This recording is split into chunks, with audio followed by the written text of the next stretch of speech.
Summertime, get ready, we are so divine. Blue water and yellow sand. Let's live our dream. Summertime, get ready, we are so divine. Blue water and yellow sand. Just you and me. Summertime, get ready, we are so divine. Blue water and yellow sand. Let's live our dream. Summertime.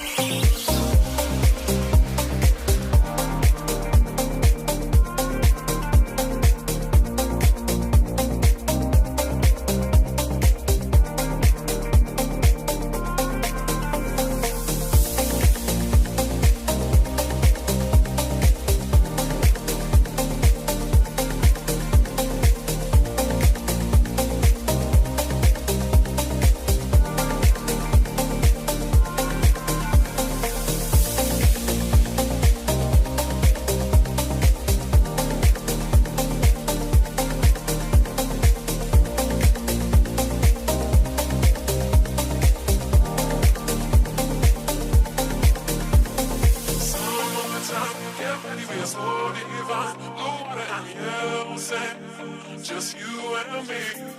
Summertime, get ready, we are so divine. Blue water and yellow sand.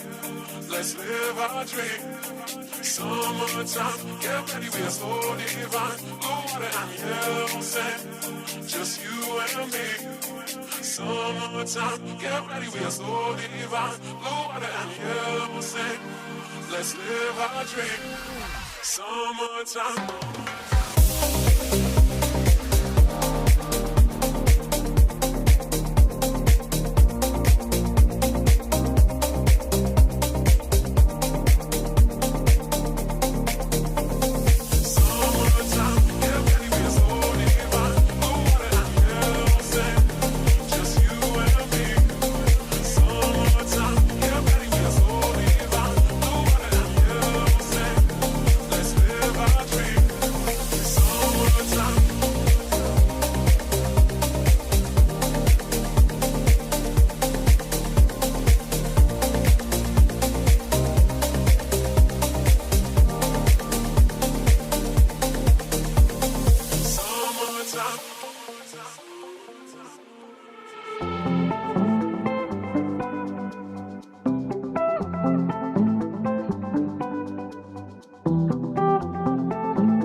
say, just you and me. Summertime, get ready, we are so divine. Blue water and yellow sand, let's live our dream. Summertime, get ready, we are so divine. Blue water and yellow sand, just you and me. Summertime, get ready, we are so divine. Blue water and yellow sand, let's live our dream. Summertime.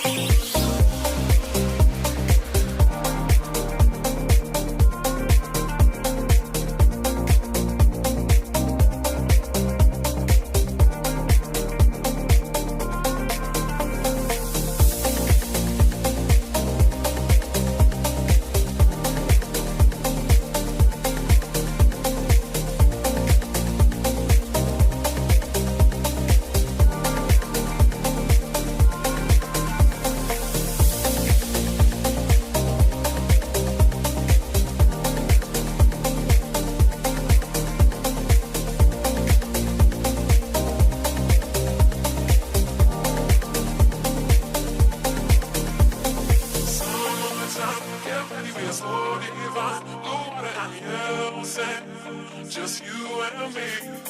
Summertime, get ready, we are so divine. Blue water and yellow sand, let's live our dream. Summertime, get ready, we are so divine. Blue water and yellow sand, just you and me. Summertime, get ready, we are so divine. Blue water and yellow sand, let's live our dream. Summertime.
This European cricket event is proudly brought to you by HCL Software, Rado and 1xBet.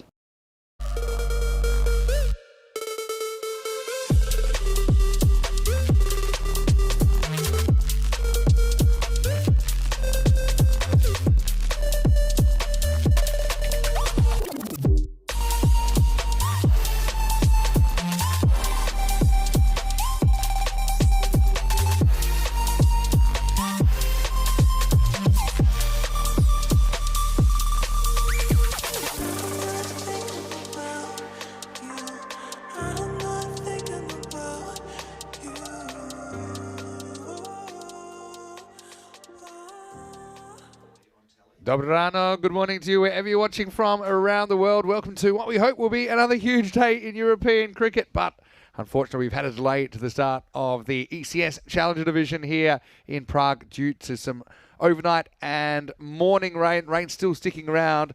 We are still hopeful of getting match one on. It's likely to be a reduced contest, but we're just going to have to wait and see.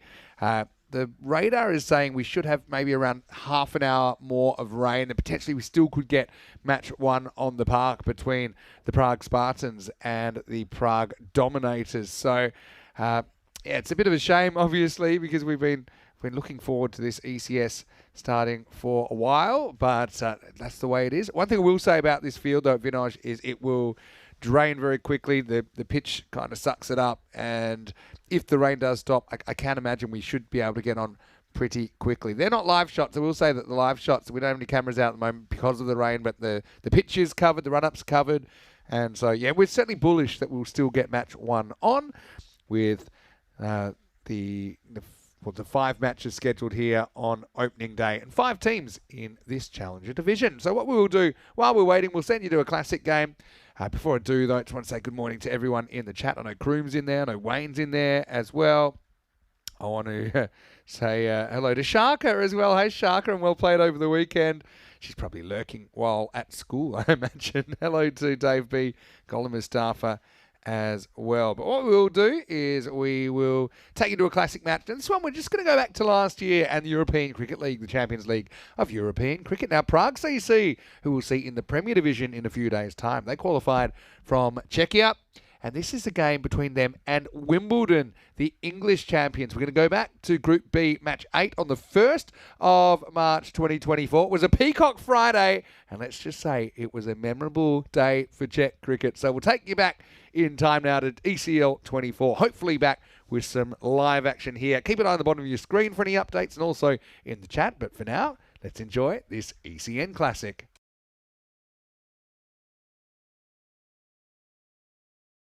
Thank you very much, and I'm certainly looking forward to seeing those wombles in the crowd as well. It takes me back to my little childhood, the wombles of Wimbledon. Well, this is going to be a good match, I think. Prague CC will be very disappointed that they didn't win their last match. And it was, of course, against the Michelin Eagles, and they're chasing 116. They had it in the bag, and then, well, they threw it away, needing 9 on the last over. They didn't get there. And it was the Eagles who won by 5 runs thanks to a great over from their captain Ismail. So can they come back? Can they put that disappointment behind them? One thing I know they will be thinking here is getting a point against Wimbledon is a win. I think getting that point against Hornchurch was massive for them. If they can do the same here, they will guarantee themselves coming back here tomorrow for the Group B finals day. But the other thing that's very important for them, of course, is when it comes to coming back here tomorrow, playing for a point is irrelevant. You've got to play to win. So they've got to play well. They've got to try and get into form. They've got to try and learn how to adapt and change so they can beat teams like Wimbledon and Hornchurch. That's very important. So they've got a lot to do here. Well, there's somebody who's parked up the top of the hill there. And ECN wagon, station wagon up there. Well, it's a nice place, have a nice view. And talking of a nice view, this kind of mobile, stunning views all around this.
Malaga. This is the Karma Oval, and it's the home of European cricket. It's where, well, dreams come true. Certainly the dreams of European cricketers here, and this would be a dream for Prague CC if they could get an unlikely win here, because Wimbledon 2-0 at the moment, and they've won with ease as well. Just to remind you that they chased 110 against Groningen. They did that with 16 balls to go, and then they had a good win also yesterday chasing Michelin Eagles 89. They did that with 30 balls still to go. Now we're going to chance to see them bat first for the first time. Gets played away, little delivery into the body of the batter, and Lloyd just a little push to allow his captain Jonathan Webb to face his first delivery. And I think I agree with what Vinny was saying there. It's important for Wimbledon to win the toss and bat first. It's one thing that they haven't been able to do. I think, remember, they've got a very tricky match last up when they will be playing Hornchurch in the night fixture, match number 5 here in the day. We'll bring you 5 a day, that's right. Exactly what your doctor wants you to have, 5 a day. We give you 5 a day. So this is an opportunity for Wimbledon to prepare for that. They've chased well. Let's see if they can bat well. Padmaraju doing the bowling. That's just a leave, the slower delivery. It ends up being a wide signal there by the umpires for this match. Nilkesh Patel is at the bowler's end, and Tyrone Peters, Mr. Horns himself, at square. Joe Foster is the third umpire.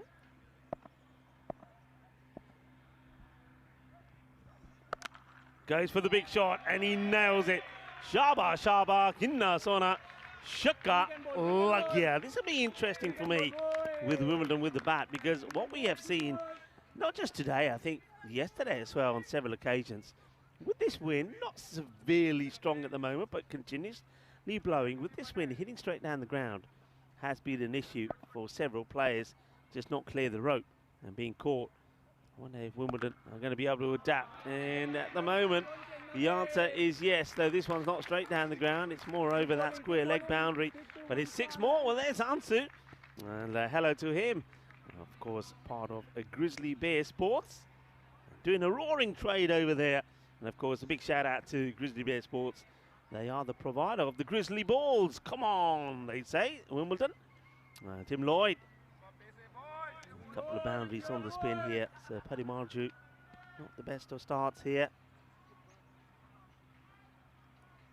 Hasn't always bowled the first over. Sometimes he's come on to bowl over number 2. They've gone with the beast, Sudesh Wickramasakura, to normally bowl the first. And I wonder why teams make changes like that. I mean, Sudesh hasn't bowled particularly bad bowling first up. In fact, yesterday his first over was unbelievably good. Took 2 wickets and just conceded 3 runs.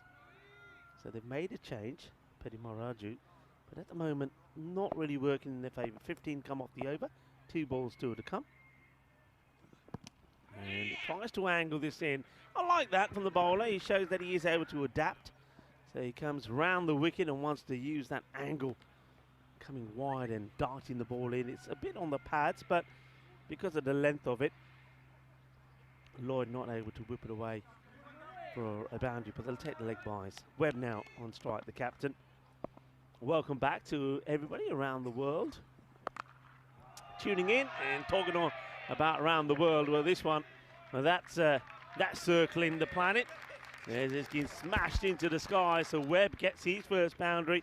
It's well, this is a problem when you come around the wicket. He may have got away with the first one. Well, there it goes. But this time round, it's on the leg stick, and good batters will put that away. So it's a magical start for Wimbledon. 22 off the first over. This is a quick opportunity to look at some more of the groups that we'll see. Group C, well, they're warming up, I'm pretty sure. That some of those players are getting used to seeing what they're coming in for here. Some teams have been here before, of course. A surprise there from Sofia when it's going to be academic. So the reign of maybe Indo-Bulgaria is over, though I do hear 1 or 2 of the Indo-Bulgarian players may be here anyway, playing Gamblers looking forward to seeing them. And of course, we were going to Portugal after here as well, so gamblers will be in action. Of course, Group A is already done. And of course, it was a fantastic conclusion to the final. Gina Brescia winning against Skanderborg, the Danish champions losing out again. And it was the Italian giants that will be booking their place back, coming back here for Championship Week starting on the 18th of March. Final is be on the 22nd. Who will be the champion? That's all bowled. And they go to the beast to bowl over number 2, Suresh. And he starts well. I'll say a big shout out to Purple Pepper. Not quite purple in the Wimbledon kit. Maybe a hint of purple in some of those lines. Nicely played, gets into good position, plays it to Arun, who makes the stop. They'll take the single. Yeah, Purple Pepper was the catering partner for the European Cricket League. Had a nice pot of lunch from them. I had a nice curry with some rice. It did the job wonderfully. Thank you to Purple Pepper. Right, genuine edge. 1 bounce, 4 runs. It certainly is a vortex over there. As the balls get sucked into that boundary. We've seen several fly over for 6. Ah, that's more like it. I'm loving the Wombles. The Wombles of Wimbledon. No, it really takes me back. It took me a while yesterday when I saw the Womble. I'm thinking, I know what that is. I know them. Took me a while, but yeah, the memory bank served me well. I used to love watching the Wombles. Always cleaning up. I hope those Wombles are cleaning up as well. They can be handy on a blowy day like at the moment. The wind blowing things around. Vikram Sagara. It will be a wide. Deliberately bangs this in wider. He wants the batter to chase it. They have put the third man back pretty fine on the boundary. That's Naveen after bowling the first over. Padmaraju. And the other man that's back is behind square. So nobody straight down the ground. And talking of straight down the ground, that's exactly where the batter goes. And he's going to get 4. Good cricket from Jonathan Webb. Sees the field. He knows that the 2 men are inside. So you got your mid-on and mid-off in place. But nobody on the boundary. So he backs himself to go over them. He does. And he's going to get 4 runs.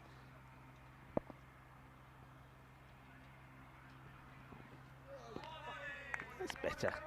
Just sneaks this one. It's the end of the over. 2 overs complete. So going along quite nicely. 32 without loss. We get a chance to have a look at the standings here normally, and you will see that why this is an important match. You would imagine looking at this that Prague CC maybe they've done enough, because you know that Hudingham and the Michelin Eagles, they are going to be playing. They'll be playing match number 9. Now, one of those teams, the best they can do is get to 4 points. That means it's not going to be enough. The other team will pick up 3. So that means that one of those 2 will not make it. So that is the big match. Match number 9 coming up after this. Hudingham taking on the Michelin Eagles. That's going to be like the first big final of the group. The winner of that will come back tomorrow. The loser, well, you're going to have to start booking your flights back home. Okay, here we go. Ready for the start of the third over, the all-important third. And it's time for Lala. I think they're bringing him on a little bit earlier than they would like to. Before the end of the power play, and joining me for the start of this over is Vinny Sandhu. It's Lala time, and first one could be a wicket. It is! Well, once again, the surprise ball. It shouldn't be a surprise by now. He's just going pace on all the time. Lloyd tries to muscle it into the wind. It holds up. It's well taken at mid-off, and the Wimbledon side lose their first wicket at 32 for 1. Well, there's the answer to the question that I was putting out there. Will Wimbledon be able to manage the breeze that other batters haven't been able to? And the answer is no. You can see he hits it pretty well. He thinks he's going to get it over the fielder. The wind comes into play, and Sabawun Divasi plucks it out of the sky. And Lala gets a wicket of his very first ball. He'll be annoyed there. I mean, it's never easy facing first ball from someone that you haven't faced before. He's getting a bit of zip, isn't he, Lala? Lloyd. He whacks a couple out of the ground, but he has to go for 14. Well, Lala, nicely done. I mean, we know that he's He's an all-rounder. He's a very good batter as well. We haven't seen too much of his batting, but with the bowling, we've been very impressed. There's a new batter who comes out. No change in the batting order for Wimbledon. They go with Charlie Whipple to come in at number 3. They do, and he's been very impressive, hasn't he? How about Lala, though? Right arm, hard to describe. And it's going to be airmailed, but it won't hurt them too much. Yeah, and Lala, like I say, I'd call him a part-timer, but he's just a good cricketer. He's an out-and-out cricketer. So, yeah, he's very accurate. We saw him bowling towards the end. He slowly worked his way up. Now he's bowling a power play over. I also like the captaincy here from Kushal Mendon just to say, look, we're going to mix things up, and we're not going to let the game drift too long. And Prague CC, they've punched against every team they've come up against so far. I think they'll be annoyed. There's a couple of games where they've blown winning positions, but they could easily be 3-0. Yeah, you're right. Quite simply. Here's Lala again, around the corner. And he wasn't completely in control of where that was going. It was a teaser for Kao Mehta, who's into the side, but it's going to end up at the boundary. It's going to be 4 to Webb. Yeah, ends up being a good shot. You can see it slightly starting to stray down the leg side, but he gets in a position very early. And in fact, it's not that leg side is as I first thought. It's a pretty good shot. And Mehta, he's not that far away from it, but still, he can't stop it going to the boundary. Yeah, calculated risk, but pays off. Webb off to a bright start here, 19 off 6. And now in the air with a bit of power, holding up in the breeze. Davitsi goes back, he's searching for it, he can't find it. Pretty good stop. He's going to basketball it back into play, but it was probably one of the most difficult catches to take, running with the flight, but it does blow back into the field. If Davitsi had judged that perfectly, it could have been a miracle catch. Yeah, but once again, you see, even Webb now thinking, I'll get through this, he says, but no, look at the wind, holds it back, and Davitsi, I think he does very well. Yeah, he zigged when he needed to zag, though, if he was going to try and find the drop zone. Knowing his luck, he would have just knocked it over the boundary anyway. Here's the next ball. It's a thick edge, and it's not thick enough to go to the fielder. Pat Maraju has to chase it back, and it's 4 more. Well, Webb, he says, all right, I can't go forward, I'll go backwards, and he uses every part of the bat. That hits the bottom toe end of it, and he's going to get a lucky, streaky, suerte, sí, mucha suerte, 4 carreras. Love that Wimbledon logo proudly on the badge of the helmet. Low full toss. Lala can't make the stop. It'll just be a single, and that'll take us to the end of the power play. Lala delivers again, comes up with the first wicket and goes for 12. And the score is 44 for 1 after 3. Yeah, nice little moment there. You see Jonathan Webb, the captain of Wimbledon, just giving Lala a little tap and saying, hey, well bowled, buddy, well bowled. Might have been head on the middle of the bat there, actually. Looking at the replay, magical start for Wimbledon. Following it up with 10 and 12, which are solid overs. I won't say that they're that destructive. I want to say quick hello to Trip, who's watching from the USA. We've got a lot of American viewers tuning in at this time of the day. Good time zone there, so good morning to you. I see that John Tucker is watching as well. John, we'd love to see you here at the Jakarta Oval again sometime. Hello to Steve C, to Gary Wheeler, to Dave B, of course, to anyone else that I might have missed. Tune in. Here we go with more spin in the 4th, and Solanke, the left armer, comes on. Now this is a catching opportunity, and it's gone. And Prague CC, they have caught very, very well. And so right arm spin, then left arm spin, and Webb holds out for 26. 2 in 2 overs, it's 44 for 2. Well, Webb, he will have to go. He's living a little bit dangerously. He wants to play his shots there. You can see that. So the spinners, both spinners come on. Not that you could call Lala a spinner, really. But anyway, both of them come on. And a wicket off the first ball that they bowl. Yeah, well, Lala, maybe he's a spinner in sheep's clothing, but Solanke is the real deal. Left arm orthodox. And there we go. No need for the umpire. Solanke's happy to give that one out. Webb looks down at the bat, wonders where it all went wrong. Again, another batter makes a start but can't go on with it for Wimbledon. 26 for Webb. It's 44 for 2. Yeah, Patel holds on to the all-important catch. You're saying your hellos to people. I wonder if you've got any people from Wales. If we have, I want to wish you all a happy St. David's Day. Interesting part of the world, Wales. I haven't been myself. I've got a lot of Welsh friends. Actually played with quite a few Welsh guys. Beautiful place, Wales. It's got a fantastic, a lot of people don't know this, has a fantastic coastline, some lovely beaches. That's well bowled. I'm liking the action here of Solanke. There's a real purpose to what he's doing. He's looks like he's a bit bubbly, he's a bit bouncy, and he's gets the ball in the right area. So he's upbeat, isn't he? Merriman out here at 4. That's a good area. Bit of turn and bite there for Solanke. Yeah. Look at that. The smile says, yep, as the battler looks up at him and he says, oh yeah, I can do this. And look at this. Watch this go. Great shot of it here. Oh, good rip on that. Good take as well behind the stumps. Shot. Oh well, there you go. If you can't pick it, sweep it. And he's going to whack it over the fence and far away. Maximo Merriman is off to the races. Yeah, it's a really good shot. It's a slog sweep. It's a little bit fuller and he says, nah, I'm not shying away from it. He gets down, he gets low, he gets under it, and he smashes it for 6. It's that fraction fuller, wasn't it? It allowed him to play that shot. Solanke won't be too bothered. First run's off him coming off the 4th ball. There's the merchandising tent. There's a few things down there for purchase. Cut. Oh, mishandled. And that's a costly one for Padmaraj, who needed to make the stop. He couldn't. And just like that, Merriman into double figures. Yeah, the 50 came up, that last boundary, and that one, yeah, that needs to be stopped. That's an error. You don't want to be gifting runs away to Wimbledon. You don't want to say, get down to the merch tent. A lot of good gear in there. And say hello to Freya, who's doing a wonderful job. Hello, Freya. Who's been managing the marquee very well. That's got bowled, goes a bit wider, chopped into the surface, but it'll just be a single.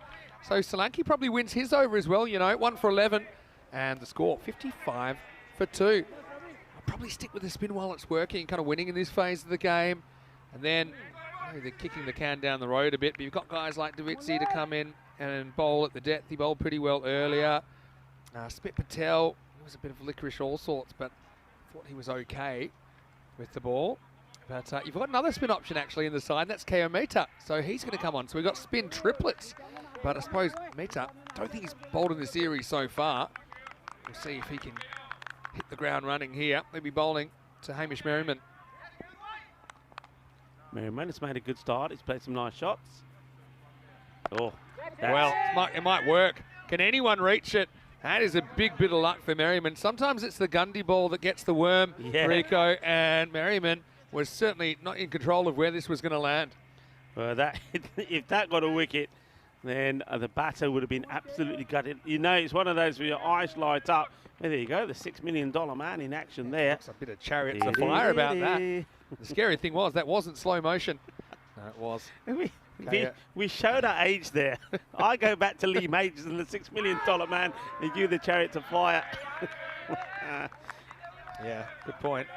But, hey, it's experience. Hey, it's good ball by Mehta. So look, if they can get a good over out of him, then you can kind of redo the triplets, and you've got 6 overs a spin in a row. If it's working, you stick with it, I think. I know people talk about changing it up, but if it's working for you, I think you stick with it. Yeah, leave it be. Don't change it. Good to have options. Oh, the reverse. There's something on this. Nilkesh doesn't believe so. Good take, though. Never easy against the reverse when you got the gloves. Well, Charlie Whipple wants to go for the reverse. It's pretty close to it, but doesn't quite make the touch. 2 very good keepers in this game going head-to-head as well. Oh, again, just can't pick the line here, Whipple. So one thing about Wimbledon, they flew through first day yesterday. Now, that's a good thing, because you're trying to win. You're trying to play well. But it's never plain sailing through a group. Never. Is this their sternest test yet? Oh, this one isn't a good one. Mehta over pitches, and it's compounded as Whipple's on the charge. Goes Maximo. 6 runs. Needed that hit, didn't he, Whipple? And he was being bogged down a little bit, and he was getting a little bit frustrated. He wanted a ball to help him out, and he sees a full toss. He says, thank you very much. I'll have that. So Mehta, now, he got away with 1 bad ball in this over, but he doesn't get away with that one. Still wins, toss. Yeah, still wins the over pretty comprehensively as long as this doesn't go to the boundary. Even if he does, it's probably a draw. Last ball of the 5th. Yeah, tries to lure him out. Maybe thinks he might be on the charge again. It's good thinking, though. I don't mind it. That's good cricket, but it's a good lead there by Charlie as well.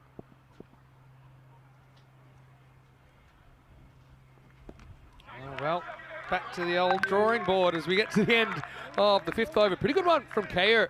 He only goes for 8, and the score is 63 for 2 after 5. Why don't we welcome you up to the Dream Box at the Field of Dreams here on the Costa del Sol in Spain. Vinny Sandy, Mr. Maximo for ECN, Rico Full with me, and Prague CC for me. I won't say I'm surprised, but I'm delighted to see how well they're competing with teams that play in countries that I think have a bit more of a higher standard, essentially, to their club cricket. Yeah, I mean, they put in some good performances yesterday. They were so close to beating Hornchurch. But the only thing is what would disappoint them, and I know I was talking to some of them as well, is they're disappointing that they get themselves into winning positions but don't win those matches. That's true. But, I mean, those competitive points are adding up, and this is stacking up because that's a slog sweep. They do stick with the spin. They go back to Ravi Solanki with his left armers, but this is a beautifully executed slog sweep, and it disappears over the ropes for 6 runs. Yeah, Merriman has played this very well, and that's the danger here. I think every time he senses the opportunity to sweep, he'll go for it. So maybe needs a just slightly quicker ball to be fired in outside the off. Let's see how Solanki deals with this. Pretty good adjustment. Wasn't quite as full. That's the other thing. I think for the most part, if you're slog sweeping, it's kind of into the wind. If anything, it's right to left on your screen, but it's mostly just behind the bowler. In the old days, the spinners used to love bowling into the breeze, saying, yeah, we can get that kind of drift, we can get that kind of, we can force the batter into a mistake. Well, there is a reverse that's going to go for 4. Not quite off the middle of Whipple. He goes forwards, he goes backwards, he goes another boundary, 4 runs. Yeah, it didn't quite work for him first time, but he says, I'm going to stick to it and have another go, because hitting it straight down the ground certainly wasn't working for him. And not quite how he wanted it, but he hits the back of the bat, leaps over the wicketkeeper, and he'll get 4 runs. Intelligent shot, fairly low risk option. Steps across, it's a thick edge. I don't think you'd really call that a chance. Hits a ditcher in the chest. But he does at least block the line. That was probably flying away for 4 otherwise. Yeah, but Parks, you called it as well when you saw the table. You said, okay, they've played themselves into the 4. It seems like I don't think there's any way they can miss out now. Still, they'd want to play well in this game. Cracking shot, throws the hands at it, and 4 runs. It wasn't even that far from the sweeper, but it's good contact. They like Merriman a lot, I don't think we've seen the best of him yet. That was a class shot, laced through the covers. Yeah, he creates this because he gets that early movement. He makes the bowler feel that he's going to take himself away down the legs up, but then he jumps back and he's right onto that. It's a really good shot, good placement. Last ball from Solanki's 2 overs. Goes the quicker one, tries it on and gets it. Maximo! 4 and 6 to pick up sticks as Wimbledon try to pick up the pace at the end of 6 overs. The score is 85 for 2.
This European cricket event is proudly brought to you by HCL Software, Rado and 1xBet.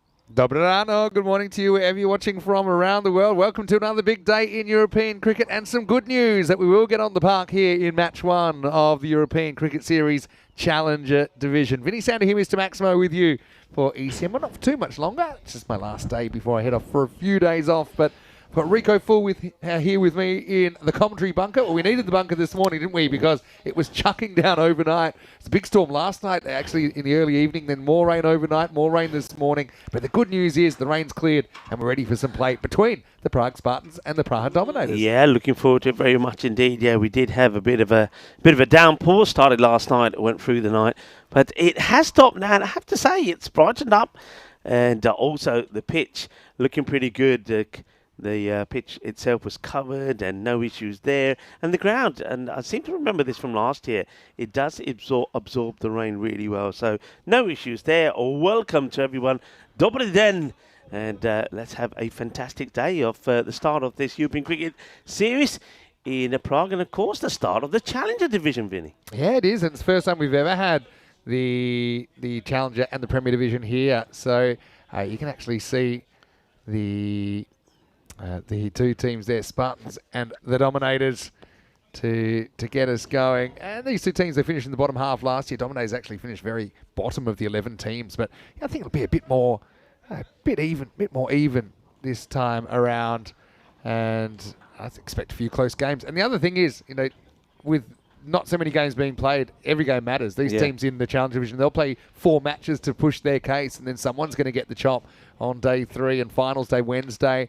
And it'll be much the same in the Premier Division. Okay, there's one more team, so you get to play one more game. But then, you get 5 games, and then that's it. I think last year, something like all teams played 10 games, so you had to, you could go have your ups, you have your downs.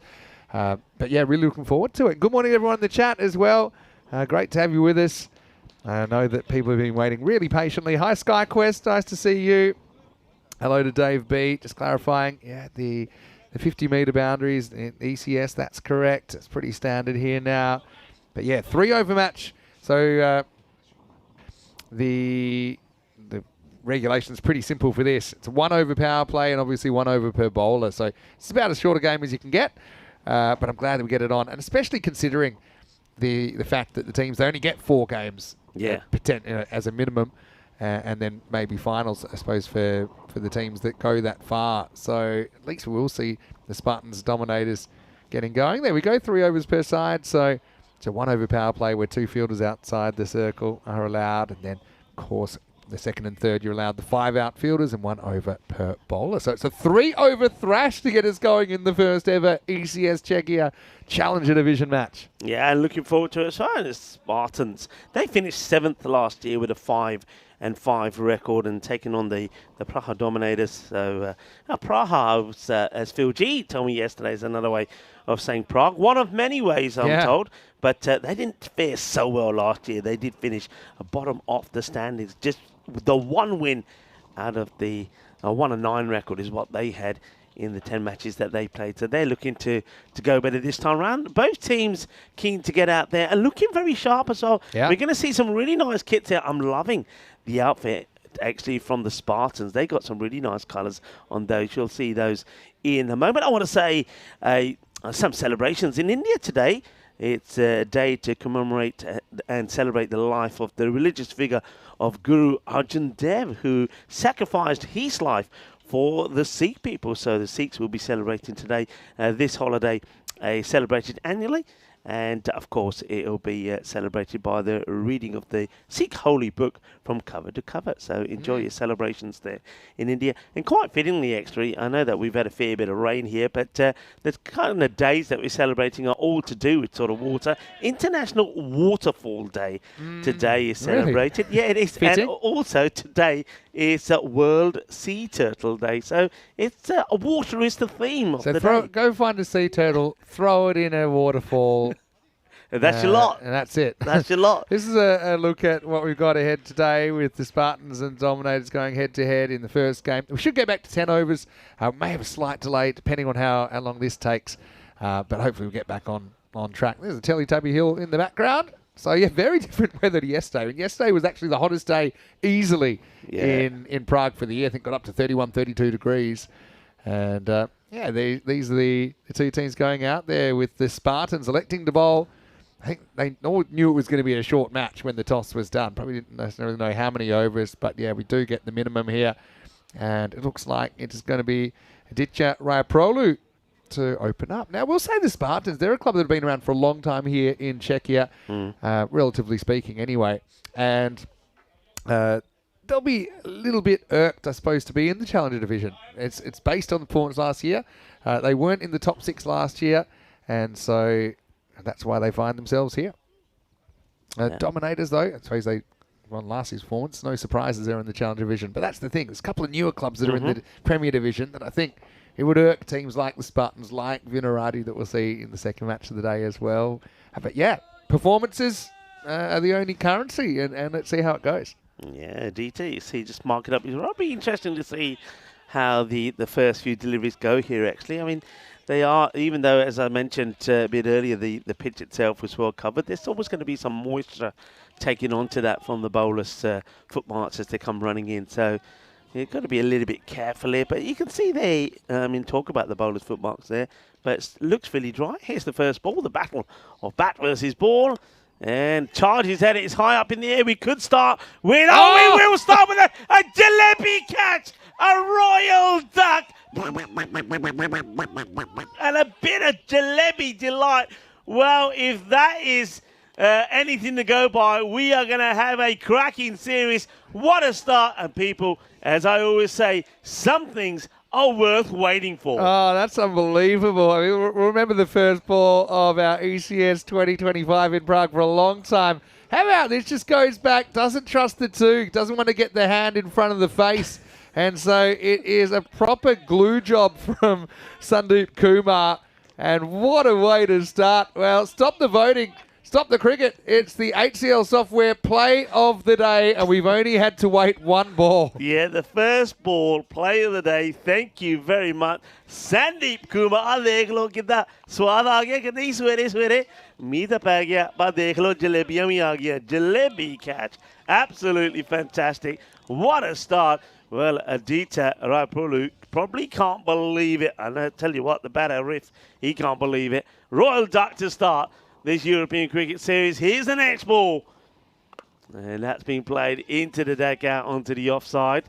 A single will be taken. The outfield might be just a little slower than what we saw over the Women's Internationals over the weekend. Congratulations once again to Gibraltar for getting a win, and also to the other visiting team, Croatia, who had a really good late spurge on yesterday, winning the last 2 matches in style against Czechia to finish second. Here comes Rayaprolu once again. And, well, swings and misses at this one. And this is now Harun Rashid, who's got Abdullah out there with him. I still can't get over that first ball. In these conditions as well, one thing you've got in your favour is I don't think the ball had bounced on the grass yet. It was still dry. Yeah, it bounced once and it was on the pitch, which is fairly well covered. So it was a fairly dry ball. That's well here. That's going to be 4 runs. Lovely shot. Just slightly short this time from Aditya.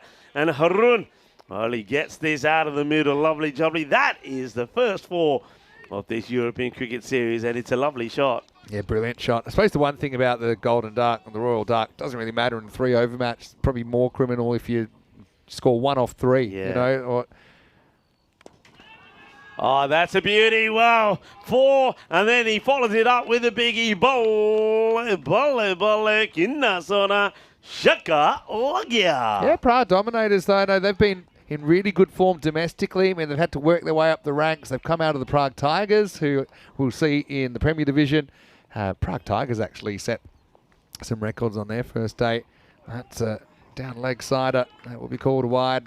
I probably will have to bowl that one again. It's hard to say what a par is in a 3-over match because I think anything's chaseable, anything's defendable because anything can happen. And it happens very, very quickly. But I would say probably looking for, 40s par, I think, for me, something like that. That's a delightful shot. And it wasn't the worst of delivery. It's pretty full from Raya Prolu, but just guides that away. So 3 boundaries in the over. And this one probably was the most delightful of the lot. Beautifully played. 4 more runs. It's the end of the over. What an over and what a start. 16 come from it, but it started with a jalebi catch. Yeah, unbelievable start to a tournament. This is a look at the teams we'll see across both divisions. So this is actually the finishing order. So Prague Spartans finished 7th last year. Dominators finished 11th. Yeah. That was the finishing order on the table last year. That's how this has been decided. And Premier Division, of course, starts on Thursday. So it's just Monday, Tuesday, qualifying matches for the Challenger Division. Finals day on Wednesday.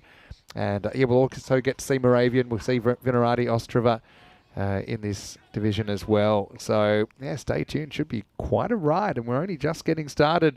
Here's Riaz Ahmed to bowl the second and the second last. Well, gets that one through. Well bowled as he's kind of runs in and bowls and runs back to his mark as well.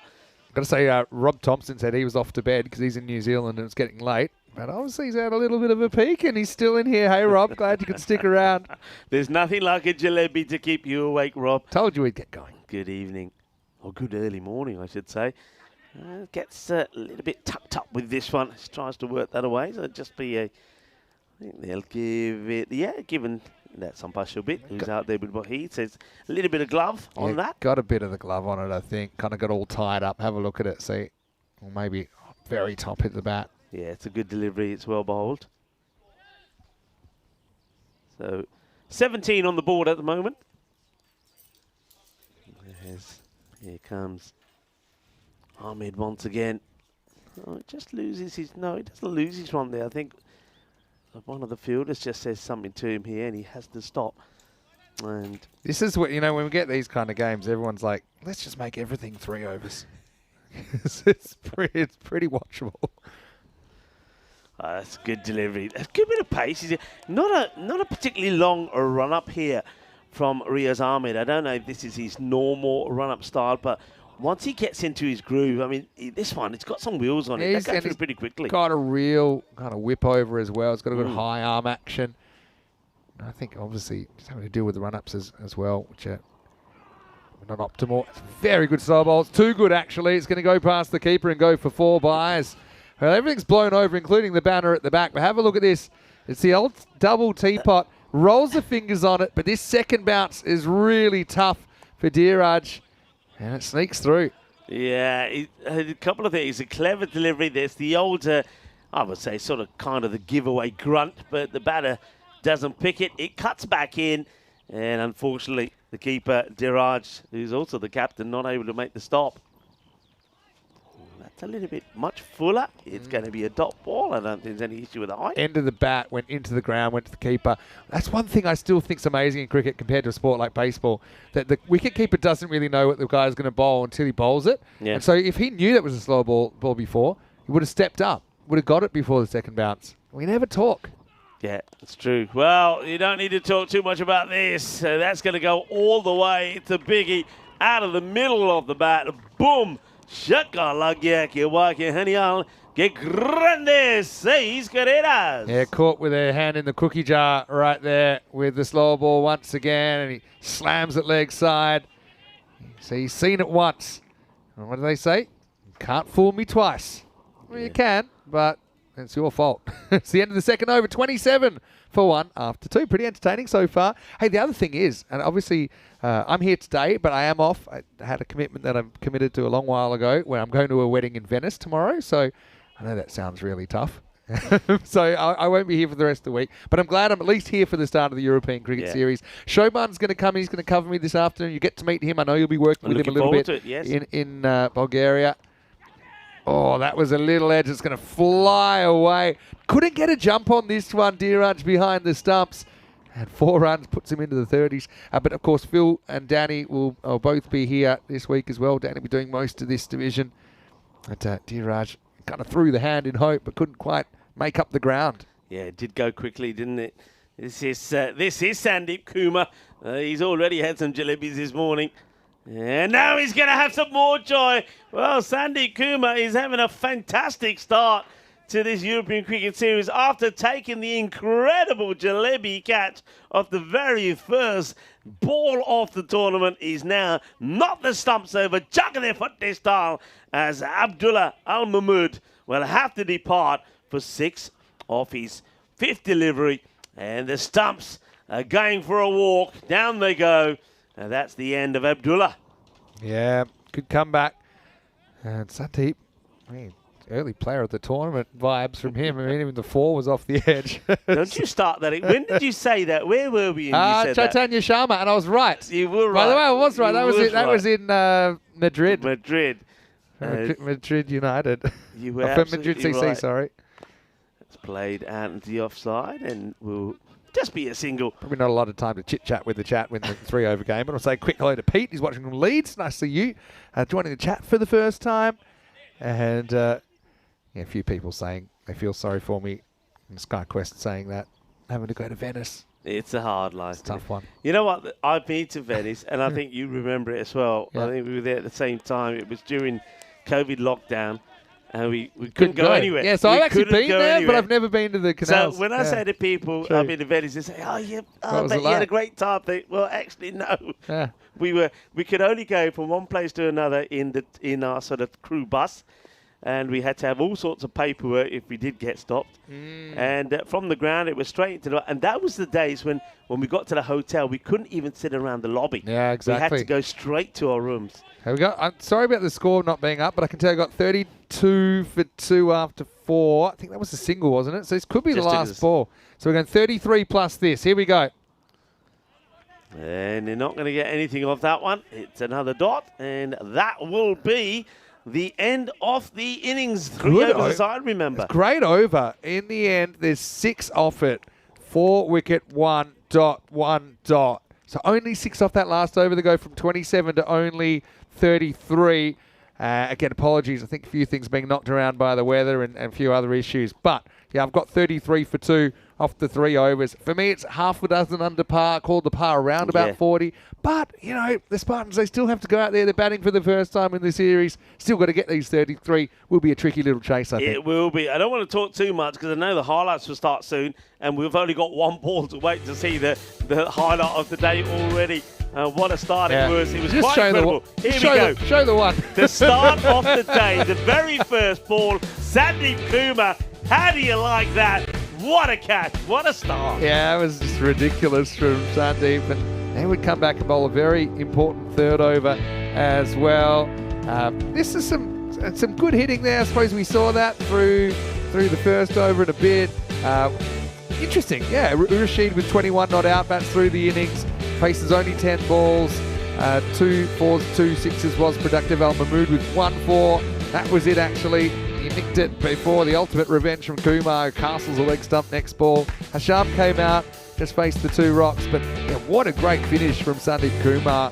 Only conceding the 2 runs in the last 5 balls after he picked up that wicket.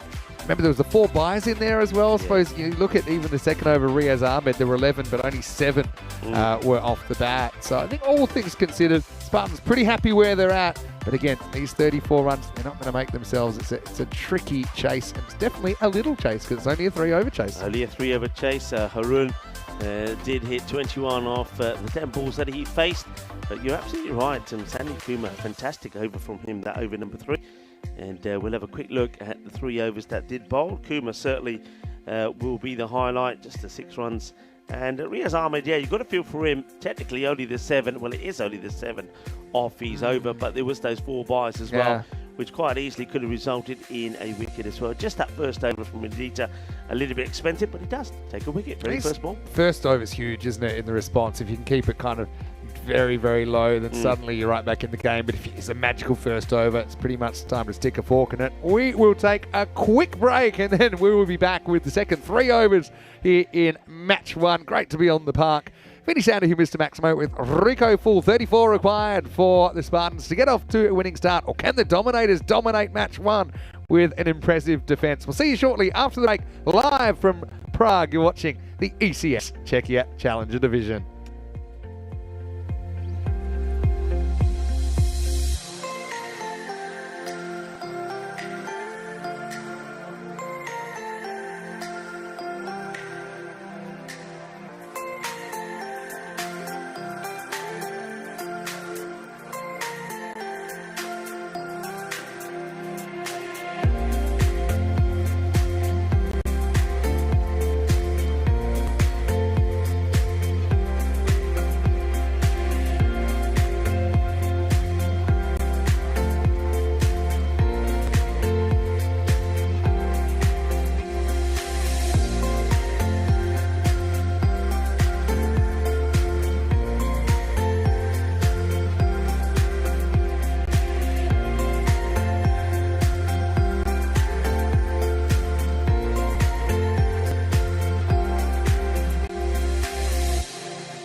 This European cricket event is proudly brought to you by HCL Software, Rado and 1xBet.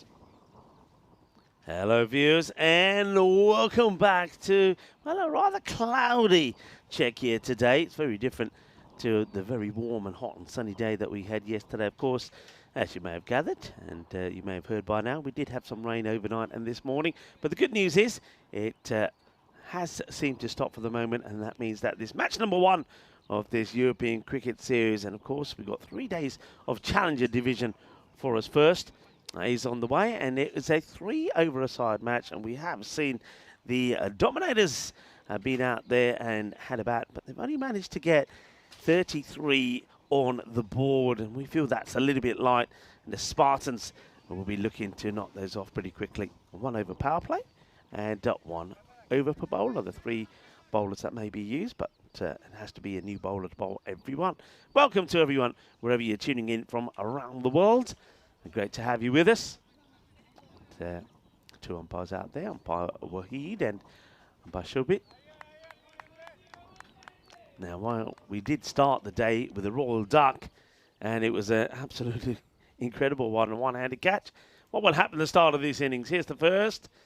And it's going to be, it looks like a dot ball here. The umpire just having a chat here with the bowler. I think the bowler's right in front here. And I don't think there's no issue here. I don't think it was a wide. Now, bowler's now having a chat there with the umpire, but if the umpire says you're in my way, you can't be in the way. You've got to run either on the edge of the pitch as you follow through, but not right in his way. So he's got to get this right, Sandhu. And this one's going to be too wide. It's a good take there, actually, from the keeper. That's up Mahmoud. Harsham takes it pretty well. And once again, got a bit of pace. You see that a lot of the bowlers not really using their normal regular run-ups because of the conditions. So it's slightly shortened run-up, but still generates enough pace there.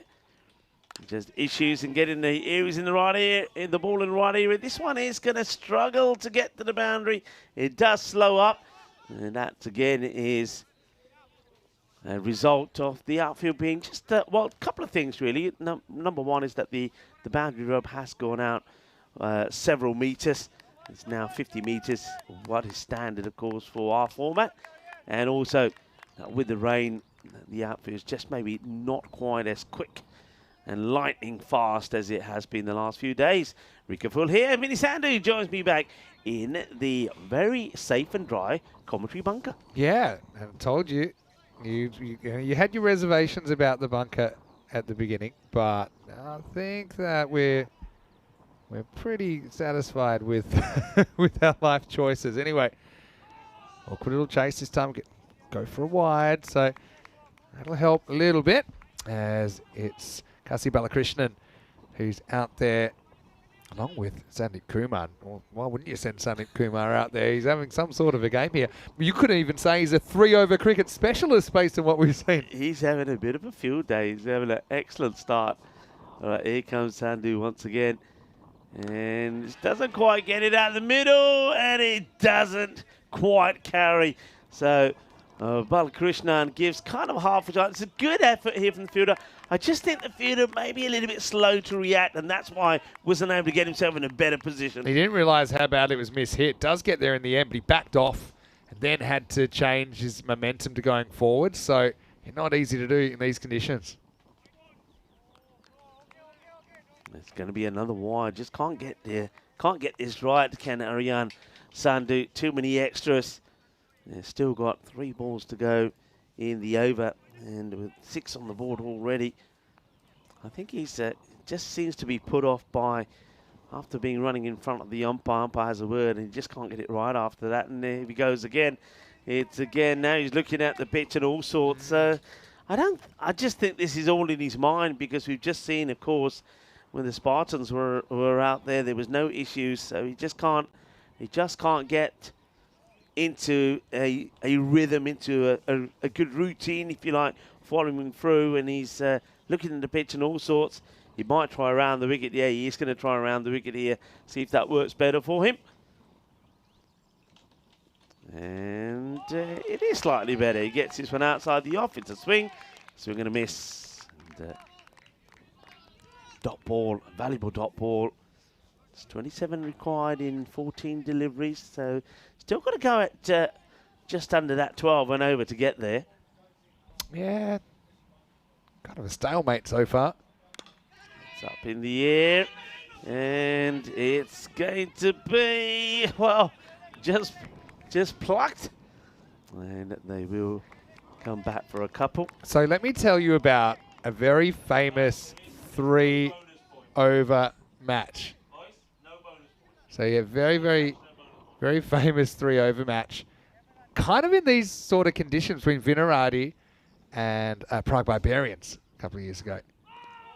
I think that's, I reckon that's a harsh one. Again, it's pretty hard to work out. When does this pass the line? Let's have a look. To me, I mean, we can't really tell when it goes over the line. If the umpires aren't sure the call to wides, it's probably fair enough, but it's just a tight one. How about when we had the famous viral clip, 3 to the keeper? Yes. 3 to the keeper. It's a 3-over game. It's in the 3rd over.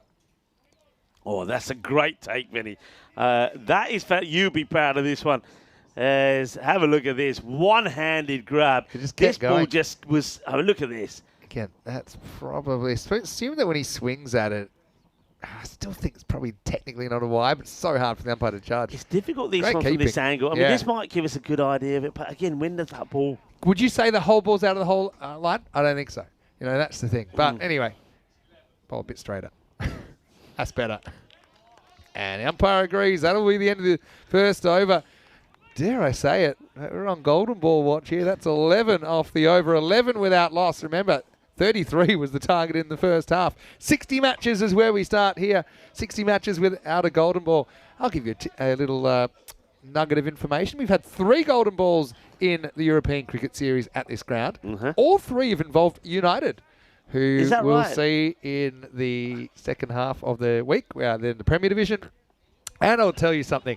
One of them was a real viral one where the keeper, Sujith Gopalakrishnan from Prague CC, hit the bails over, started celebrating, and while they're celebrating, they ran a 2nd run. and they won the game. I remember that so well, and I just remember everybody's reactions. That was probably one of our first proper viral clips as well, if you remember, all the way back in 2021. Anyway, this is Sorowati who's going to bowl the 2nd. It all happens in the 2nd in 3-over cricket. 70% to get there, but this is the ultimate over. Balakrishnan, I want to get going. No batter actually hit a boundary in that 1st over. Oh, he's swinging wild at this one there. Loses his head pretty early. Head goes up in the air, and it's a big swoosh. It's interesting, isn't it? Because it's 3 overs, the mindset of the batter is to try and smash the ball, every ball to the boundary. You don't necessarily have to. Make good contact. Also, there's probably a few extra runs out there, and run-outs aren't going to be particularly easy, especially if it goes to the bowler's end with a slippery ball. Oh, this is another swing. This is where I actually think maybe you got to drag him. I just think if it's not happening for him, I'm with you. You've got other batters there. You cannot let this game drift, otherwise it'll be gone. Yeah, I think if he misses the next one, you really got to be retiring him out and somebody else go in. I mean, it's a short game. He's swinging, he's trying, but it's not happening for him. So Kasi, not looking very classy at the moment. 23 off 10 required for the win. I think it's the last chance saloon for Kasi. He's got to go. Yeah. I think you can't let him swing and miss it another one. It's halfway through the over. 11 on the board. I don't think it's time for chats. I think it's time for a change. Yeah. I don't think there's anything you can say to him that's going to... I mean, I've seen him. They had a really good series last year as well. Yeah, I've seen him when he's in full flight. But even this way he's missing these, it's not the right shot. I can see the Spartans to my left, and they're all looking at each other. They're talking about it. But somebody's got to be brave enough to say, let's just do it. The Bible says, you snooze, you lose. There's another. He's got to go now. He's got to go. Yeah, he's going. He's going. I mean, I think they just decided we're going to give him one more, and you don't want to come out. You can see the next batter saying, oi, come on. It's the captain, Diraj Thakur, that wants to go out there, and he finally gets the message. So we are going to see the change. But for me, I mean, it'd be interesting how this match goes. For me, they made it 2 balls too late. Yeah. By the way, don't ask me what chapter of the Bible or what it says. You snooze, you lose. But you just the way he swinged the leg there, it was a hopeful swings. Yeah. You're better off having someone with a neutral confidence level, whereas his confidence was shot a little bit by the amount of swings and misses. But I mean, yeah, credit to the dominators. You almost credit Soroati with that wicket because he forces the change. 11 for 1, then 8 balls left, 23 required. Yeah, and 4 balls, no runs of this over at all so far from Soroati. Already, this is looking like a player of the match performance. But what can he do? Bowling now to the captain, He's Diraj. still got Kumar there at the other end. Don't forget that. It's in the air, but it's a chance. And it's been held. So it's a wicket so far. No runs. 5 balls being bowled. A wicket. The captain will go. Very first ball is going to be a golden duck for Diraj Thakur. And all of a sudden, the Spartans, who probably thought they did enough in the field to go out there and knock these off, are on the back foot. But I even think, okay, it's golden duck, whatever, but at least it looked like a shot that might bring them some runs. You know, in the end, it's basically another dot ball. I still think it was the right decision that you had to make. Without fail. Maybe whoever comes in next, and it looks like might be Karunanithy who's coming in. Maybe he can be the man. But the thing is, yeah, Kumar, you just feel it's his game. He's only faced 3 balls so far out of the first 11. What a good over this is. On a wicket maiden here, actually. Last ball of the second. And they're going to just bat on ball or run. And they're not going to go for a second. So it won't be a wicket maiden, but it is definitely looking like at the moment a match-winning over. Just the 1 run coming off that one from Soroati. Absolutely brilliant. It's 12 for 2. And, well, they've got a lot of work to do in this next over. If they're going to win this match, we're going to have to see a magical finish. Well, he gave us a magical start, this Sandeep Kumar. But the thing is, he's not on strike. Not facing. Yeah, that's the thing. That's what I mean by anything's defendable, anything's chaseable in a 3-over game. So even if, say they'd made like 20 here, still you could win with it. But anyway, 22 required for last over. What an over. Soroati probably has pinched the player of the match if they hold on and win with that 1 for 1. Let's see. Last over, it's Abdullah Al-Mahmood, the captain, to bowl and starts with a wide. Yeah, well, any valuable runs they get here, extras will help. So that takes it down to 21. I don't know. People are tingling already, Vinny. But Rico, you called it as well. There were 4 dots before the retired out. Yeah. And wouldn't you love to have those 2 balls back now? You bet. It's another dot. We talked about, did they wait too long? Maybe it wouldn't have mattered. I mean, let's give credit to the dominators. They have been very dominant in this defence as well. They've got it right more or less with the ball. We haven't, from my mind, actually seen a boundary off the bat in the whole innings. So now you need pretty much everything to go to the boundary. Yeah, Praha Dominators only won the 1 match last year. It's another wide. Go on, run. Oh, yeah, they had to go. So it just had to go. Had to go. He's been stuck at the non-strikers and he's got cobwebs on him. And he's, the hesitate? If you get out, you get out. Game's disappearing before your very eyes. I got to say it. The men have to look at the way the women were backing up. You got to be backing up proper, not standing and sitting in your crease. And yeah, I mean, Kumar, buy high, sell low. He peaked early in this game. Look at the backing up. I mean, Kumar's not in the shot here, but look at him there. He has hardly moved. That is not the way to do it. Learn from the women. Strategically, even on that, I'm running. I'm probably getting my partner to hold his crease and get You me make down it. there. It's down the leg side. Let's see. Shot. There you go. Arriba. Ginnasora. That is a biggie. That goes a long way. It's a Bizaway Super 6. And, well, Ganesh Karunanithy gets that one proper. Oh, Karunanithy to the rescue. And that's why he's there batting in the top 4. This is a great shot. Jeez. Oh, that's 27 special. on the board now. So they need, 21 on the board. So they need 13 off 4. 13 off 4. 21's the score. That's a special hit, that is. So, 13 off 4 balls. Can he double the dose? He hits it hard, and will they push on? Oh, no! Oh, you know it. Oh, they've come late with a rush, Rico. Oh, just had to stop it by any means necessary. I know we had a hospital incident in London last week, and this might have been another one had he got down to keep the ball in front of him. But the misfield keeps the game alive. 9 of 3 required. Oh, that's a terrible bit of fielding, I have to say. ECS is back, baby. Pressure, pressure, pressure. What are we on now? 9 of 3. Karunaniti, give me a hero. Here comes the delivery. It's in the air. Will it go to the field? Might as well go. He's hot. They've taken the single. He wants it.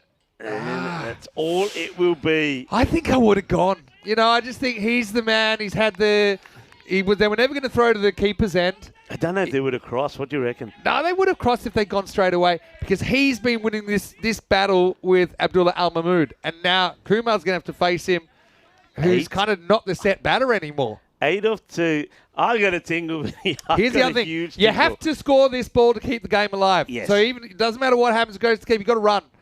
Anyway, let's go. And that's hit beautiful. He's going to be probably 4 runs. No. Great bit of fielding. Wow. Great bit of fielding. Can I go again? They're going to come back for 2, though. Oh, that's super fielding. Oh, wow. Super well, fielding. What he's done, he's made them have to hit a 6 to win. Let's just check the feet here. I mean, any surprises? Oh, there's one step. I think he's fine, to be honest. It's that step there where he's suspiciously close, but I think he's all right. He's all right. They run a couple. So 6 to win. We go to say, they would love to have those 2 balls back. Kumar on strike. You remember how he started the game with a one-handed catch? A 6 to win it. Can he bookend it with 2 sensational moments? Maximo for the win. He goes for it. It's in the air, but it's not going to be 6. It's not. It's only going to be a couple, and he probably won't make it back either. And that is that. It is going to be a win for the Praha Dominators. They hold on. A team that only won 1 match out of the 10 last year, finishing bottom of the standings, have beaten the Prague Spartans, who finish above them in 7th spot. What a start. As Corey would say, hook it into my veins. Maybe 3 over cricket is the future. But I have to say it. Yeah. You snooze, you lose. Yeah. They snoozed. They hesitated. And those extra... I mean, we thought after 2 balls, it was the moment. Mm-hmm. And they waited 4 balls in the over to retire Kasi. In the end, they go down by 3 runs, 33 to 30. I know there's risks to some actions, but this is a really good case, I think, of there being risks to inaction. Yeah. And they were just hoping that Kasi could turn it around. It never happened. We could see it, couldn't we, unfolding here, I mean, through the door. They were looking at each other and saying, do we do it? And one of them would say, no, give him 1 more. The other one would say, what? No, now. And they let, those 2, I mean, forget 2, even 1 ball would have made a difference. It's classic Las Vegas casino. Snooze to lose, I like that. Classic 5 a.m. at the Las Vegas casino, and the guys say, just give me 1 more hand. But it's the Prakash Mishra conundrum, if you remember that as well. Spartans will go back-to-back. Maybe a good thing that they are straight back into it, taking on Vinarati in match 2. I think this game's got a bit of a delay to it, so it'll start 10 minutes behind the listed time. It's 15 minutes from now with the Spartans winning the toss and electing to bowl. But what a great start, even though you got a feel for the Spartans. The Dominators, hey, they do enough. 33 didn't look like a lot, but it was enough to win the game. Yeah, it definitely wasn't enough. I mean, that was almost a half a chance.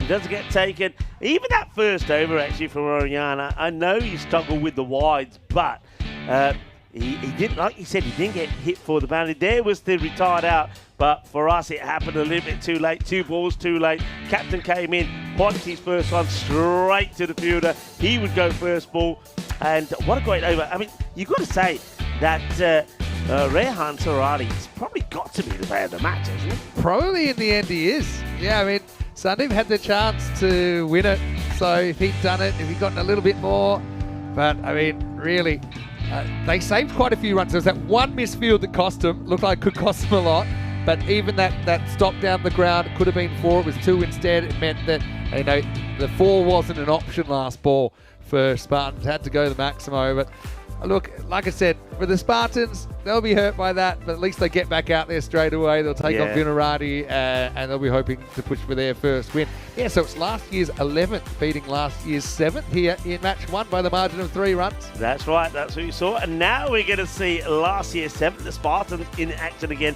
against Vinarati, who finished 9th with a 2-8 record. Yeah, but have a look at that. Balakrishnan 3 off 7 before he Ouch. fell on his sword. Kumar 6 off 5. Look, actually only the 2 boundaries from Karunanithi in there, who kind of gave them a hope after Sorowati was able to pull off that 1-for-1 over. Just shows you, we thought for sure Kumar's going to be player of the match, and then somebody comes up, Raihan, with that over, and he's given the player of the match, rightly so. I mean, he completely changed the game. Effectively, it's like 2-for-1 because he forced the retirement as well. Hey, Rico, we better get off because we'll be back in just a few minutes with match number 2 as the Spartans will go back-to-back matches taking on Vinos here in the next one. Vinny Saturday, Mr. Maximo with Rico Full. Well, strap yourselves in. There is plenty more still to come here. Opening day of the European Cricket Series here in Czechia. Back soon with more.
This European cricket event is proudly brought to you by HCL Software, Rado and 1xBet.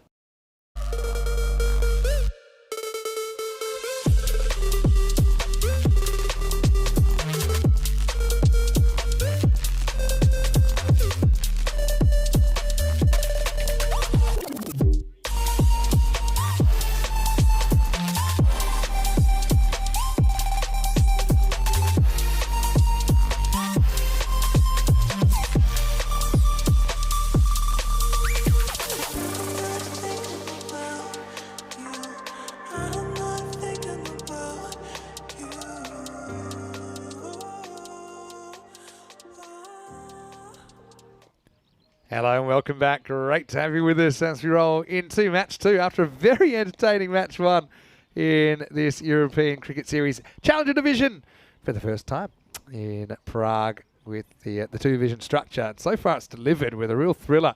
First up, it was the Prague Dominators getting over the Spartans by 3 runs in a 3-over match, 33-30. But coming up, Spartans have the chance to bite back, taking on Vinaradi in match number 2. Now, these are 2 teams that I think certainly wouldn't look out of place in the Premier Division, but in their performance last year, they didn't make the top 6, and that's why they find themselves here in the Challenger. Prague Spartans won the toss and elected to bowl in this one, so Vinaradi will be opening up with the bat. Watch out for Mo Adnan. He is certainly been a proven form for them. And look at Venki Margashayam leading the side. Of course, he's had a busy time. He's playing for the Czech men's team. He was coaching the Czech women's team. So he's now got the captaincy duties for Vinaradi. Murali Nathan behind the stumps for Vinos. And look at Alfie Suchek. He's the brother of Mimi, Josephine Suchkova, who you would have seen in the Czech women's team.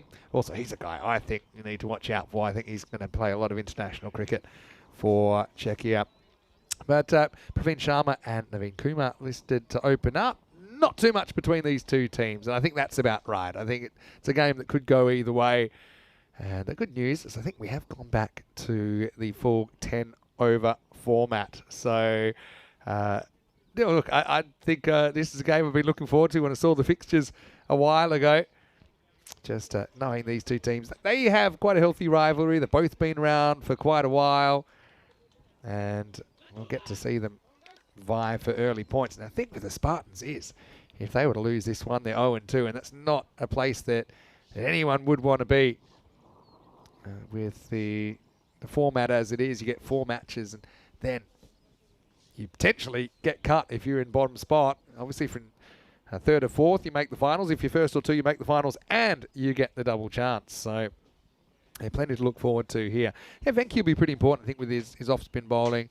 I think the Spartans on the chase. Okay, it was a bit of an off game for Kasi Balakrishnan, that's for sure. But, I mean, I liked what I saw from Karunaniti in the short innings that they had. And so looks like we're almost ready to start. Hello to everyone that's watching, of course, all around Czechia and all around Europe and the world for that matter. Don't know if the Down Under's open yet, but I know that that's the local hangout, definitely of the Vinaradi players. That's the Aussie pub. Voita's probably tuning in. Hello to you, Voita. Hopefully you're well and things are going well down there. I know that we've got viewers from all around the country with Skippy Mark Smart being in there, I noticed as well. Also, I noticed a couple of milestones with Dave B getting his 25-month crown and Rob Thompson with his 25-month crown or 25-month milestones. So wonderful stuff there. Thanks for being such great supporters of European cricket. Yeah, so we do go back to the 10 overs. Almost ready to go with Abdul Muiz. He's certainly a good hitter as well. He's going to open up for Vinos. And opening up with me in the commentary box is Rico Full. It's good to be back and, back to the old 10-over format after the exciting 3-over per side start we had. But opportunity now for the Prague Spartans to try and hit back after that defeat. But Vinaradi, well, they'll be looking to see if they can do what the Dominators did and pull off a surprise. Okay, Ray Prolu will open up and gets his ankles blown off potentially first ball. That'll run away for 4. And that's one thing about this outfield, Rico. Even with the amount of rain we've had, it just drains so well. You can see it's still very, very quick. Yeah, it certainly is. That's a tremendous shot, by the way, though, from that was Abdul Muiz. He played this beautifully. It was pitched up, but he was ready for it. Lovely drive down the ground. Nobody stopping that. 4 runs. Oh, cracking shot again. This time picks out the fielder. Well handled down there by Karunanithi.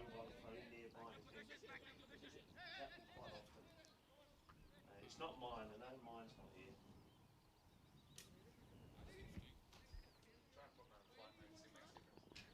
So Sharma gets an opportunity.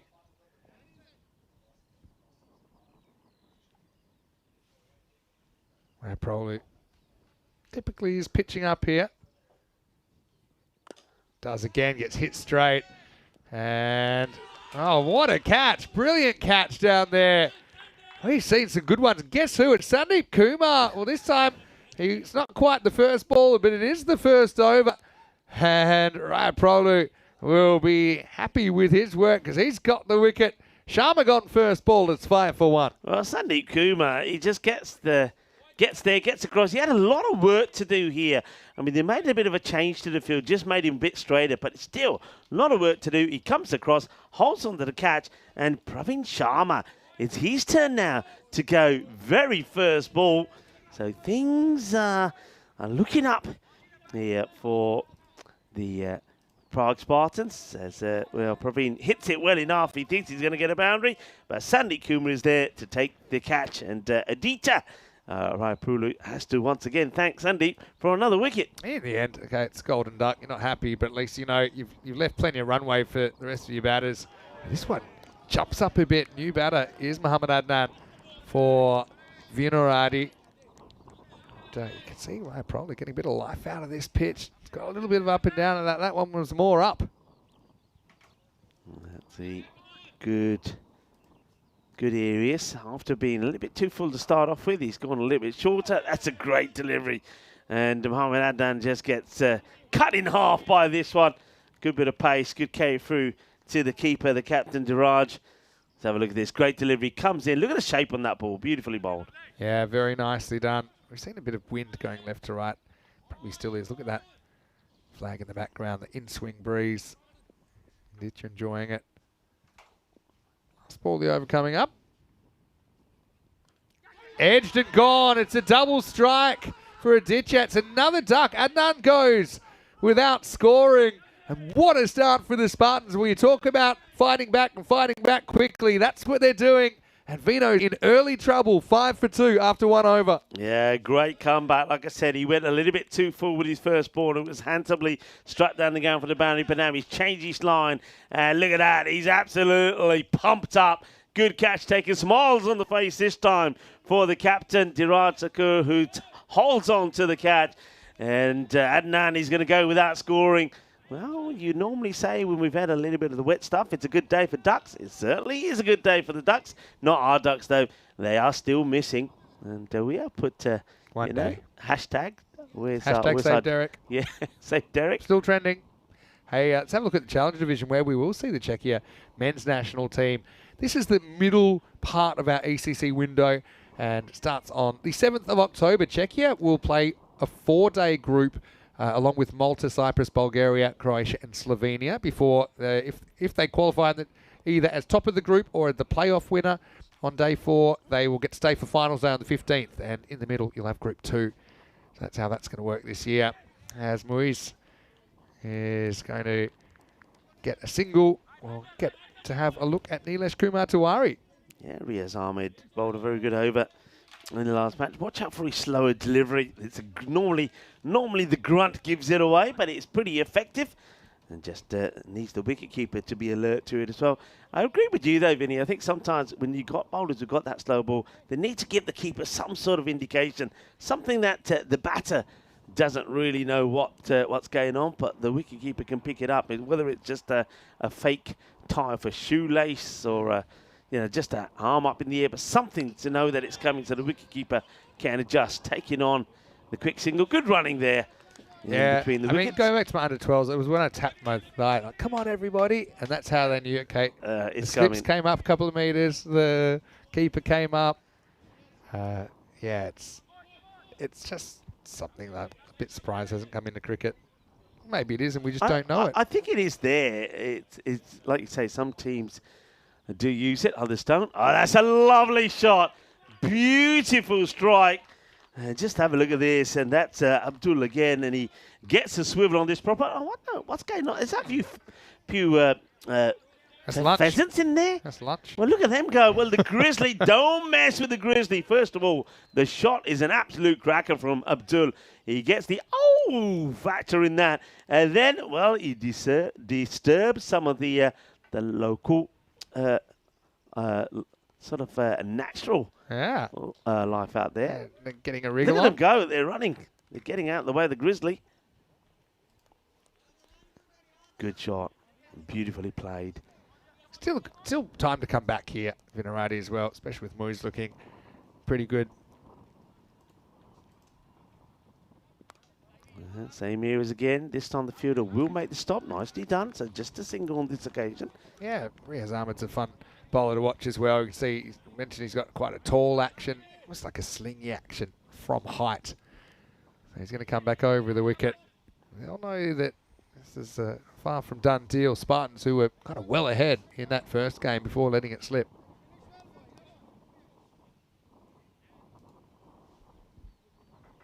Just making a little change to the field here now. Of course, it's the right-hander, so mid-wicket and mid-on our back. That's that slower delivery, but he sprays it down the leg side. Batter's a little bit disappointed that he's missed out on it. And once again, Riaz Ahmed just feels that he slipped a little bit there, but it's a good delivery if he gets it right. Yeah, definitely. So it's always the hardest thing, is knowing when to use it, how often to use it.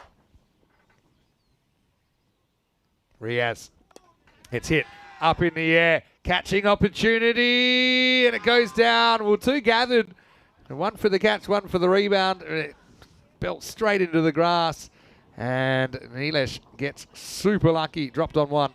He gets very well. Look, he drops the catch and does a backward roll. I mean, that's a beautiful backward roll, and that reminds me of the old school days. But doesn't get hand onto ball. That's disappointing. So an opportunity doesn't get taken, and they take 2 runs as well. It's going to be wide. Yep, called by the umpire.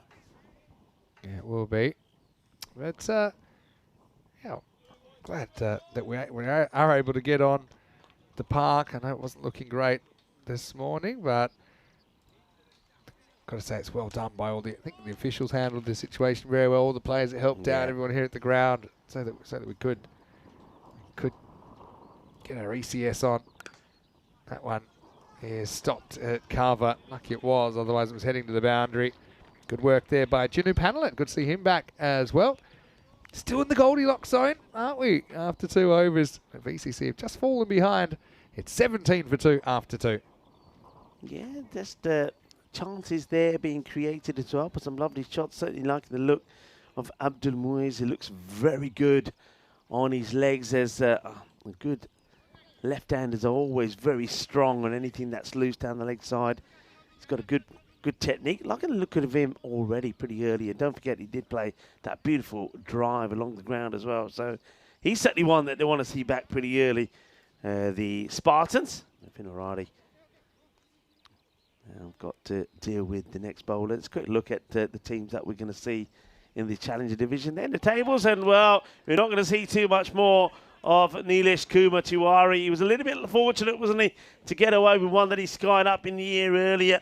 He got dropped on one, but now he's going to have his timbers shattered. And guess who, everybody? Yep, you're right. Sandeep Kumar does it again. Yeah, he's having an amazing morning. Just couldn't drag his team over earlier. But this is just simple bowling. It's full. It crashes into middle and off. So Vino's lose a third wicket in quick time. That is cricket 101, really, from the bowler. Nilesh misses. Kumar hits at 17 for 3. Yeah, very good delivery. Nice, full and straight. And the bowlers have adjusted well. Actually, it must be said in that earlier match, 3 overs aside in this one, probably can't go to the normal run-ups, but it doesn't seem to have affected them. And sometimes we often find that they're a lot more tidier when they go to the shorter run. And Sandeep certainly getting the ball in the right areas. New batter comes in is Naveen Kumar. who's going to be facing his first delivery. Oh, a little bit of a tuck around the corner. That will be 4 runs off the leg. It won't matter. Still takes him up into the 20s. Yeah, ball races to the boundary, doesn't it? That just tries to tuck him up. But I think this is just that movement. He does get that ball to swing around. It's a little bit shorter than the ball before, which was the perfect Yorker length delivery. But the batter gets enough on it to send it to the boundary. The Kumar to Kumar action here. And Naveen Kumar facing Sandeep Kumar. Oh, that's out. If he hasn't hit it, thanks for coming. Must have hit it. Let's look at the umpire. He's got a little bit of a quick walkway, and I think he kind of knocked his hand, which says there was a bit of an edge here. But if there wasn't, and again, the picture doesn't suggest it was a huge edge if there was one. He was a dead duck. Last ball of the over. Some hesitation in the end. It will be the end of the over. Kumar survives. It won't be the end of the over, pardon me. Just losing my mind momentarily. Tried to hit that. Probably a bit too straight on leg side. Probably needed to go through kind of point region, even backward point. What do you think about that LBW? Phantom edge. If there's no bat on there, I thought he was a goner. Oh, no. Dear! Oh dear! Yeah, well, what a disaster. What a disaster. Moose is going to get run out. Either one could have been run out there. That's the pressure building up on Kumar. They hit the point, they run. I think Moose stutters for a second, and that's what cost him his wicket. If he goes straight away, I'm sure he makes it. But we said it earlier, you snooze, you lose. It was the Spartans who lost earlier, but right now they're making up for it very quickly, 21 for 4. Oh, that's a huge wicket. Let's have a look at this. Once again, the backing up is not good. It has to be said. I wonder if we can just have a look at both the batters and their running, because I think you're right, Vinny. I think he was snoozing. He wasn't backing up. He was like a tree rooted. Look at him. That is terrible backing up. And then he tries to get going. He can't. You've got to back up, folks. I'll say it again, and I feel I'm going to be saying this a lot. Watch the women. Watch the way the women were doing it over the weekend and in the T20s. It's not good backing up. And as a result of that, he's run out. Yeah, and it was almost like an old car that took time to warm up, I think, with that single. But he's gone by a metre, and it's a metre he could have easily grabbed if he'd been looking for it. It's a tough one to lose at this stage. I thought it actually kind of went to the wrong end because they'd gone to the bowler. I think that Kumar was going to be short by all kinds of distance. But hey, Venki Margashayam, he's going to have to come in for a rescue job. I think he's been pinged 5 runs as well. He has. Are you kidding me? He didn't have his helmet organised. He was still sorting it out. And, well... If there's one man who should know all about that, it should be Venkatesh, shouldn't it? So, yeah, the sheriff has pinged him. And... Oh, gee. Oh, gee.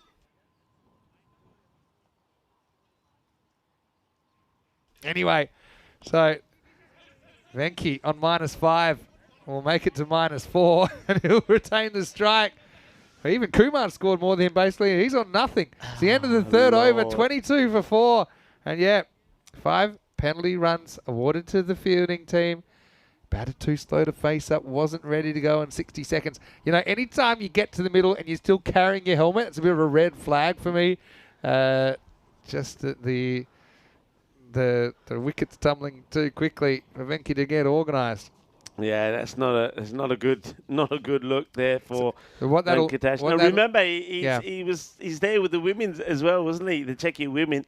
He probably spent the whole weekend making sure they were ready to get out there in enough time, and then, well, he falls subject and falls foul to it himself. So that's the way it goes. What that means is that when Spartans bat, they'll start on 5, so runs don't come off the Vinarati total. But what it means is Spartans, they start on 5 runs at the start of their second innings. At the start of the second innings, had a bit of a funny one with Nepal versus Netherlands, where Nepal got done for running on the pitch a couple of times during their innings and got pinged 10 runs.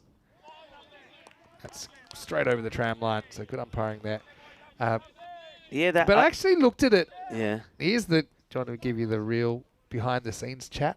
The Netherlands were really in the umpire's ears every time. And if you actually look at the ones that were given, there was nothing in it really. The guy's on the front foot. He goes to take a couple of runs, turns around. He goes at 45 degrees to get off the pitch. Yeah. And they're up 5 runs. I think a little bit of the old umpire backbone needed to look at there. You've got to be careful when you're playing that game because, of course, eventually, well done. Good catch. That's Antush Araya. Yeah, knocked away just a single this time. So, yeah, it's one of those things.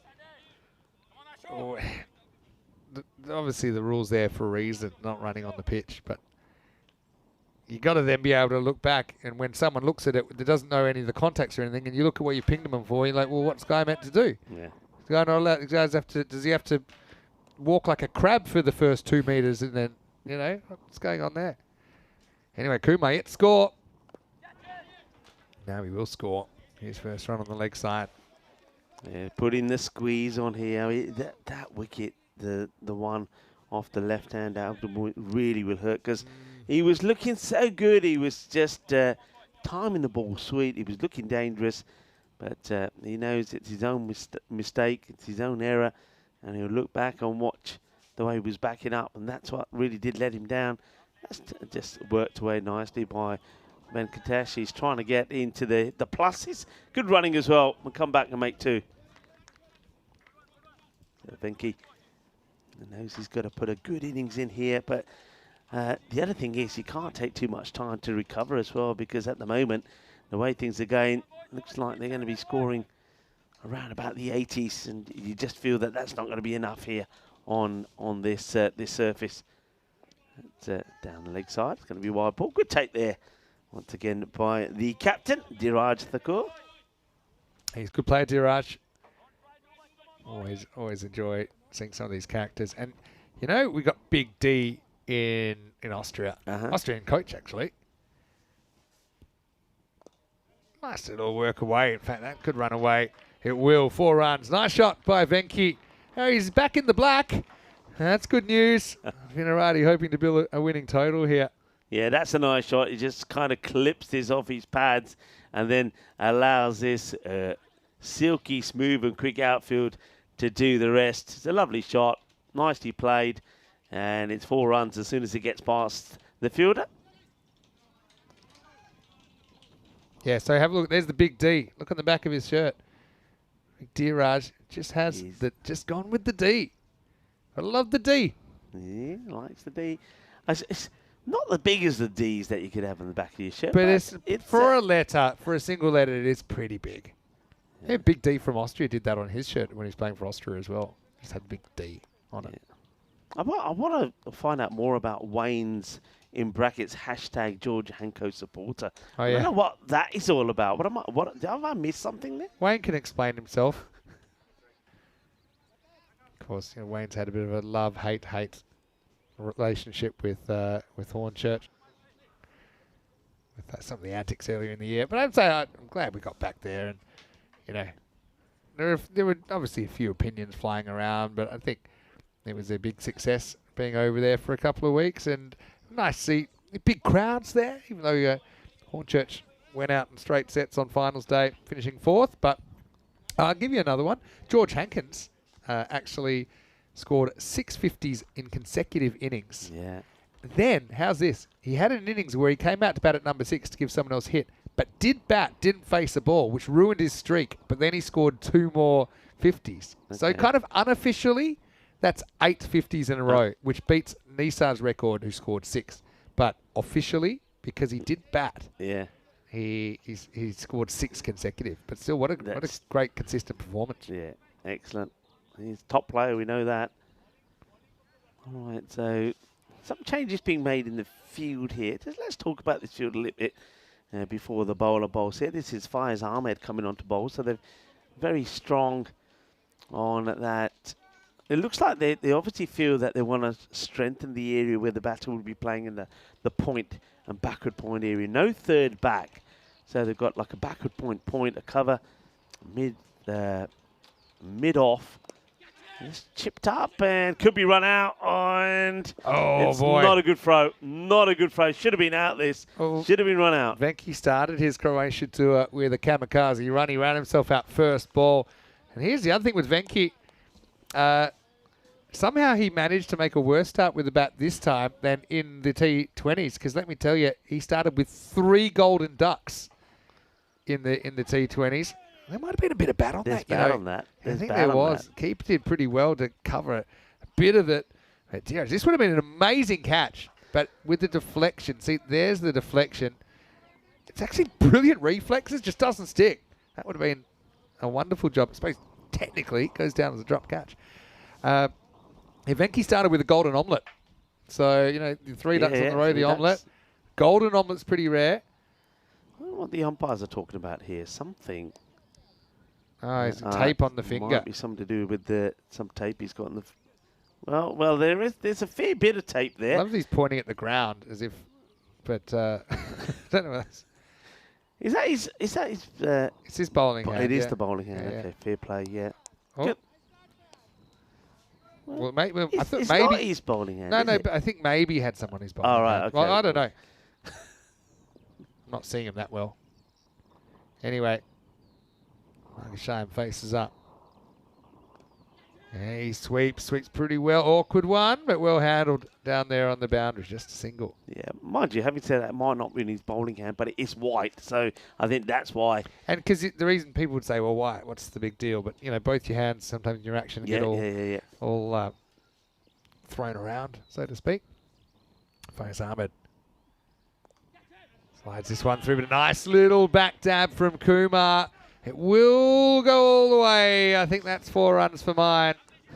It's a tremendous effort. I mean, he goes... It's a spine smasher. Well, they like it. Let's have a look. Watch the rope go as he hits it. Ready? There you go. There you go. But let's also watch the graceful landing that he gives us here. Douche! JP. Like, Ultimate Warrior would have been proud of that one. Well, we'll have to go back to that as Ahmed comes in again. Love a good spine. All the chiropractors out there, they would be loving that one. This is an awkward one, but it's very well fielded out there. It's Gupta. Can we just go back to seeing... Yeah, I mean, it's a nice shot. Oh, yeah. Oh, you felt that. At least it's slightly softer ground today. Love the commitment. Yeah, a little bit of a nudgery from Margashayam, and that will take us to the end of the 5th over. And it's 43 for 4. Hey, let's welcome you in. Good news, we're up and running in the bunker. Vinny Sandu here, Mr. Maximo. Got Rico Full with me. I know that Shobhan will be in for me in the afternoon. I'll get to do the next game with him. But yeah, pleasure to be with you. And we've got this European Cricket Series up and going despite the rain this morning.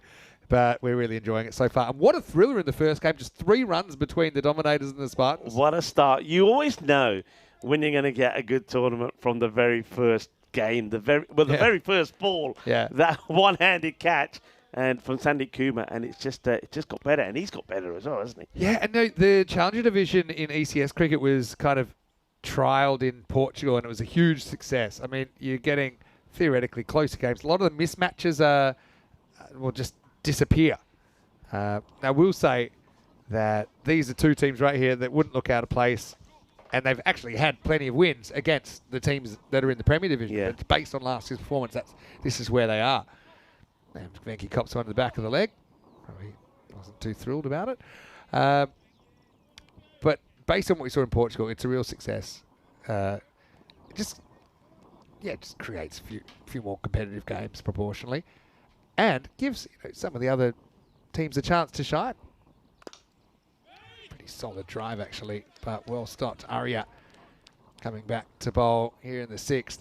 And so yeah, they play for the same trophy. They play for, obviously there's an MVP award as well. It doesn't work necessarily in all the countries we go to, but certainly there are some places where I think it works, and this is definitely one of them. Well, a bit of a false shot here, but it will fly away. Hey, Venki, he's getting the luck back with the bat now.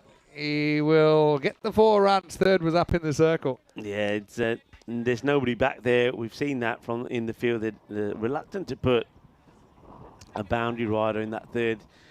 And he doesn't know too much about this, really. I think he was trying to, if anything, probably hit it over the top of the short kind of mid-wicket, but it ends up flying. to the vacant wide third. I know you love bowlers. Have a look at Aria's run up. It's so unusual for a right-hander. And he comes so wide. And right now it's off the hip. Pretty bit of a teaser for the fielder. But Venki helps himself to 4 more. 50's up as well for Vinorati. Yeah, they're just getting there. Still looks like it might be a score sort of around that 100 or 110 mark that can keep this partnership going. Yeah, the only danger, of course, is when because of the run that he's got quite a big run up as well, actually. But he starts very wide, comes in close to the wickets, but the chances are he's always going to be pitching around about leggish. But you don't normally see this angle, right? You see, if you you're don't bowling around see the wicket, you might start more behind the umpire. And still go a bit left to right. Checks his shot this time. Up in the air, just over the top. Maximo! Slowly but surely, things turning around for Vinos. And Venki, who started on -5, is back in the black. And Venki is back with the 6 down the ground. Yeah, nice shot this. It's about the timing. Look at that. Beautiful. The eagle shot board. Sona shot Maria straight out of the textbook, that one. He just backs himself, backs his timing, believes he's got enough, and he does get enough to clear the fielder.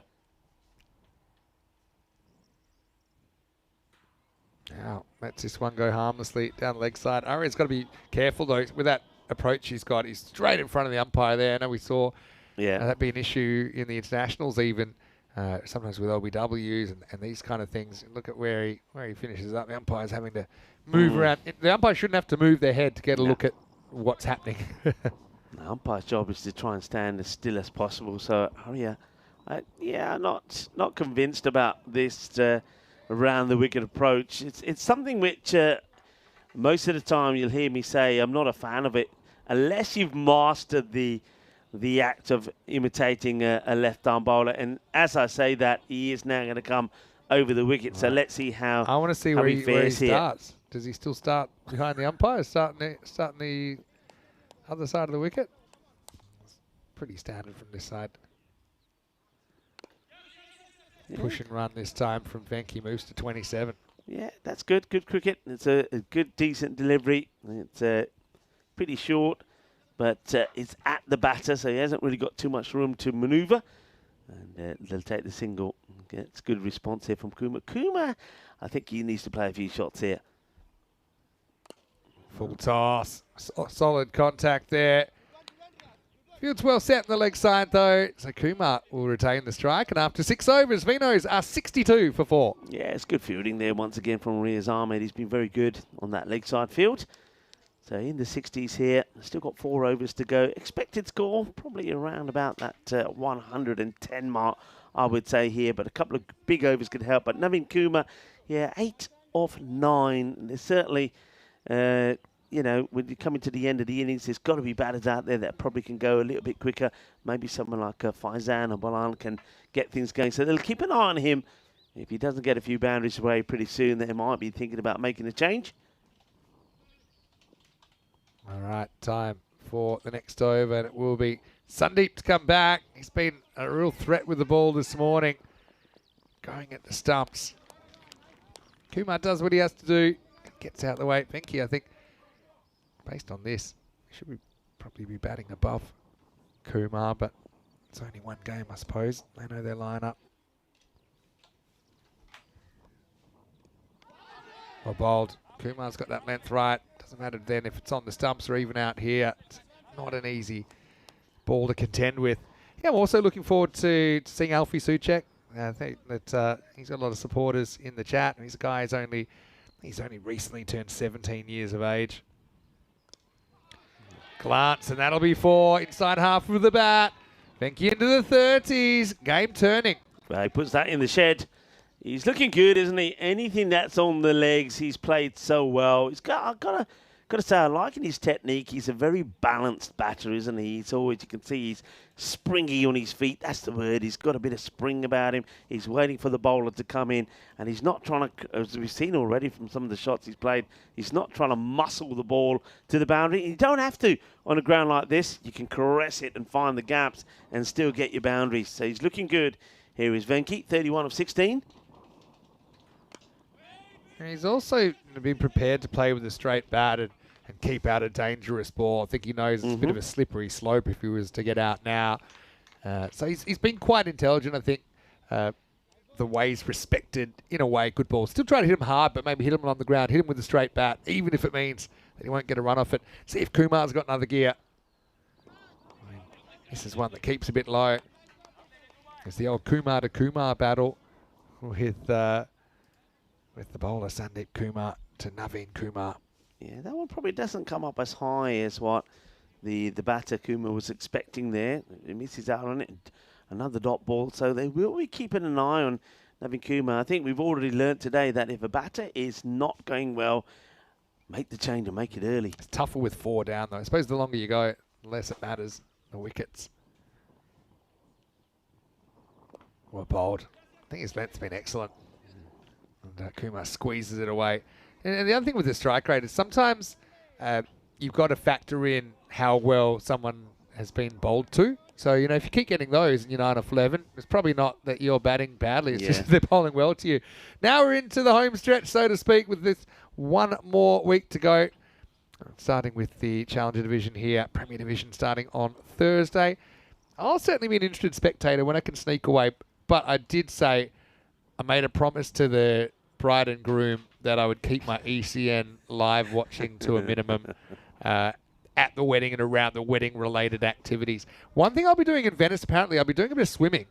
And there's not necessarily in Venice. Okay. I'm not going to jump out of the gondola, I was going to say. But there's some of the areas around there. We've identified a few beaches that we're going to go to. But when I go to natural bodies of water, the golden ball count goes up. There's a clear correlation. I remember this. Yeah, You're telling us my this theory. before. That's going to be a boundary. Yeah, not the best of deliveries. First up here, Faiz Ahmed. He strays it onto the leg side, and Naveen Kumar, well, he must be listening to us, finally gets one away, but it was a hit-me ball. Yeah, it was. Still had to hit it. Also had to make sure he didn't tie himself up in a knot. He made good position across the stumps to kind of off to open up that leg side. So, yeah, the theory I've got is the natural bodies of water. And actually, I snapped the longest streak ever. Charlie helped, I guess, in Portugal when it was 405 matches since Golden Ball. Still a record. That was a record that was snapped in the middle of 2022. So, yeah, I think Golden Balls are landing this week, especially United. Could United have a 4th Golden Ball? Well, this is a bit of a changing of gears. He goes after this. It will run away for 4. Venky's had the rub of the green. Despite not being able to put his helmet on his head in time, he's come back and he's building a very good innings for Vinarati. I wonder if we can see this side on as well. I think it is definitely. I mean, it's a difficult one for the keeper because look at Faiz. Faiz is not happy, but a bit of an edge. But it was a massive edge. There's no hope. Here's another one. Another kind of edge. Another 4.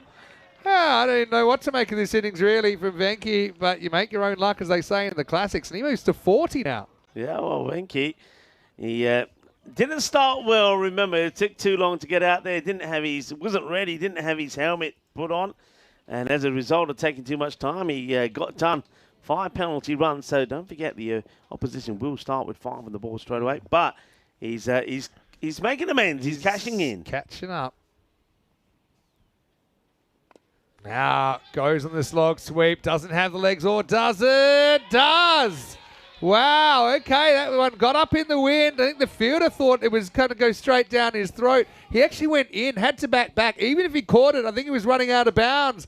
Venky moves to 46 with a maximo. You got to feel a little bit for Faiz Ahmed here. It's quite a clever delivery. He takes the pace all off it, and he feels he's going to get his man. But that one, it just kept going and going. Yeah. And clears the fielder. 6 more runs. What an over. Slight breeze left to right. Venky makes up his mind that he wants to go aerial. And the higher he hits that, the further it goes. 46 now to Venky. Hits this hard as well. But should be handled, will be handled. He'll retain the strike. He's on 47. And after 8 overs, it's 89 for 4. Yeah, they're getting that acceleration in at the right time, aren't they? To remember that Ashutosh Iyer's over number 6 went for 19. Sandeep Kumar, as you'd expect from him, only gave 7 away in the 7th. But Faiz Ahmed, that one, it does go a magical 20 coming off the over. The first magical over then we've seen in this European Cricket Series. A challenger division. It won't be the last, that's for sure. So a big finish now required here from Vinorati to try and get them to, well, I was saying they'll be pretty happy with 110 kind of score here, because they didn't start well, did they? They were 17 for 2 at the end of the second over and 22 for 4 in the power play. So 110 would be good, but you never know. They might even go slightly ahead. Might even be looking up a 115, 120 if everything goes to plan. Here's the next bowler. What happens in the 9th? And it's going to start with a big swing and a miss. Rare miss from Venki. But this is Rai Proli coming back. Remember, he started in really good form in this game. Started with that 2 for 5 over. Yeah, now you're a little bit surprised that they didn't bring him back. Remember, Sandeep came and bowled the 3rd and instead of him coming back and start with a wicket straight away. So it didn't seem to hurt them. Now I suppose you can argue should have gone back to him quicker. Okay, this is missed by the keeper. Interesting one though, isn't it? Because yeah, I don't know if I'd take the single here. It's a funny one. I mean, you still want to show Nilesh a bit of respect that he can contribute as well. So maybe you're not turning down runs. Still plenty to go on the over as well. Let's see though. It's crept ahead again. Again, it's well bowled. I know he misses it, but it's a difficult shot to hit. It's full. It's almost out towards the tram lane. Just tries to guide it. If there's bat on this, there's every chance it'll fly to the boundary. He's looking to play that dab shot a lot with anything outside that's full outside the off. I'd like to actually see him use his feet, come down the track, trying to hit over the top of the man that's quite short mid-off. Well, that's a full toss. It's going to get over the fielder. 6 runs. Well, it's a hit-me ball. Let's have a look at the height on this. But, well, I don't know why he bowls this. It makes no sense. I reckon this is a no ball. I'll check it. We'll have a look on the replay. But it's just by the shot. Yeah. Yeah. No, coming up. That'll be a 7 up. Thanks for coming. Yeah, not sure why Adita, after beating the batter outside the off, he's not bowling to a dangerous hitter, and then he bowls him a full toss and says, thank you very much. Boom, shakalagia. That's a 7 up. And that's how you get 7 in the game. Yeah. And all of a sudden, Navin Kumar, who was going run a ball 15, just accelerates big time. Yeah, that's why you take the single. Now you want the double click. That's your best case scenario. Oh, there was a dot ball in between, though. Yeah, well, that's even better, though. But again, it was a good ball. That's why it wasn't just on Kumar. Yeah. I don't know why he goes for that slow delivery. It makes no sense. Well, then not to Kumar. Then here, I mean, Kumar, even though he might as well just swung at this anyway, and if he missed it, he might probably hit the stumps and go for 4. You probably would have got more with that happening. The 11th commandment, thou shalt not block a free hit. Doesn't matter. Just swing. If you miss, you miss. Venki on 47. Oh, he wants to get Funkalicious. Almost dabs it onto his own stumps. There's a famous ramp shot gone wrong from Sahil Grover back in 2020 where he basically played this shot straight onto his own middle stump. Yeah. Venki almost does the same thing. Do you think if he knows he's on 47, he plays that? There's no fine leg, though, so I actually think it's a good shot. He might try it again, He stands, he hits, goes aerial. Hanging up a long time. Will it carry? It doesn't. I want to go for 2. Good throw might have him in trouble, but it wasn't a good throw. Pulled the keeper away from the stumps. Margashayam to 49. That's the end of the over as well. The 100 comes up for Vinorati. 100 for 4. Yeah, in contrast, I mean, if it wasn't for the no ball, the 7 up, it would have been entirely over. It goes for 11 in the end. Good, strong throw that came in there from Riaz Ahmed. But, yeah, as you said, it was a bit... It needed to be right over the stumps, and it wasn't. And that would have had Venki in trouble. Venki, though, he stays at by taking the 2, he keeps himself at the non-strikers end to start with. So I get the feeling here, Navin Kumar, probably the safe or the team thing to do here would be to try and get a single straight away. Yeah, I don't know. He's just hit a 6. You go for it. Venki will get a chance to get his 50 at some point, you'd think, unless he's Joanne Stiglitz from the CE Cup. Managed to take non-strikes in for about 8 balls at the end. Kept running 2s too. Still without a T20 I-50 for Joanne. Anyway, here we go with Riaz. This will be a good challenge, actually. 10th overtime. Starts with a wide. The other thing here is if it's hard because the non-striker is probably not picking the ball out of the bowler's hand, but in that slower ball, I think I'm running even to the keeper because it'll bounce twice. That's right, double bounce, yeah. But then you don't really know that as a... Just listen for the grunt. If he grunts, run. Well, Nearly. He wants a piece, but he's going to be out. Straight to deep mid-wicket, so that'll keep Venki off strike again. The partnership is broken, but it was a recovery job, wasn't it? They came together at 21 for 4. They put on 80. So Nilesh, give him credit. I mean, he was a good support there to Venki Margashayam. Riaz gets him in the end. It's 101 for 5. Yeah, good catch. You would expect that to be taken at this level. It didn't have to do too much there at the mid-wicket boundary. Came in a few steps, holds on to the catch. Nicely done. Navin Kumar, 22 then of 18. But you are right. He plays his role pretty well in establishing a partnership. That's good delivery. Once again, frustration. This is why, Vinny, I know often you're right, but that's why when they took the 2 there, I'm thinking, don't take the 2. Yeah. Stay on strike. He could have hit that for 6. But he's hit a 6 in the over, right? Who has it? New batter. Yeah, new batter's out there, Faizan. Yeah, Faizan. Oh, there you go. So you'll get a single. You get it back. You don't want to be hyper-focused on the first ball of an over. And by the way, Venki hasn't necessarily been Brian Lara 501 kind of form. He's been a bit streaky himself. He's edged a few. I'm not saying he doesn't deserve it. The question is, if he gets a single here, if he gets a 4, do you clap his 50? Oh, yeah. Technically, because you're going to pick him the 5. Do you not take the 5 off? Controversial. Oh, shot!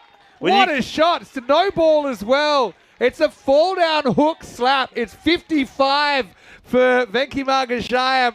What a half-century. What's the no ball for? Was there one in the over before? Well, I don't know. It was caught right. It might have been for too many outside the circle. There's what a shot, though. There's a lot of pointing. What a shot. He sat down and slapped it into the car park. Well, you do clap it now because, of course, I was going to say if he hits a 6, you clap it because, well, 55 minus 5 is still 50. But what a shot that is. Shot pura मारे आ देख लो shot छक्का मार के ना पुंजी चौंकड़ी मार के बैठ गया. They've un-no-balled it as well. Okay. I think he called it for a bouncer, but it's the first bouncer. I was going to say, I only saw the one. Someone put the car park shot up there, and then we can move him up to 55. I think they've had to redo the ball because the no ball was called originally. Right. Yeah, come on. Where are we at? 108 for 5 then. 2 balls to go. Slow ball. Could have told him it was. They're going to run. They look to run again here, but the keeper holds on. I don't know if I'm taking that one. Wow, what a good innings. And you know what you said about him not deserving to be clapped till he's 55? Well, he's certainly kept you quiet. He went from 49 to 55 with a smash. Well, I said about if he gets a single or 4. I didn't mention 6 because, of course, if he gets a 6, you do clap him. But what a way to do it. Faizan to try and finish it. Gets it 4. It's going. It's down the vortex. So Faizan swings hard and things changing around pretty dramatically for Vinarati. They're going to finish 113 for 5. I will say it's only really worth 108 because they have the 5-run penalty to be applied. But maybe the best innings from someone that started on -5 that we've ever seen. And actually for Venki, it's his first ECN 50. It is better than his previous high of 38 against Barbarians back in 2023. And it was a really entertaining innings to watch as well. It was a good innings. Congratulations to him. And I suppose he had to anchor and hold the innings together. So he does it well. And he's getting a good round of applause from all of his teammates. And, of course, he needed that little partnership there from Navin Kumar as well. But I do feel that Navin probably stayed out there just a little bit too long. But, of course, we don't know what they've got in the chat. Let's have a look at this again. It started with a beautiful hit down the ground there from Abdul Muiz. He was looking good. Problem was, though, he was losing wickets at the other end. Yes. Here was one of them, Sandeep Kumar, taking a great catch. Yeah, true. I mean, it was an innings of momentum shifts, wasn't it? I mean, Vinos, they just looked to be an absolute rabble at one point when they had lost those early wickets. They were 5 for 2. They were 17 for 3. Then, despite that one going down, they were so far ahead. That was the stumps getting blown up of Nilesh Kumar Tiwari. And then this is the big moment as well. Muiz had started well, a couple of boundaries. He gets run out, and they're all over him. 21 for 4. There's a bit of a juggle time. Venki took too long to get to the crease, but once he was there, he got to work. Yeah, he did get to work and he played very well. And when you have a look at his wagon wheel, he played shots all over the place. Well, that was a proper wipeout. It was all in vain because it was already going to be 4 runs because the feet were touching the road. That was a lovely shot. Beautifully played down the ground. Perfect timing. But the shot off the lot has to be the hook shot that he played for 6 to bring up his 50. Yeah, how do you do your hooking? He says, sitting down. Yeah. I'm all about that shot now. There's a few lucky moments. I mean, I don't know if that's lucky or not. It's just the conditions. It just blew an extra 2 or 3 meters and got out of the ground. We saw that his partner also it took a bit of time to get going, Naveen Kumar, but kind of got there in the end. That was the one. It was off a fake no ball, but the hook shot was real. Took him up to 55. Faizan came out, he was hungry for the strike, and he was able to nick a 4 last ball, or a few of those. And Vinarati, I don't know, in these conditions, it still seems a little bit light on for runs, but maybe it's around about par in the Challenger division. Maybe the 110, 115 holds up. I suppose we'll see. Olympia Wiz at the top of the order, a couple of ducks, and Tuari with 4 and Naveen Kumar with 22. But it's all about Venki Margashayan with 55 of 27 balls. The Faizan towards the end helped him out as they score 113. But just noting that the Spartans will start on 5 due to the penalty runs in the second innings. Yeah, and how crucial would that be? That's going to be very interesting. So, well done, well batted by the captain there. Venki gets his team to a score. Let's look at the bowling figures here. Once again, Sandeep Kumar, he was good, wasn't he? Just the 8 runs coming off his 2 overs, 1 for 8 men. I liked Aditya Rayapuri as well, 2 for 15.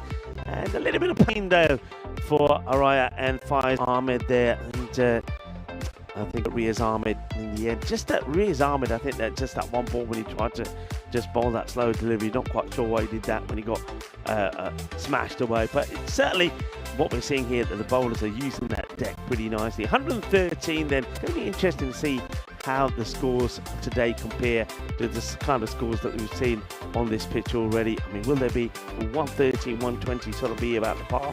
Or will we see bigger runs? It'll be interesting to see.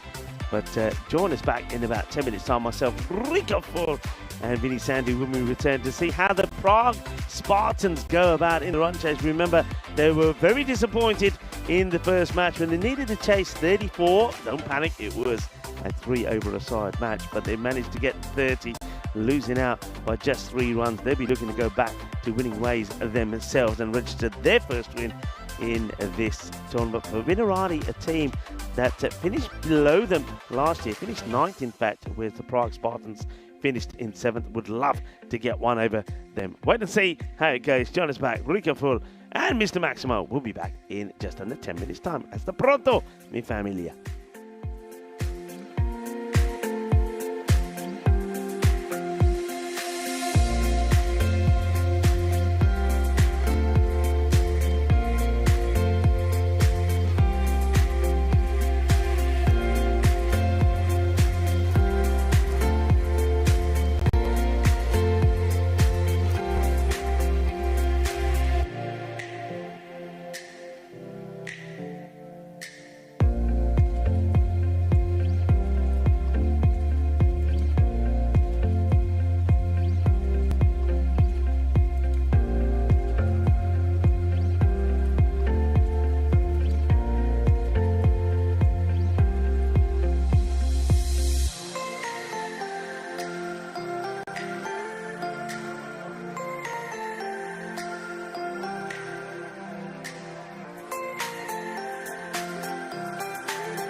This European cricket event is proudly brought to you by HCL Software, Rado and 1xBet. Hello, cricket lovers, and welcome back. The umpires, Sushant and Wahid, have led the teams out there in what should be a very exciting run chase, I feel. 113 put on the board by Vinaradi, thanks to a good half-century from their captain, Venkatesh Magarhasham. 55 of 27. Held the innings together when they were in all sorts of trouble at that end of the third over, 22 for 4.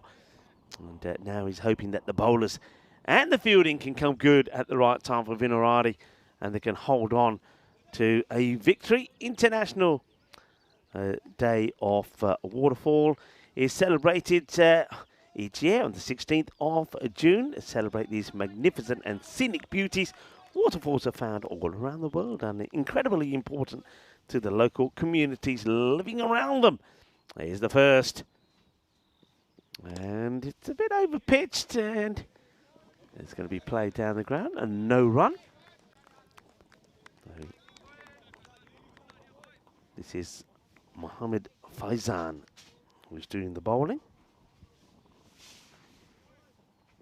Bowling to Sandeep Kumar, who has got the Jinu out there with him. Has played down the ground this time. Again, no run. So good early pressure. I think batters are always keen to get off the mark as soon as possible by keeping the pressure on. 5 on the board. And those of you who are just joining us and wondering why, right up in the air, but that's going all the way. That's a good, solid strike. Manos arriba, Vitro. But again, so es 6 carreras, 6 runs. It's a good hit. Thought for a moment that he was going to struggle to actually get that away to the boundary, because he did get tucked up a little bit behind. It was quite a, not an easy height to put away, but that's a thunderous shot. Lovely hit. Yeah, the 5 was on the board already because of 5 penalty runs. Goes again, and he's going to be 1 bounce 4 this time. 6 and 4 all together now on the network, hungry for more. As that one gets played away as well. And well struck, powerfully hit. Good hitting. And this is Jinu Banilet that's opening up. They had it the wrong way round, so apologies for that. That's why I was calling it a Sandy, but it is Jinu who. Now, that's a really good shot. It's a classy shot this time, isn't it? We've seen the power. And this time he sort of almost like paddles this into the gap, does Jinu. Liking this start. Just have a look at this. So he just, look, it's a really stylish shot. He's actually knows exactly what he's doing there. He says, well, that's the gap. That's where I want it to go. And it's just a little paddle flick into the area that he's looking for, into the gap. It's going to be 4 more runs for Faizan. 14 off the over, plus this, and he's going to get his man. Well, that's the way to do it, full and straight. And this time, Jinu Benilet plays all round it. Stumps are shattered. Faizan gets the wicket. And the Prague Spartans, they are 19 for 1 at the end of the first over, with those 5 penalty runs coming into play. So Faizan, after being hit for 3 boundaries on the spin, comes back and gets the wicket there of Jinu. Plays some nice shots in there. And then it was that, once again, that full delivery, full and straight Yorker length. Timber, the stumps get knocked over. So Faizan will have to go. But it's a good start for the Spartans. They need to win the power play and try and make the most from it. And now we're going to see Kasu Balakrishnan come out. Remember, didn't have the best of starts in that last match here. Probably guilty of chewing up too many deliveries. We know that.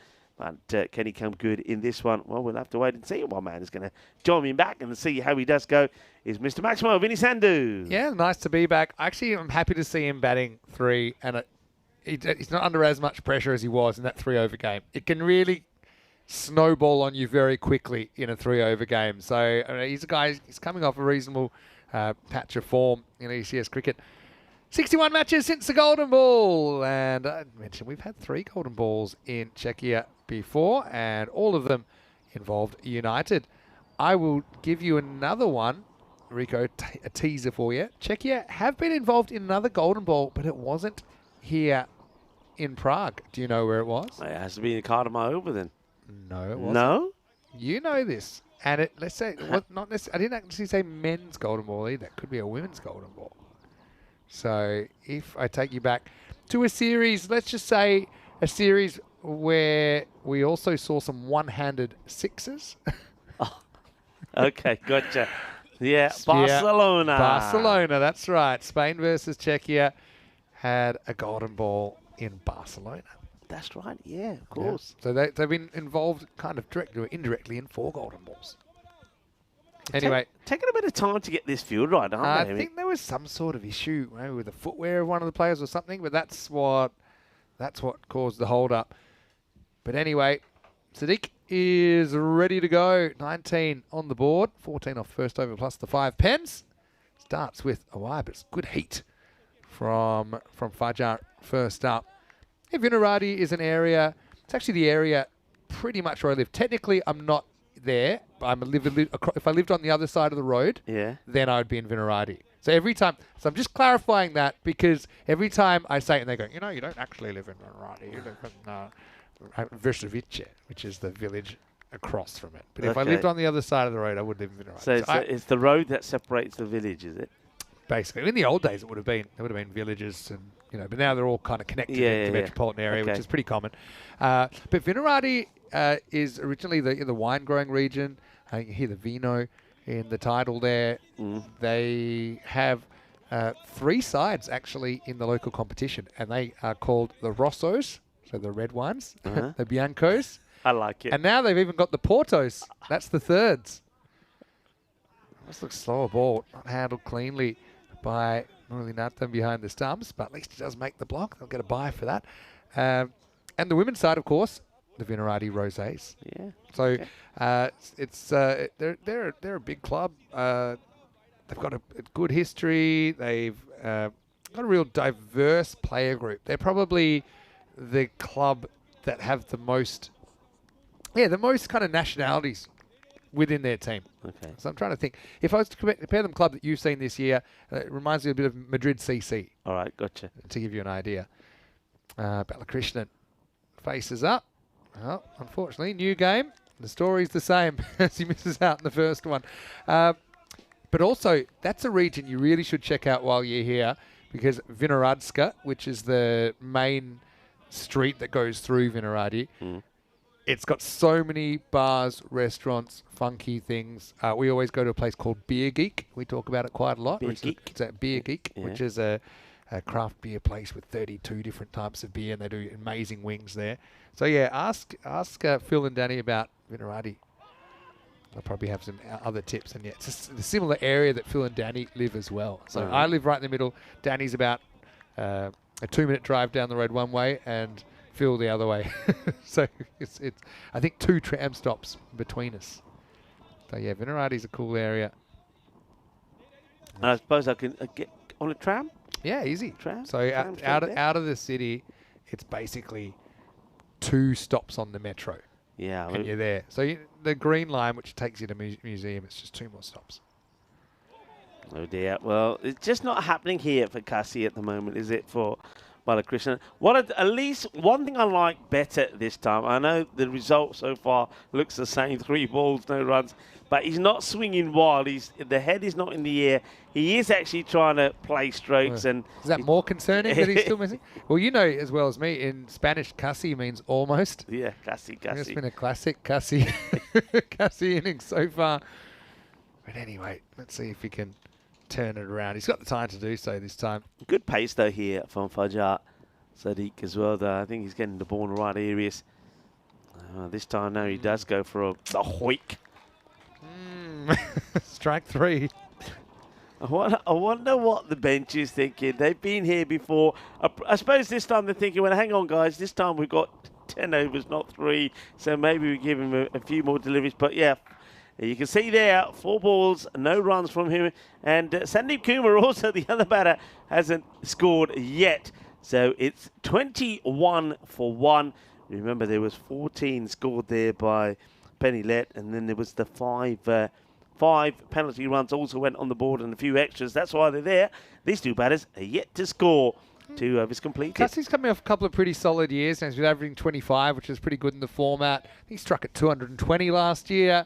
So I remember there's been times he's been real hot. But he started cold. But, okay, I was going to say early in the series, but the thing is, for the Spartans, after this, they've played half their games. So it does sneak up on you pretty quickly. Maybe just hasn't found the right matchup yet. Let's see.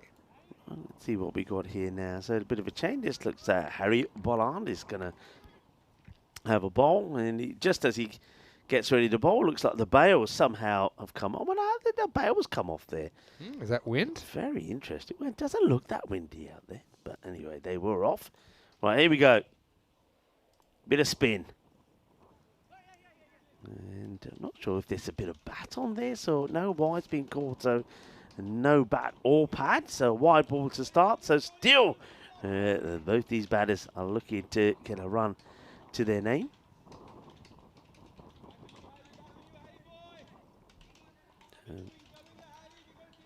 I like this. When batters are struggling, why not try a bit of spin, even though we are still technically in the power play.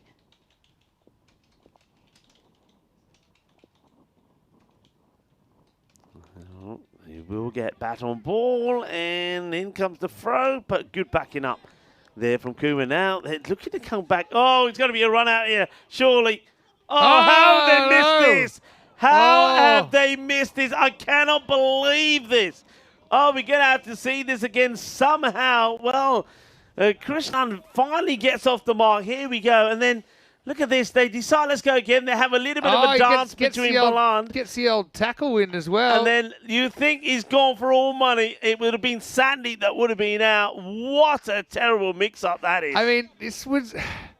I suppose he tackled the batter. I say tackled, but he got tangled with the batter that wasn't actually running into danger end. But that kind of made Sandeep Kumar stop. That would have been a really awkward one if it had been out, to know if you go through that. We might have another run out anyway. Oh, this one bounces off Bolland and almost bounces into the stumps. Well, this is a chaos kind of over so far.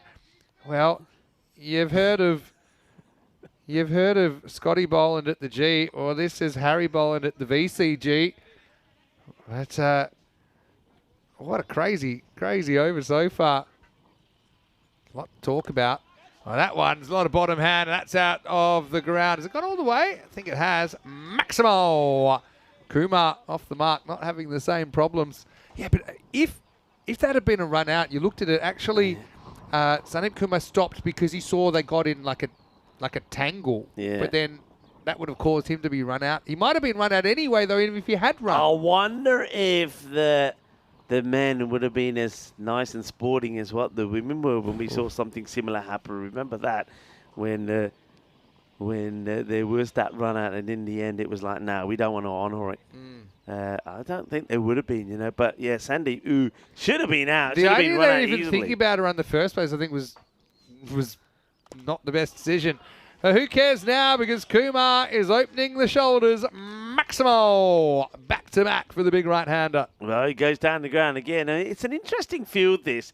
I don't think Kumar is going to hit a boundary over extra cover to what's being bowled here by Bolland. So I think they got the field wrong here. You've got to be having long on and mid-wicket back. Now, whether to make that change or not, we'll have to wait and see. But it's being tossed up there by Harry Bolland. And Sandeep Kumar has just made up his mind and said, you know what, wherever it is, I'm having a go. So after a I'd still toss it up. Let's see if you can get a mistake out of him here. It'd be a good wicket to get. Pretty well bowled. Pretty well bowled. I like what I'm seeing from Harry. Yeah, good comeback. You can hear them saying out there, good comeback, Harry. Right now bowling here to Cassie, who does play this away nicely. And I think every time Cassie is getting back onto ball, he'll feel that little bit of confidence coming his way. Krishnan. I suppose, look, they're needing to go around about 11 and over, so they don't have to be trying to smash every ball to the boundary. You can place it around, you can take the singles, and that should make him play slightly differently to the way he did in the earlier match, which was only 3 overs aside. So 3 overs are now completed. It is the end of the power play, and they're doing well. 40 for 1 compared to 22 for 4. Yeah, Harry Boland, it's his first game, in fact, on the networks. I didn't think I'd seen him before. Does go for 19 in his first over, but I think the signs there are good. I think he seems like a pretty handy left armour. Looks like we've got Abdul Muiz coming on to bowl now. I'll be interested to see as well how they employ Alfie Suchek. Young Czech fast bowler as well. It's Muiz gets the ball now and over number 4. Spartan 68%. I don't know if it's that much of a mismatch still. I'd still have this one probably maybe 60-40, maybe kind of in the Goldilocks zone. I feel there's Kumar's big key. We'll hit back, ankle buster. I was just having a look at Kumar's record, actually. It's an interesting one. 2020, played 3 matches, only had 1 innings, and it was a 0 not out. He didn't score any runs in 2021. He played 4 matches, just again the 1 innings. Didn't play in 22. In 23, he did play. His high score was 12 against PCC. And then last year, he played just the 1 match, and his high score was 6. So he's been around, but not played a lot. Yeah, so we haven't really seen too much of him. Hasn't been on the park too much. That's been the thing. Yeah. There's going to be 4 runs here. Watch this one. Just works behind square, and that's Kasi Balakrishnan, who will help himself to 4 runs. So yeah, slowly gaining confidence. I think his highest score, Kasi, is I think something like 74 on the network as well. So I mean, he's a guy that can make big runs. And Spartan's still in a winning position. Yeah, so Kumar, what comes to mind is I think with Sandy Kumar, he's probably an aggressive player and thought, you know what, we want him up the order in the power play. And he's doing his job pretty well. That's going to clear the infield. Chase is on. Got to get something on this. And I think they will get a stop. Good little back flick from the fielder. Keeps the ball in the field of play. And it's the captain then has to come up and tidy up. They ran 3 there. I think it was a genuine 3. Let's have a look. Firstly, the foot fielding was legal. Venki then had to put in the extra. Venki looks like his legs are pretty tired. He had to go the extra effort. They said, hey, yeah, you know what? I think that's been kicked into open space. Or yeah. Clever running. Yeah, lovely work. Good hustle. All right. Swing and a miss, well bowled. Yeah, good areas. What I'm noticing here is that the extra bit of pace, the extra bit of effort into this pitch is certainly giving it good rise outside the off. So you see that there's always something in this pitch if you get it in the right area, especially in that off stump, on the off stump corridor. That's a little bit fuller. It's been well struck, but just a single. The ball just bobbles up as Venki comes along and does the fielding. 70-30 is what the wind predictor is thinking here. Yeah, playing from behind, but still got a fighting chance for Inarati. But the Spartans bring up their 50 as well in the 4th over. They're on top at the moment, 50 for 1. Yeah, going very well. You'll see some people asking, what's the number in figures next to the target? For those of you that are not aware, that's the bonus point equation. So basically, and if let's just say that the Spartans, they don't get the win here, they don't chase the 114. If they get past the 80 score, then they will pick up a point. So the Spartans, they have a strange draw in that they play the first 2 games and the last 2 games. Oh, well, there's a hit. And it's a pretty good hit. It's going to go all the way. Maximo! Oh, they decide to stick with the left arm spin of Boland. He swatted away over the leg side boundary for 6.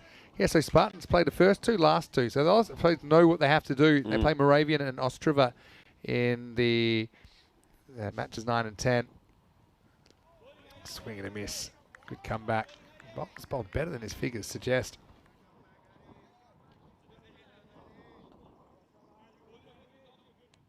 And there's the bonus point equation.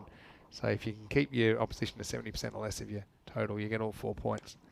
That's a clean strike as well. Kumar just seems to be in a bit of a zone. I bet he'd trade any of these sixes for one the last ball of the last game they played, but still, you just got to do what you can, and he's going to help himself to 6 more. Yeah, the thing is, though, if you have a look, there's no footwork here. The ball is just in the area. It's in the slot.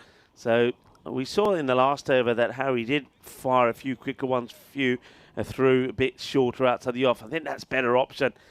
And, yeah, that's the one I'm talking about. He's going to get unlucky here. He's going to get past the fielder. He's going to skid away, and it's going to be 4 more. That's unfortunate. Yeah. It was the better delivery. It's the one that I was talking about. Look, just a bit quicker, a bit wider. It slices it up in the end. The fielder tries to get there, but not able to. It's good effort. Bit of the old Bambi on ice from Alfie, unfortunately. But at least he tried to turn into a catch, but it's a cruel game. It spins, bouncing just in front of him and down the hill for 4. No, Bolland in the dirty 30s, trying to stay out of the naughty 40s. That's hit very well as well. Bounced just inside. Has that gone for 6? All right, maybe it is another Maximo. We'll check it out in the replay, but he is in the naughty 40s now, if that's the case. Well, for somebody, I was just talking about, we haven't seen him play a lot. I mean, he's played for a number of years, but they haven't played too many matches. Well, you can see that he is dangerous, Sandeep Kumar. He's high score so far on the network, but he wants to go all the way. I'm pretty sure get a half century. That's well bowled at least. Oh, boy. Oh, I don't know if I'm the bowler. This is definitely not outside the line. Not a it's wide. on the line. Not a wide. Well, Roland, just mark him down for none for Well, 48. he might get a wicket. If he gets a wicket, it'll work for him. None for 48. Coming in. Oh, does get a wicket. All right. So I suppose the wide call goes in his favour. I would have been tearing whatever hair it had left out. But Harry will come up with his first ECN wicket and an extra ball. They probably shouldn't have had to bowl. Does break the partnership. Is there still time? I mean, they still need 40. Could they perhaps spark a bit of a collapse here, Vinos? But sitting pretty at the moment. Spartans are 73 for 2 after 5. Yeah, well done to Harry. And I was a high score on the wide. But you know what? Sometimes these things happen for a reason. Maybe the reason it happened is so he could pick up his first wicket on the European Cricket Network. So well done to Harry Bolland. Also well done there to Sandy. Well, he was trying to pick up his first half century. That was not to be the case. But he's put his team at the halfway point in a good position. 73 for 2. Is this one time the batter should be annoyed at the wide being called? Remember, whole ball outside the whole line. That one was straight over, probably a bit of the ball inside the line as well. All right, Moores is back. 8%, but it's not 0%. You are going to have to go one at a time through this middle order. Yeah. And slowly work on trying to maintain that gap. 40 off 29 required at the moment, so a gap of 11. Full toss, but Gupta happy just to take the one. So I just feel this game's got a bit of life left in it. Balakrishnan is a bit of an unknown quantity. Which Balakrishna's going to turn up? There's a few swings and misses. I think could get in his head a little bit. He does get some bat down on this. Yeah, it's good delivery. Slightly slow ball. You can see he had to wait. He got into position and then had to wait. It's almost like you're counting 1, 2 before you play it.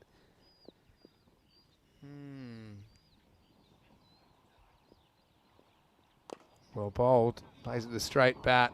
Ground fielding can't let you down. It doesn't. It's Faizan out there. Just a single. Single's actually fine at the moment for Vinos. Obviously, they want to pick up wickets at some point. As long as they can just stem the boundaries, they can slowly chip away and try and get that required rate back up towards the kind of 10 or so. It's 8.5 right now. Big swing and a miss. Accidental stop by the keeper. Just bounced straight off his size 44. Have a look at this. He was nowhere near this, Muralitanen. And luckily, his foot was. He's been watching Sally Barton, I'm telling you. Watching and learning. Watching and learning.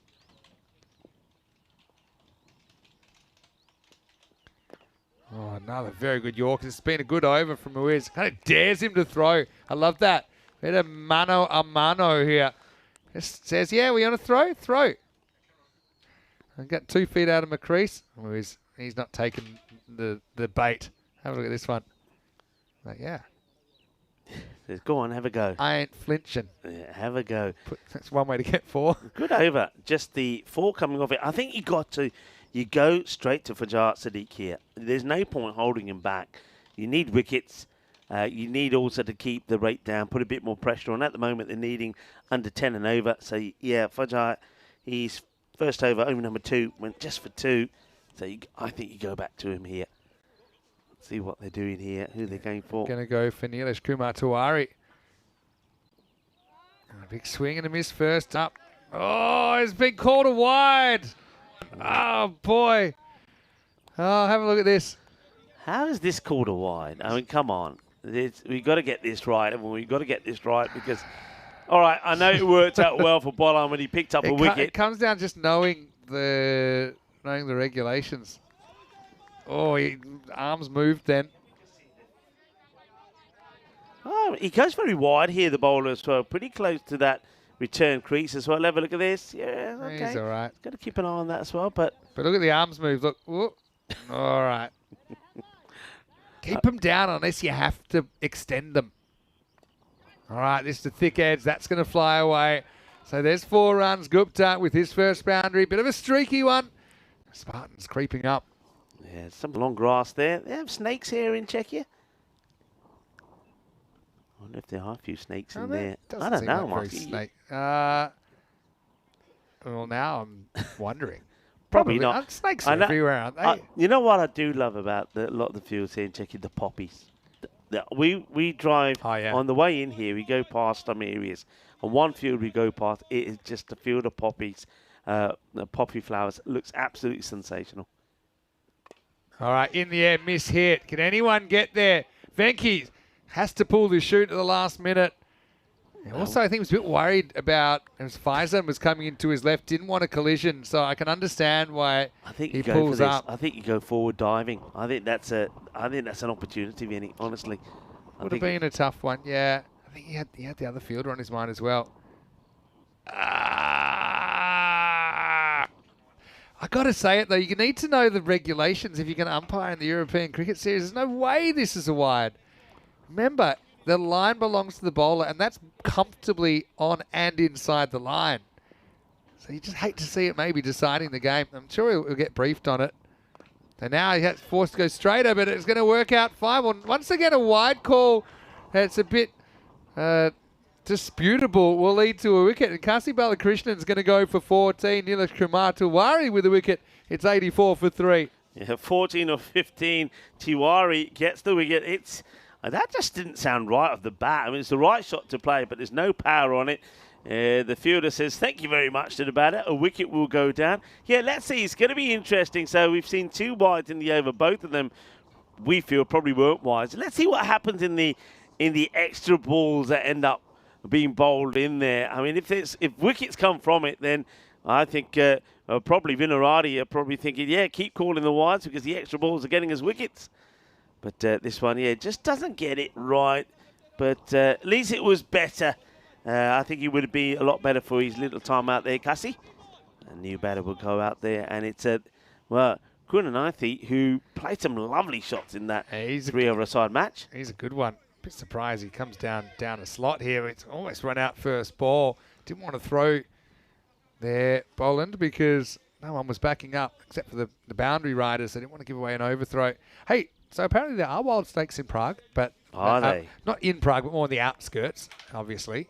Don't really generally see them in there. Well, we're pretty much in the outskirts here, aren't we? Wenceslas Square. Wow, that one is hit, but is it far enough? It sure is. Maximo saves Carreras to finish the 7th over, 91 for 3. But they are not very dangerous.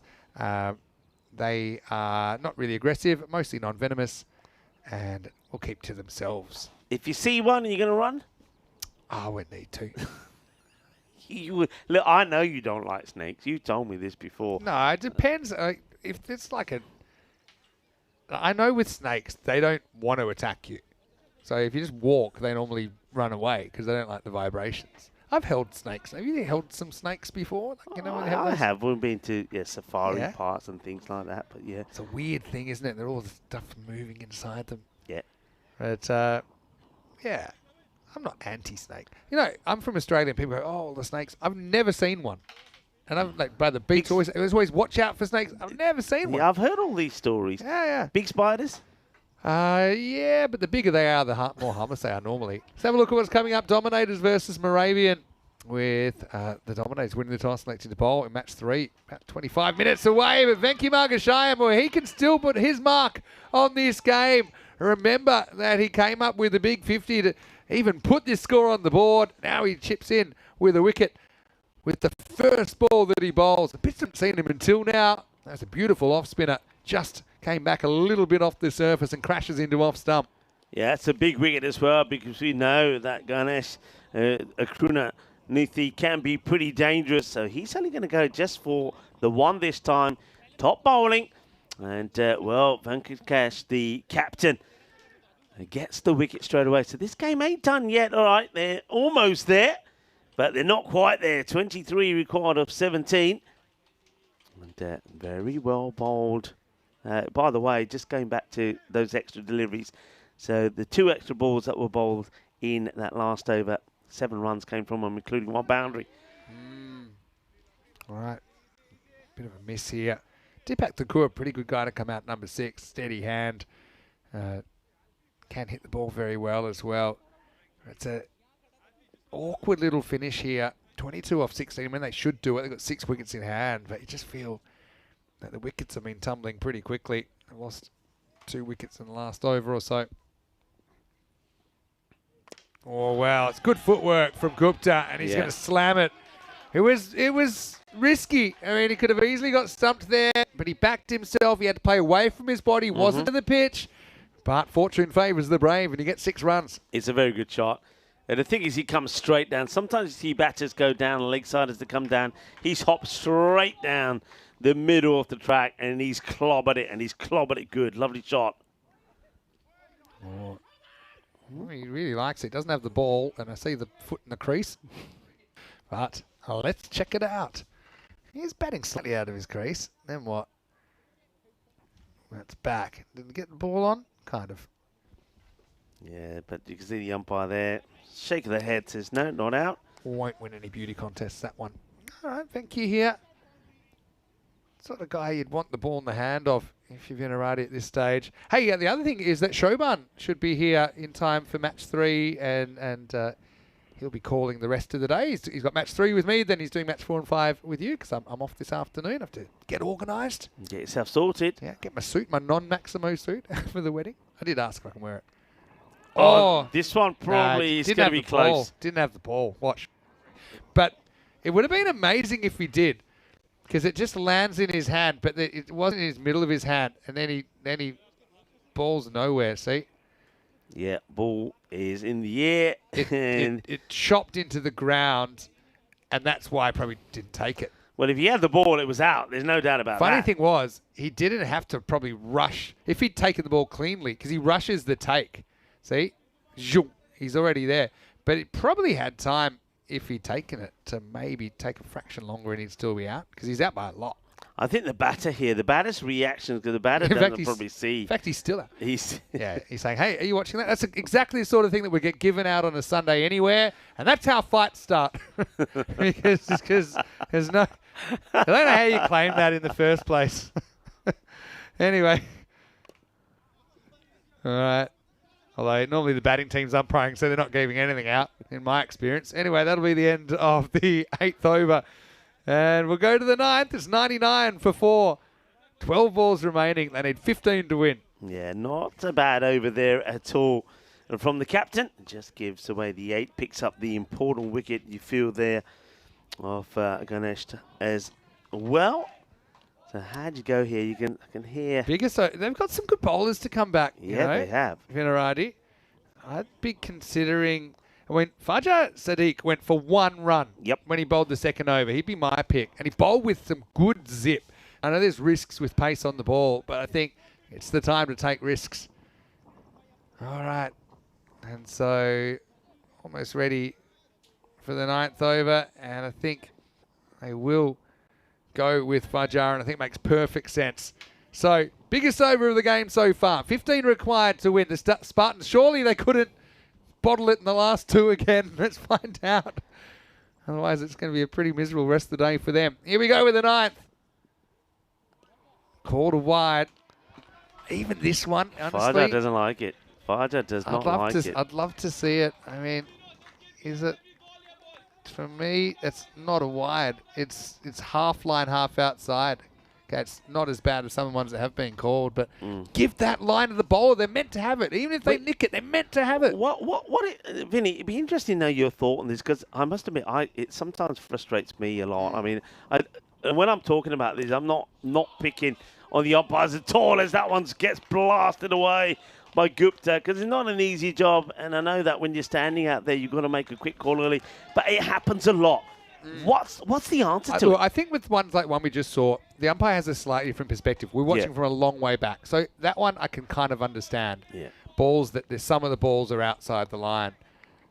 But ones that are half on and half inside, I got no explanation. Yeah. Honestly. I think it's lack of understanding of the playing condition. Anyway, this is going to be hit hard. Just a single, down to 9 off 10 now. But it will definitely improve, I think, as the week goes on. You'd hope so. I've seen Charles out there, and he'll stand at the crease, and he'll a ball here, and he'll say this and this. So the main thing is you need to be asking yourself the right question. Sometimes I see calls, I'm like, I don't think you're asking yourself the right question if you're making that call. That's all. All right. Thakur. Big swing and a miss. Now tries a little free throw. Where's he going? He's going to get himself run out here. That might be out, you know. I think it is out. Because these stumps have been knocked over, and he wasn't back. He's saying, but the stumps are over. He could have got back, but this is out for me. Let's have a look on the replay. This is out, and that's what the wicketkeeper's saying. Wicketkeeper's saying, I'm not the stumps over, so he's out. Look, here he goes.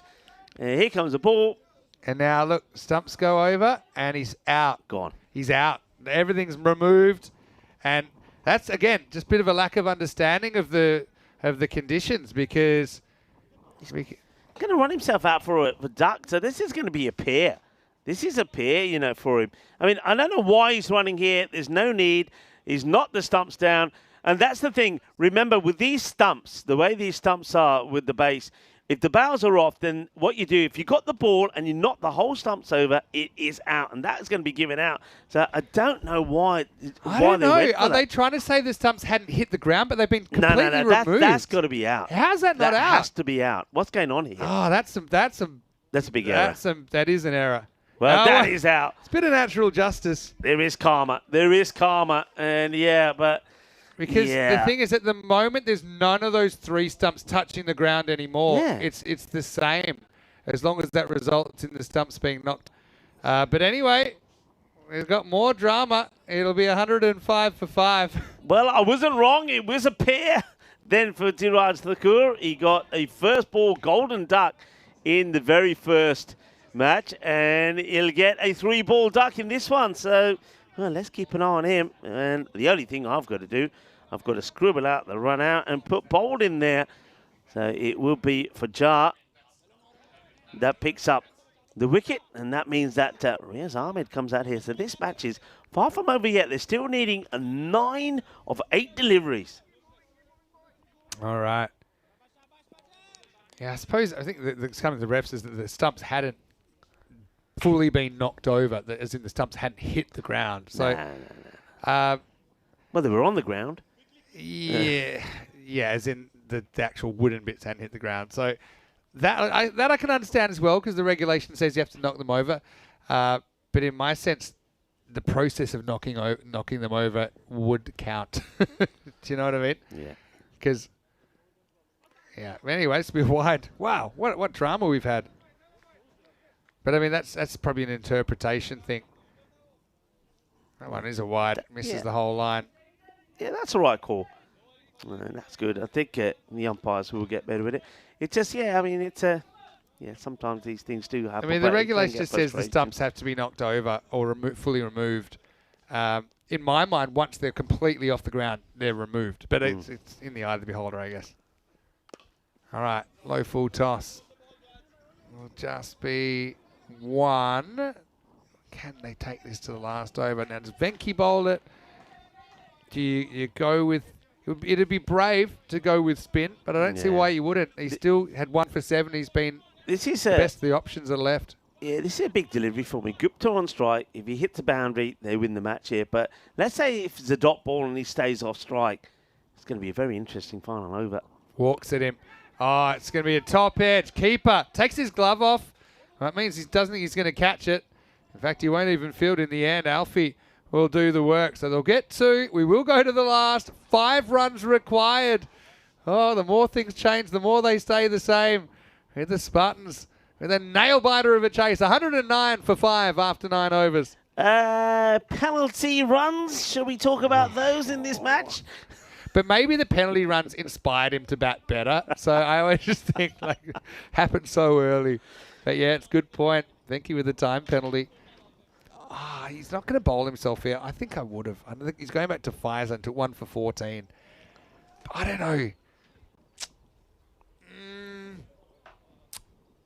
Well, let's see. Who would you have gone for? I mean, Pfizer 1 for 14. Okay, did bowl. I would have gone pretty well as well. I would have gone with Venki because you're not bowling to Gupta. You're bowling to Ahmed, who's only just come out there. So I would have gone with Venki, and I would. Tough thing is with the spinners. I also would have a few fielders in close to stop the single. Tough thing They've with got nobody stopping the single. With the spinner, is if 1-6, that's it. They're going for it every ball. Down leg side and get through for a single. Yeah, so that leg by that takes it now to just any boundary now wins the match. Of course, remember they came close in the first one, did the Prague Spartans, but they went down to the Dominators. Yeah, 1 boundary will do. Got to try and keep it alive ball by ball now. Faizan trying to do that. Gupta can win the game with a boundary. Won't. Oh, short cover was in there. Thinking as to that would have been a run out if he picked it up cleanly, but he just over-attacked it to Nilesh Kumar Tiwari and allows another single. I suppose it does get Gupta away from the strike. Interesting also, he said, look, if we score off every ball, we win. So he just decides he doesn't want to swing and a miss and build pressure on himself. He's happy just to take it in ones. Yeah, it does give the strike back to Riaz Ahmed. Fielders coming in now, I like this, putting a bit of pressure on Riaz. Oh, he squeezed it away. That'll be the win. He'll run away to the boundary. So Ahmed brings up the winning runs, and the Spartans will get their win here on opening day. They'll chase down the target with 3 balls to spare. It leaves Vinarati in the hole a little bit. Of course, we will see them playing again later in the day. They'll play Ostrava in match number 4. But the Spartans, they had to work hard for it. They had to wait a long time for it, but they're right back in the competition with that successful chase. Yeah, they certainly are. And handshakes all around, but it will be, I think, the Spartans, the happier side. You mentioned it yourself. They will play 2 here now, and then that's them done until the last 2 matches of the group stages. So they needed to get this win. Otherwise, it would have been an uncomfortable return when they come back, and they do get one. So now, of course, the pressure goes and moves on to Vinarati. We'll see them in action a little bit later on, actually. They'll be taking on Ostrava in match number 4. This is what's coming up next, though. The Dominators back in action after winning the 3-over thriller this morning, and they're taking on Morivan. So that is the next match that we got coming up. That should be coming up in about 15 minutes. Yeah, I think we're back on time. Maybe slightly behind. I think we might be 5 minutes behind. So, yeah, Moravian, they are batting first after being sent in by the Dominator skipper, Abdullah Al-Mahmoud. Let's go have a look at this chase. And, well, the Challenger Division, one thing it was known for in Portugal was a lot of close matches. We've had 2 absolute thrillers this morning, haven't we, Rico? We certainly have done. And, well, that was good bowling, wasn't it? That was the wicket of Ginu Pinilet, but he gave them a good start. He did make sure that they got a healthy start with 19 coming off that very first over, thanks to some extras in there as well. But then it was about Sandeep Kumar. He certainly did play some lovely shots, 5 sixes and 1 4 on his way to that 37, and he was given some good support there by Kassi Balakrishnan. Kassi, we know he's not the biggest of hitters, but he does get good partnerships going, and that partnership looked like it was going to be a pretty productive one. And then it looked like it was going to go all horribly wrong for Harry Bolan, but he would get called on a wide of his sixth delivery. He would bowl it again, and he would get the wicket of Sandy Kumar. So that's when I think they were starting to get a bit nervy. There was wickets did start to fall. Cassie would go, but it was in the end Shubham Gupta who held his nerve. A fine 28 of 14, 2 sixes and 2 fours to give his team the victory. But there were some scares there, of course. Viraj Thakur, well, we thought he was going to be run out on 0, but this was it here. And we were pretty sure that was out. They said not out, but the very next ball he was bowled out. So it didn't really hurt Vinarati at all. Yeah, I mean, it didn't really make a difference in the end. And Spartans would get over the line. But yeah, it's a bit of an open debate about when the stumps are knocked over. Are they knocked over when the stumps aren't touching the ground anymore as they're leaning over? Is that considered falling over or not? Again, something maybe we'll get clarified. But like I said, in the end, Vinarati, they battle, don't they? Remember, they battled back from a tough start with the bat as well. So maybe competitive still. They'll want to right that wrong later on when they take on Ostrava in match number 4. But Gupta kind of was steady towards the end, wasn't he? With 28 of 14, just showed a cool head. Kathuma had a really good morning, ended up with 37 with Panlet with 14. Kassi Balakrishnan batted slightly better, but still probably not anywhere close to where he would be liking to perform. And bowling-wise, 5 individual wicket takers for Vinarati. Shout out to Sadiq, I think gave them a fighting chance. He took 1 for 11 off his 2 overs. And Venki had a very good game as well with a century and 1 for 7 off his over. We'll take a break then. All right, Rico's going to head out, have a bit of lunch. Hopefully Shant will be with me when we return. Just a 5-minute delay, so we've got the first ball coming in 15 minutes as we will see the exciting match number 3 on the way with plenty still to come today. Many sound to hear, Mr. Maximo. Back with the Dominators versus Moravian clash when we return to Vinaj for more European Cricket Series.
This European cricket event is proudly brought to you by HCL Software, Rado and 1xBet.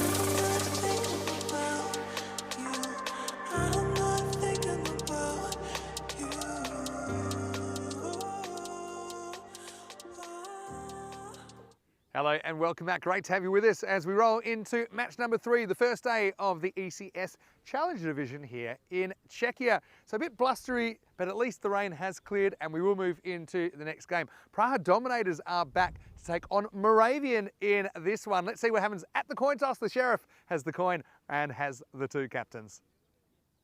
Thanks guys and welcome to the toss. Praha Dominators with Moravian to call. Tails is the call, and it's a head. We'll bowl first. Dominators have won the toss, they'll bowl. All right, so looking forward to this second match for the Praha Dominators, and yeah, what a great game it was earlier. They played a 3-over match, 33-30. They got over the Spartans, but yeah, certainly looking forward to match number 3, only a couple of minutes away from the start. Let's have a look at the 2 teams. Well, for the Dominators, we saw Abdullah Al-Mahmood have a pretty key role earlier on, but I've got to say that Raihan Surawardi, here's 1 for 1 over in the second, really set up that win. They bring in Prem Sai for the first time in the series. Moravian, well, they're led by Prem Yadav, and they've got Akshay Babu behind the stumps, but watch out for Jaswal and Parker, who are listed to open up. We know that Kshitij Bhatnagar as well is a pretty key player for them. And so, look, it's always tough. I mean, they've had a tough journey already, Moravia, because they've come in some pretty wild and woolly weather, but they have made the trip, probably a good 2.5, 3-hour drive to be here. And so,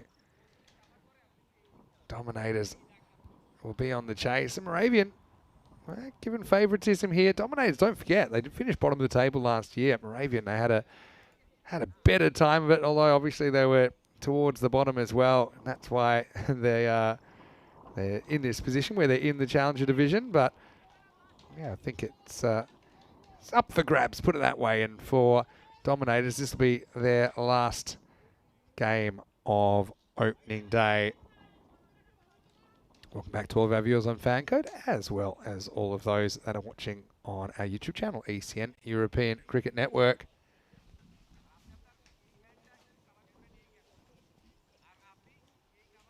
MCC, very famous abbreviation. This time stands for Moravian Cricket Club. In their beautiful kind of aqua shirts as well. Ready to shake, rattle and roll. Yeah, in match 3, this will actually be my last match before I got a little bit of a, I suppose it's a holiday. I've got a wedding in Venice. It takes me out for the rest of the week, but I will be back on Monday in Finland for our first ECS there since 2020. Here we go with Aryan Sandhu to get us going. Starts with a wide.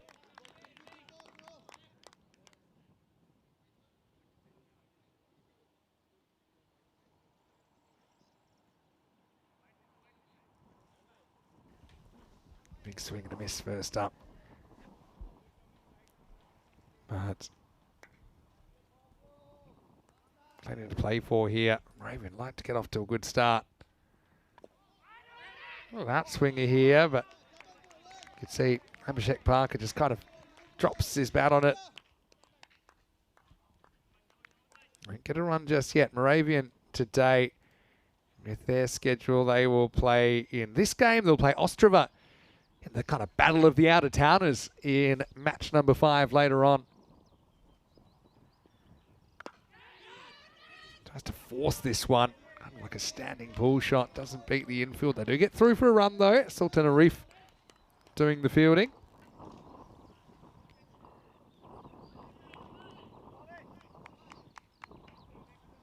Ariane Sandhu likes to go around the wicket, doesn't he?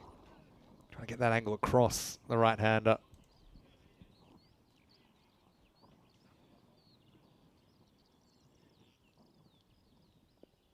Yeah, going back to last year, Moravian had a 3-7 record, finishing with 16 points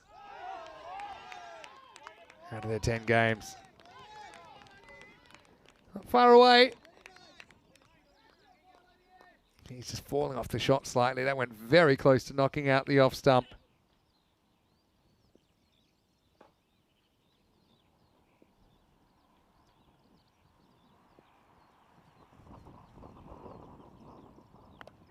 This time, had some length to work with. That's what Parker wanted. Slashes it away over backward point for the first boundary of match 3.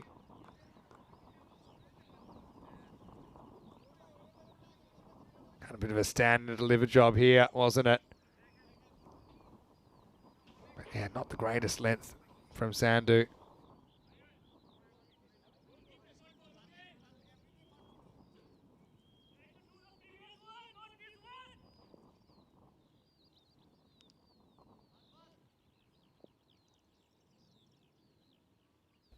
Sandhu trying to get out of his first over. Getting that outswing, isn't he? Infielding's been solid so far. Moravian finding it a bit hard to get going.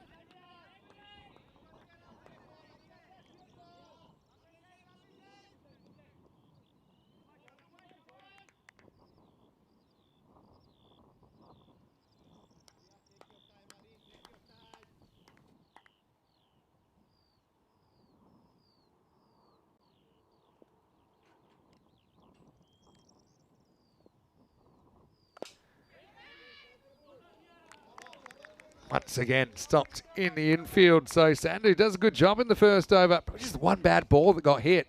And after the first, Moravia 6 without loss. Well, welcome back to everyone in the chat as well. Dave B's in there. Hello to Sunil Kumar Suramani, who is now a silver spanner. Very nice of you to contribute voluntarily to ECN, Sunil. Really appreciate that. Premier Division of the ECC is coming up. We saw the Challenger Division earlier. The Premier Division will see the top 20 sides. Of course, Czechia could join them if they were to win the Challenger Division this year. Now, those groups, A, B, and C, they're all very, very tough. Only 3 of those 18 teams will make it through to the championship group to join the England 11 and Netherlands 11. That's only a 3-day championship group to finish things off. And that, it's like a 5-week window, actually, when you consider we have the Western, the Meltle Shields, and we have the ECC, the Euros of Cricket. Abdullah Al Mahmood, the captain, to bowl over number 2. First one's a bad one. This has to be a no ball. I think we're about to see it. I think it's the end of the bat, luckily. But that's definitely high. Hits the very Q end, actually, of Abhishek Parker. A free hit coming up.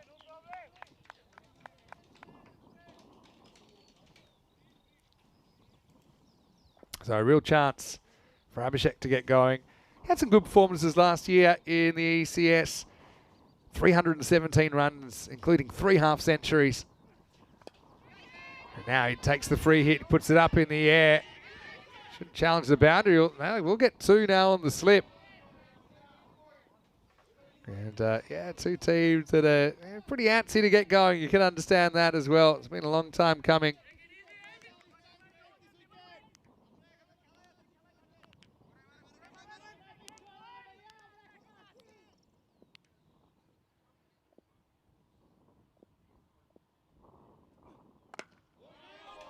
Baseball time. Full toss. Not a good ball from Al Mahmood. And it goes the journey. Maximo. Moravian haven't had too many bad balls to go after, but that certainly was one of them. Abhishek goes all cowboy style.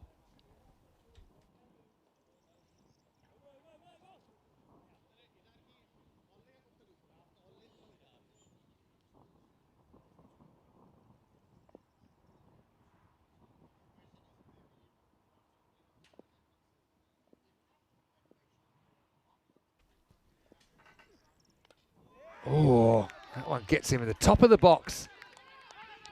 Luckily, the top. Oh, Parker. Well, tell you what, half a ball lower. He was more Sarah Jessica Parker than Abhishek Parker. Luckily, he survives. More ways than one. Now gets a similar kind of ball. It's just too short from Al Mahmood. Hasn't got his length right in the over. A few bounces away for 4. Cuatro carreras más. And Moravian just kind of battling through this power play. Had the length to work with. This is with the wind today as well. The wind's generally left to right.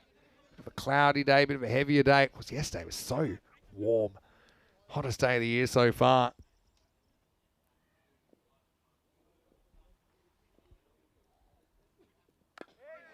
Shows a bit of respect to this one as well. We'll say Rico's popped out for a bit of lunch. He will be back for the last 2 games of the day. This is actually my last game, as I said, before I take a few days off before I start Finland next week. But I do have a commentator that will be covering me for the rest of the day and actually doing a bit of work for us. Not a bad looking shot, but a very good stop from Al Mahmood, who just stuck the right palm out and stuck to it. And that will take us to the end of the over. So it is 19 without loss after 2.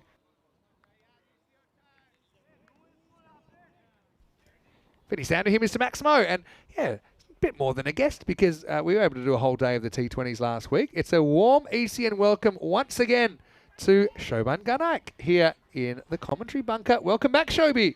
Thank you so much, Vinny. I'm really excited and delighted and honored as well to sit beside you and in the bunker.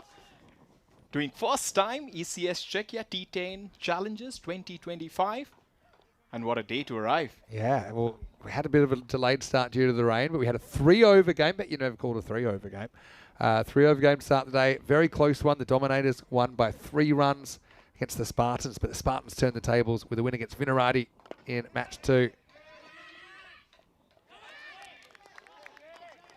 And I was wondering, have you done 10-over cricket before? I know you've done a lot of T20 cricket. Have you done some 10-over cricket? I did back in 2022, some of the few T10 women's, but in Europe, this is first time official.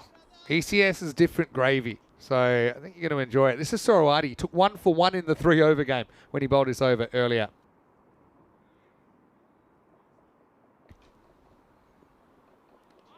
That's wide. We're talking about Rehan. Is actually used to be my room partner. Is that right? Hey, let me tell you a quick one. This is just a wide. It must have just missed the line. But if any of the ball is over the line when it passes the crease, it's not a wide. So it's a bit different. We have kind of harsh but consistent rules with wides in ECS T10 cricket. So even if you can get the ball to go on the line, that's fine. In T20 often, that'll still be called a wide. And that line doesn't move on the offside. A beautiful shot.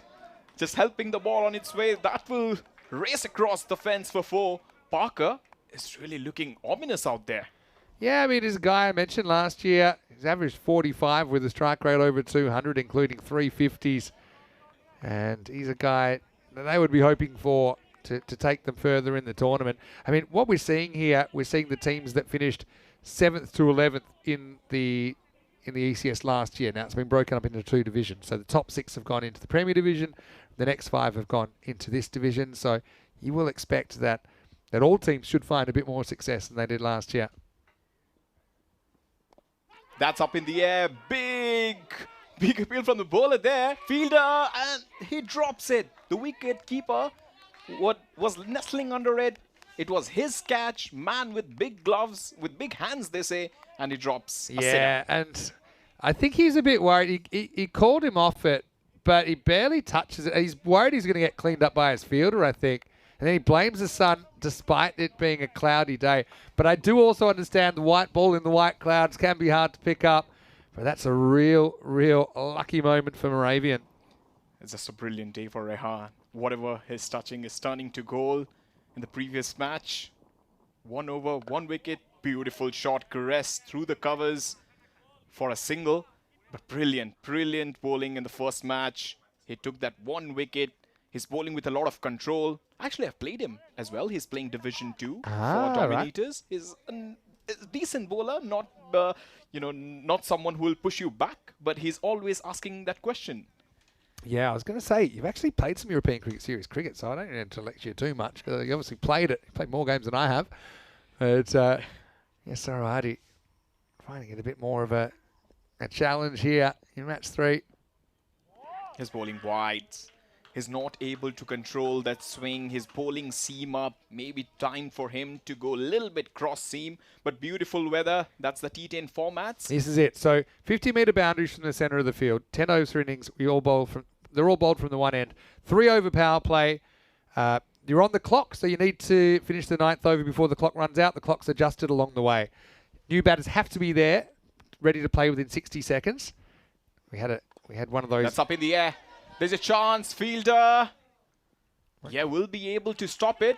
Good footwork there from the fielder. I kept it inside, but only just. So, yeah, the clock is managed in play, so you can always pretty much trust the clock. Yeah, we had a 5-run penalty earlier for Venkatesh Margashayam not getting to the crease in time. There is video umpire. We can use technology in some circumstances, and of course, tied matches mean a golden ball. Let's see if we have a golden ball together. Our only game together here in the T10 before you do the afternoon with Rico. Strong shot. Caressed through the covers. Protection is always there. The long off gives the chase. That's a brilliant stop. Sandhu there. But what a game it has been for Dominators so far. 3 overs, 31 for no loss. I'm still not quite decided. Watch the old feet staying in contact with the ground there. Still a bit undecided what a par is here. I feel like maybe kind of like the 120 or something like that. Might actually look up the par last year. But in Czechia, it was a lot higher last year than in previous tournaments.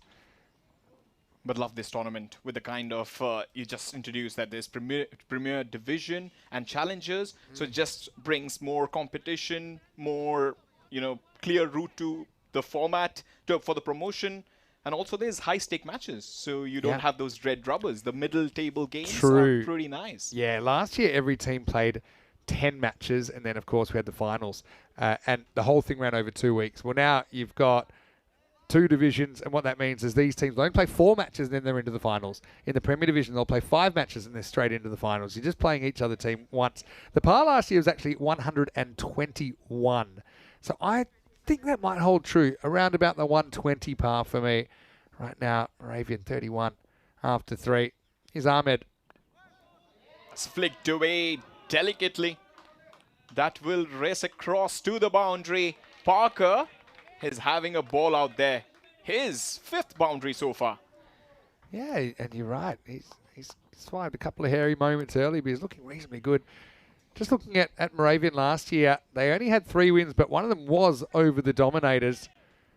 They finished with a 3-7 record. So they actually 3 of their wins were against teams that were in this division, against Dominators, Vinaradi, and Ostrava. They were the 3 Moravian wins. That's when I'm feeling at home. Big appeal. Finger goes up. Parker, the man to get dismissed. And that has drawn first blood. Yeah, and just must have been a very fine edge. Outside edge. It's actually an in-swinger that he still plays inside if you check it. And it's good work behind the stumps by Mahmudul Hasham. Takes it, and he was sure straight away that this is out. Umpire took a moment. You can see a bit of a run up into the signal, but the umpire concurred. So Parker does hit some nice shots, but he's on his way for 25, and it's 35 for 1. Just looking as well, the Dominators only had the 1 win last year, and they had quite a few 0-pointers. They had a real struggle last year, the Dominators, but I know that domestically they've had a pretty good season since. Their only win was actually against Vinaradi in a pretty intense game last year. They chased down 103 with just 2 balls remaining. And they've already got that many wins this year with their win earlier in the day. First ball. He has no sighters straight away. Thick inside edge. Singh brings up his first boundary. And once again, this is a a swinger that kind of swings into the hitting zone. Starts outside off, but he's able to go with the movement. And that is such a fast part of the field. I mean, the whole field's pretty fast. It's quite amazing with all the rain we've had, how fast this outfield remains. The very good thing is that the rain has stopped, and we had the first game was 3 overs. I was watching a little bit of it, and I was quite excited the way Dominators defended that lowish score. And it was quite incredible to see them with that ball, with that white cherry, swinging it around. That's way too wide, lot of room on the offside. On this kind of a surface, you can definitely make sure that there is a fielder, deep cover. That's why he's trying to bowl that channel around that outside the off stump. The viewers might be thinking, why is giving so much room? Because there is a fielder at deep cover. I think there was just one that didn't swing. All the others have come in. That one kind of held its line. Outside edge, it doesn't matter how they come as long as they come. Singh second boundary, fortune favoring the brave. Yeah, just clever batting really. Knows that he just has to get over that one fielder that's lurking, so goes pretty hard at it. And that edge does fly away. Arjun help himself to 4 more. Yeah, cut away very nicely.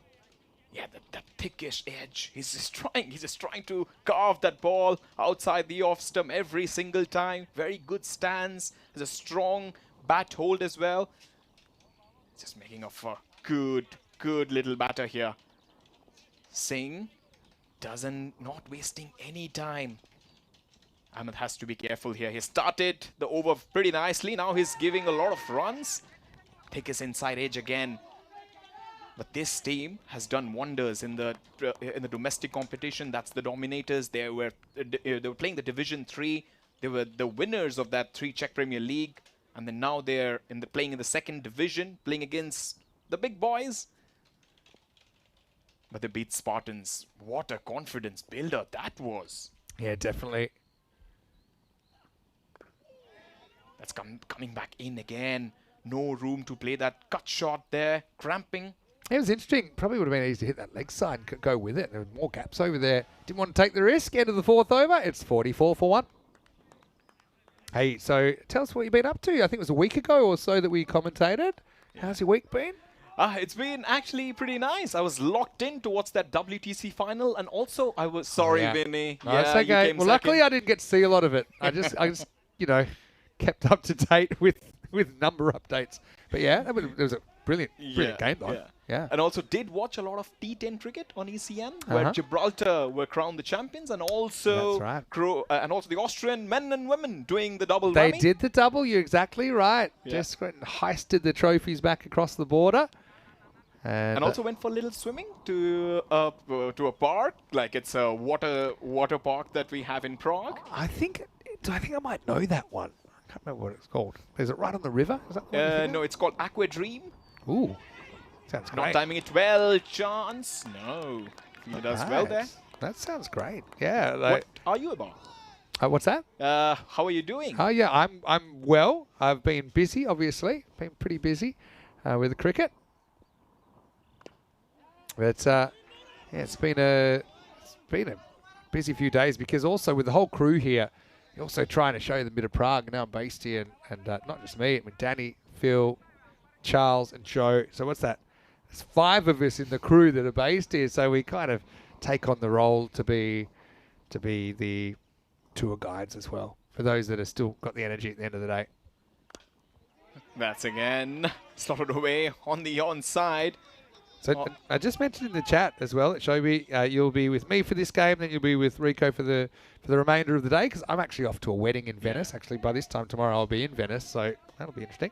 But also you'll be on. It's confirmed now you'll be on the Bulgaria tour, at least for the last bit of the ECS. Yes, I'll be doing the T20s again, helping the ball on its way. But Nagar is batting really beautifully here. That was down the leg side. Just had to show a little bit of direction, and it did it quite nicely. Yeah, Kushitish Bhatnagar just goes with the angle. That's been the only thing with the swing at times where it hasn't been controlled. It's gone into the legs, and that's also gone to the legs on the way back from the boundary. But hello to Jacob. Nice to see you watching from Estonia.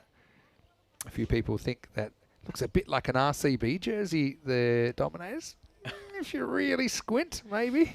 Not really, in my opinion. But Adjust still. the colour on your TV.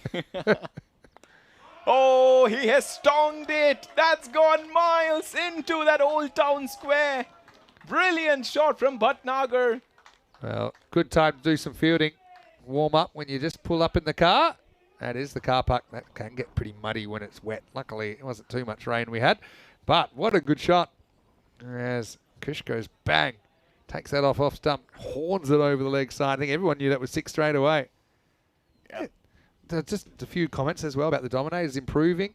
And only 1 win last year. But I think they would feel, based on their performances so far, after this, if they can grab another win here, I think any one of these 5 teams can win the trophy. Yeah. That's why I think it's very, very exciting. You couldn't say that when we had all the teams in the one division. So I think that's a great development. And also that win is kind of that the Dominators can be proud of. I'll tell you in the next over why did I say they should be proud of. Little bit of width, but the batter not managing to play it outside the off stump.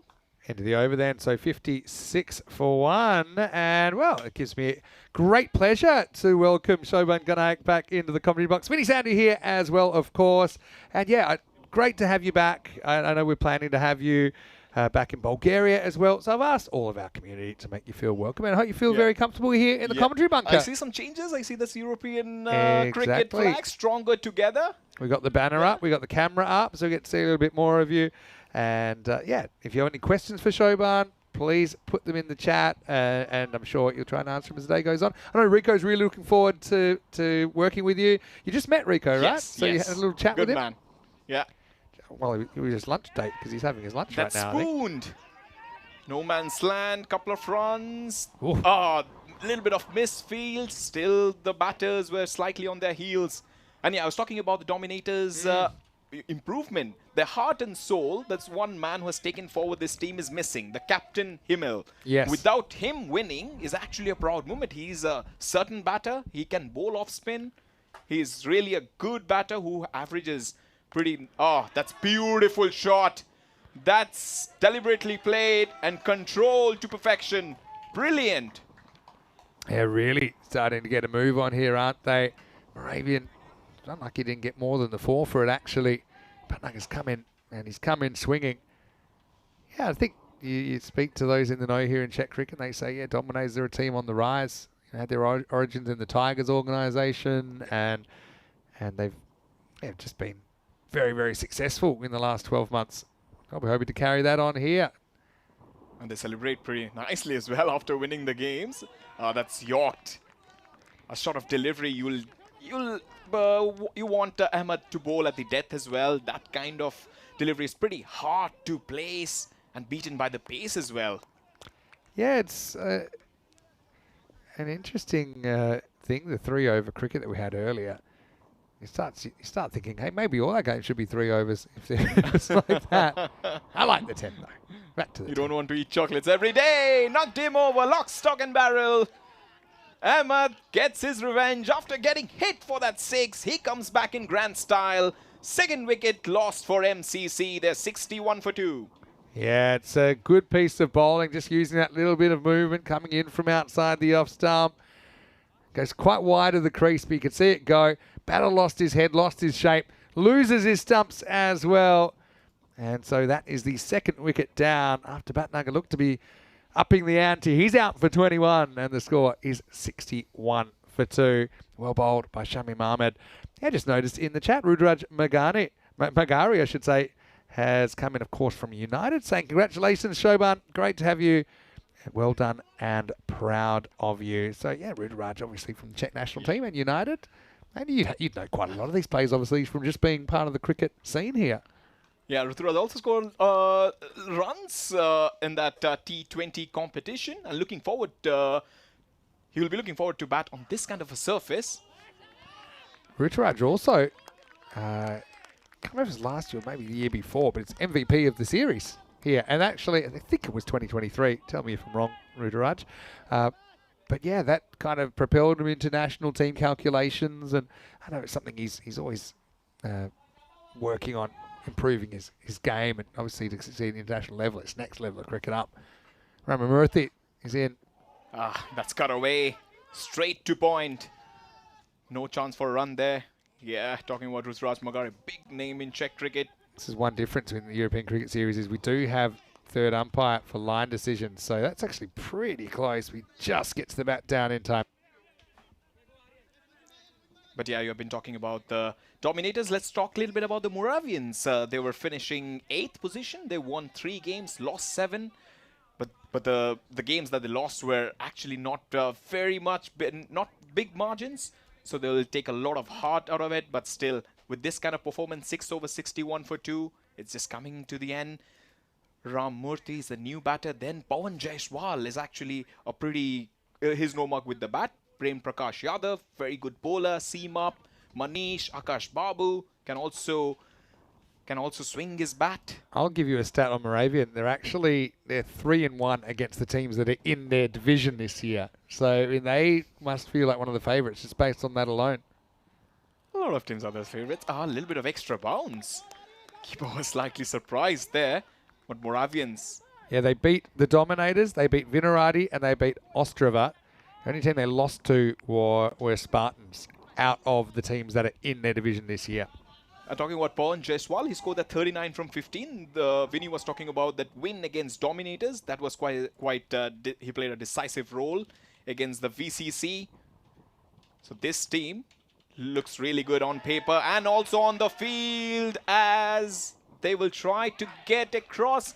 The ball beats 3 fielders, wins the race. The second boundary. Yeah, and just the old up and under job here, kind of into the wind as well, so it plugs a bit. Still had enough to trickle over the line. Have a look at the percentages between these two teams. There's really nothing in it at the moment, hovering around the 50-50. That's what you want to see. And also they're missing, I think, Kritin Gurung. He is also a big hitter. He also scored that 72 famous from 34 deliveries against the Tigers, who are actually playing the Premier Division. Again, swatted away. Back-to-back boundaries, consecutive boundaries to help that MCC score go up. Yeah, it's just probably, it's not a bad ball really. Takes a bit of a chance staying leg side of the ball, but kind of creates that line for himself. So he'll be hoping he can turn this 18 into something more. Now Ankit Singh is giving himself a chance. He knows that this batting lineup is missing that Kritin Gurung factor. That's why he's trying to take the game forward till at least the 8th or 9th over. Then they can go for those big shots. That's very much needed. But Sandhu has to be a little careful. Couple of deliveries. He has bowled well. He has been slightly unlucky. This time up in the air. It's hit straight. There is protection. Only a single.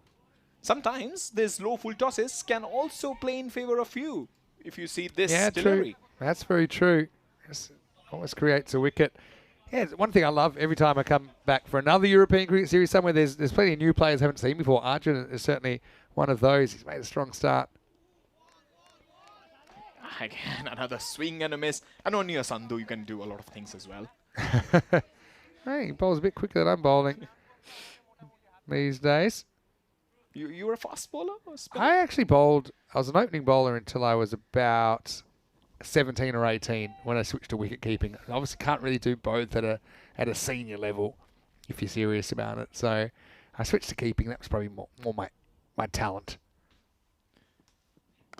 It's kind of good because it gives me a good grounding in all of the different areas of the game, having kind of done a bit of everything. Yeah, finish Sandhu as a fast bowler. That'll be, if I would get some video, I'll definitely watch that. I definitely have tried to scare people in the nets. Just ask Joe when we were down in Gibraltar. I was just trying to hit him in the head every ball. But anyway, that's the end of the over and the score 71 for 2 after 7. This is a look at our calendar. We're in Czechia this week. Before we go to Finland, I'll actually be there. Andrew Ryan will be there as well. Bulgaria is a trip that you'll be a part of, and potentially more, I suppose, depending on what happens in the second half of the year, Shobi. So, yeah, great to have you with us. And still so much cricket. You come in at a good time because we're not quite at the halfway point of the season. Yeah, a lot of destinations I've actually visited. A lot of places. Actually, I forgot to tell, I've also gone to Italy, Milan. Ah. Yeah, and also Slovakia, Belgium. So this time, maybe for work. slammed down the ground. You did tell me last week that you do like to travel, and you've actually travelled some pretty exotic places. So hopefully we can help you with that as well. For sure. Mahmoud, a mainstay in this bowling lineup. A lot will be expected from him with the bat as well, but now he has to deliver under pressure. Because 7 till the 10, we can call it like death overs in the T20 format. T10 format, in fact. Toe end of the bat. He gets the boundary, manipulates the gap. Brilliant shot from Singh there. Yeah, really nice shot. Moves into the 20s. Pretty impressive debut so far, going better than 2 a ball. Not too many batters have actually done this today. This one kind of makes it tough for him as well. Makes him tough for himself, the way he kind of backed away slightly, reached for it, got the end of the bat on it. And this game right now is a 50-50 game. Yeah, they're building momentum very early in the piece. This is Moravian's first game of the ECS. Will that go all the way? Fielder comes underneath it. Falls in between. They will get a couple of runs for it. But Arjun Singh is actually impressing us in his first outing here. ECS, no, absolutely no fear at all. Just going and trying his best to score as many runs in least possible deliveries. That's the name of the game. Mahmood, 3 balls left in his spell. Jam that. Good delivery. Good comeback from Mahmood. Moravians have to score at least above 100, 105, 110. That's the par score. If you see the AI says 107. If they get that, they'll be pretty happy. Yeah, no doubt. Murthy needs to get going. That's a high full toss. Might be a no ball. Crashed to the fence for 6. Yeah, how about that? And it'll definitely check it. Remember, the other thing is, if it's waist high in ECS, it's a no ball. It doesn't have to be above. It just has to be waist high or above. Now, is this waist high? I think it probably is. It's at the crease. It's coming down a fraction more. If you lean, you normally lean no ball. This is a borderline call. Could go either way. I just feel it's probably high. What does the umpire say? Got my eyes on him right now. He contacts it. Yeah, they're going to call it a no ball. I think it's the right call. I think when benefit of the doubt, he goes to the bat on those. And that's a 7 up and a free hit to come. Absolutely. That was a no ball. And the umpire doing the right thing. Free hit signaled. Ramamurthy needs no second invitation. He will be looking anyways to go for that big shot. Tiny would have been proud of that one. Straight over centre field. Here's the freebie. Again, blasted down the ground. Does he find the gap? Good footwork there again by the fielder. This is the second time that kind of fielding has saved 3 runs for the fielding side. Yeah, true. Again, I'm not going to say I'm a foot fielding aficionado. It can go wrong.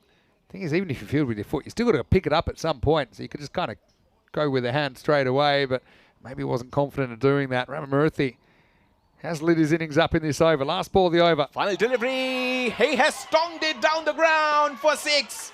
Much needed hit. And he has produced for MCC. Mahmood has conceded a big over here. Yeah, how about that? Just the over he needed to get himself going. It's the end of 8 overs. And the score, Moravian, 94 for 2. He was waiting for it. The ball was in his arc. It just went out of the park. That swing of the bat was so perfect. And it has resulted in the maximum. And also, Moravians have to be a little bit... They can get inspired because Praha Dominator's batting lineup is not that steady. They can score runs, but they need time. So 8 overs, 94 for 2. Perfect launching platform for the batters coming down the order. So 2 overs to go. More or less what we think is a par run rate of about 12 and over here. Well, let's see how it goes in the 9th. Of course, in ECN T10 cricket, we say it all happens in the 9th. And here's Sarawati to bowl it. Rehan has been thumped down the ground for 4. Very good with the new ball. How will he respond to this challenge with the old ball? Time will say, but the first ball has been dismissed out of his presence. Yeah, take that. It is just kind of slot bowling, I suppose. Sarawati bowled the great second last and second over in the 3-over game. We took 1 for 1, but let's see if he can do it this time around with batters that are a bit more set. Yeah, brilliant. Brilliant batting. Then they wanted those big shots, now they're getting it. That's what happens when you spend a little bit of that extra time out there, the center. This pitch looks good. Again, flat batted fielder. Does pretty well. Athletic stuff there. There's a chance of a run out. Both the batters coming at the bowler's end. Somehow, both the batters have reached their respective ends without any damage. Yeah, this is classic last couple of overs running as well. And yeah, they say, all right. I think he was kind of trying to hold it safe for him, but I don't know why, because he's the one that had to get back on strike. Anyway, 100's up, 10 balls to go. Everyone, seatbelts on. This is going to be a big finish. Yeah, it's a hard wicket. The ball is coming very nicely onto the bat. Slow delivery. A little bit of cheekiness there from Rehan. Yeah. Actually doing the right delivery. Something We have different for the batter. Yeah, we have hard wide, so anything down the leg side, unless it's between the batter and the stumps, obviously, it's going to be a wide. Doesn't matter if he moves around, whatever, even if it misses leg stump by a whisker. So everyone knows where they stand with the wide. Same with the wides on the offside. The line won't move, but the line does belong to the bowler. Batter has to be careful with that kind of movement, and this time again butchered over that long on region for 6. Timely blow in. MCC rollicking at this time. Yeah, how about that? Again, it's the length, isn't it, from Sarawati? It's a comfortable hitting length at this stage to set batters. It's kind of slot, bowling machine stuff, and he puts it up and out of the ground. They have zero fear about losing their wicket now. Some very clean striking on show. Whew, 2 big hits with absolute ease there. Arjun Singh is actually trying to hit the ball straight. He's aiming straight. He's not trying to go for those cheeky shots. He's clear in his mind. The ball in around that off stump will travel. Again, slightly shorter. Good change in pace from Rehan. Actually using his brain there. He knew what the batter will do, but he outsmarted the batter at that occasion. Yeah, he did. Hello to David Kelly. Nice to see you in the chat as well. Hello to Wayne. And hello to everyone else that's saying hello. Just a fair bit of comments. Fair few comments flying in. 2 to come in the 9th. Rehan feels the pressure and he delivers. He has the last laugh. Maybe he has something to say to the batter at the end. But yeah, very good delivery. It was needed. And Dominators are back again. This game is swinging. Like Charles Bridge in touristic season. Well, I hope it doesn't swing too much. But yeah, this is what I love about the T10 format. It really has so many momentum swings. And when I started doing it, I couldn't believe how many momentum swings you could get in such a short game. But you see it here. Bit of a fight back from Dominators towards the end. Ramamurthy did whack a couple out of the ground in the end, but he'll go for 16. The score is 108 for 3. I suppose the concern there, 2 sixes. That means his other 7 balls, he was only able to score 4. So just probably a few too many misses in there for him, but still not the worst. New batter comes out. Last ball of the 9th. They need more big hits. Cover fielder nestling under it. Just fall short of him. I don't know whether it's a good choice to go for that single because Arjun will be at the non-striker's end in the next over. Yeah, true. Maybe that's one to turn down. But then also it's a vote of confidence. You know, your best case scenario is both of them feel good hitting boundaries. He's batting 5, so it's not like you're batting with the tail ender. So we'll see how that works out. Sarawati ends up with 1 for 27 in this one. And after 9 overs, Moravian 109 for 3. The death overs. That's very important. 1 over to go. You need almost, if you are sitting in the camp of Moravian, you'll expect every ball to go out of the ground. Aim for 4 and 6. They need a big finish. All right. Giddy up. Smashed.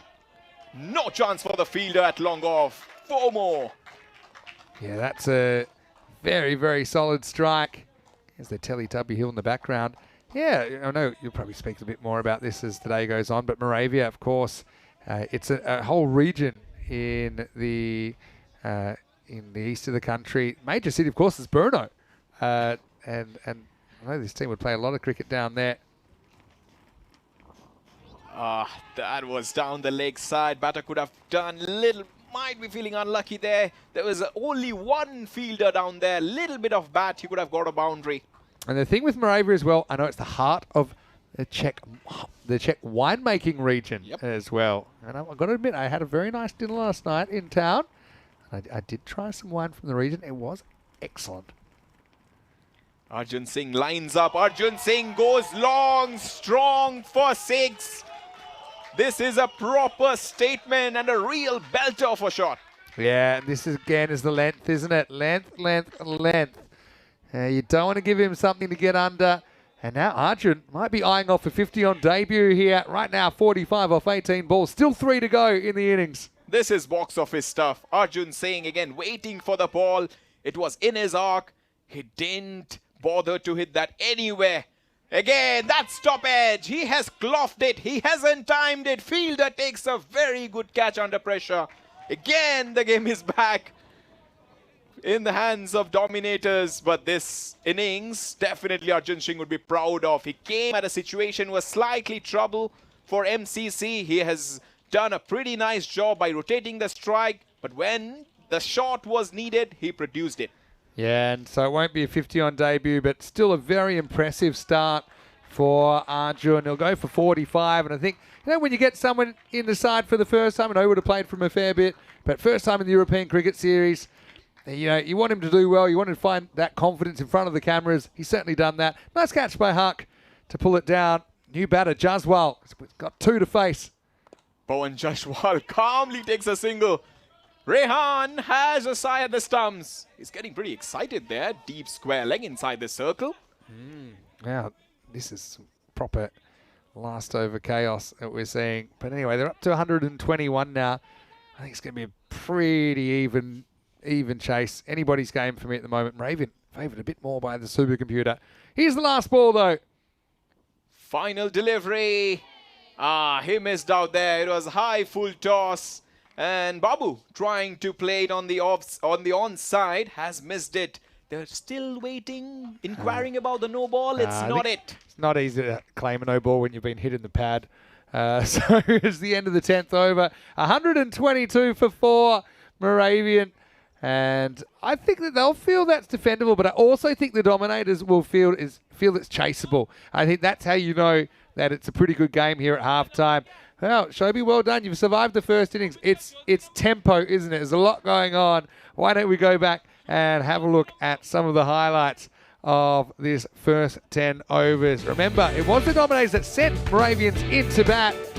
And probably a bit of a mixed start, but in the end, Moravian with it more than competitive 122 on the board. Yeah, this is what happened when actually Dominators won the toss and elected to field first. They were trying to get those breakthroughs. They did get those breakthroughs, but then it was Arjun Singh who had different plans. He was hitting the ball quite straight and long and strong every delivery. He was trying to hit it far. And little streaky boundaries in between, but some nice little shots, some shots of authority there. And he was peppering that onside boundary. A lot of boundaries coming on the onside. Yeah, and I think also you look at the wind. The wind's a big factor here. And a lot of these players, they love that mid-wicket zone. I think the in-swing and wind combo meant a lot of balls went in that direction. But sometimes it worked for the bowler. That was a good example, wasn't it? Ramamurthy got castled by Sorowadi. But yeah, it was all about Arjun Singh. 6 fours, 2 6s in his innings. Had everyone running after the ball. That one still got to the line. This was a 7-up, and it was a good one, wasn't it, for Ramamurthy, who was able to whack that up and over the boundary. Bhatnagar, who got bowled a little bit earlier on. But he finished this over well. That was a magical in the 8th. 23 came off it. And Sorowadi, 15 in the 9th. 13 in the 10th from Rashid. They were both running the same directions. But in the end, it is Moravian pulling in the right direction on the way to that 122. And I think they were very, very good when the bowlers got it slightly wrong. When they were bowling that slot length towards the end, they put so many of those balls away. Yeah, they picked up the length quite nicely. And 10 overs, 122 for 4. Brilliant batting. But Dominators, when they come out, their mindset has to be go for the attack. Last season, they struggled inside the power play. This season, if they make a little bit of changes into their batting lineup, they can do wonders in this kind of a track. Yeah, and you're spot on. The power play will decide whether this is a tough chase or not, I think, with that very much pass score on the board. 122 for 4. Arjun Singh playing his first match on the European cricket certainly impressed us with his 45 off just 19 ball. Pretty unlucky not to score a 50. 20s for the Abhishek Parker, played some good shots in his 25, and Bhatnagar with 21 before he was castled by Shamim Ahmed.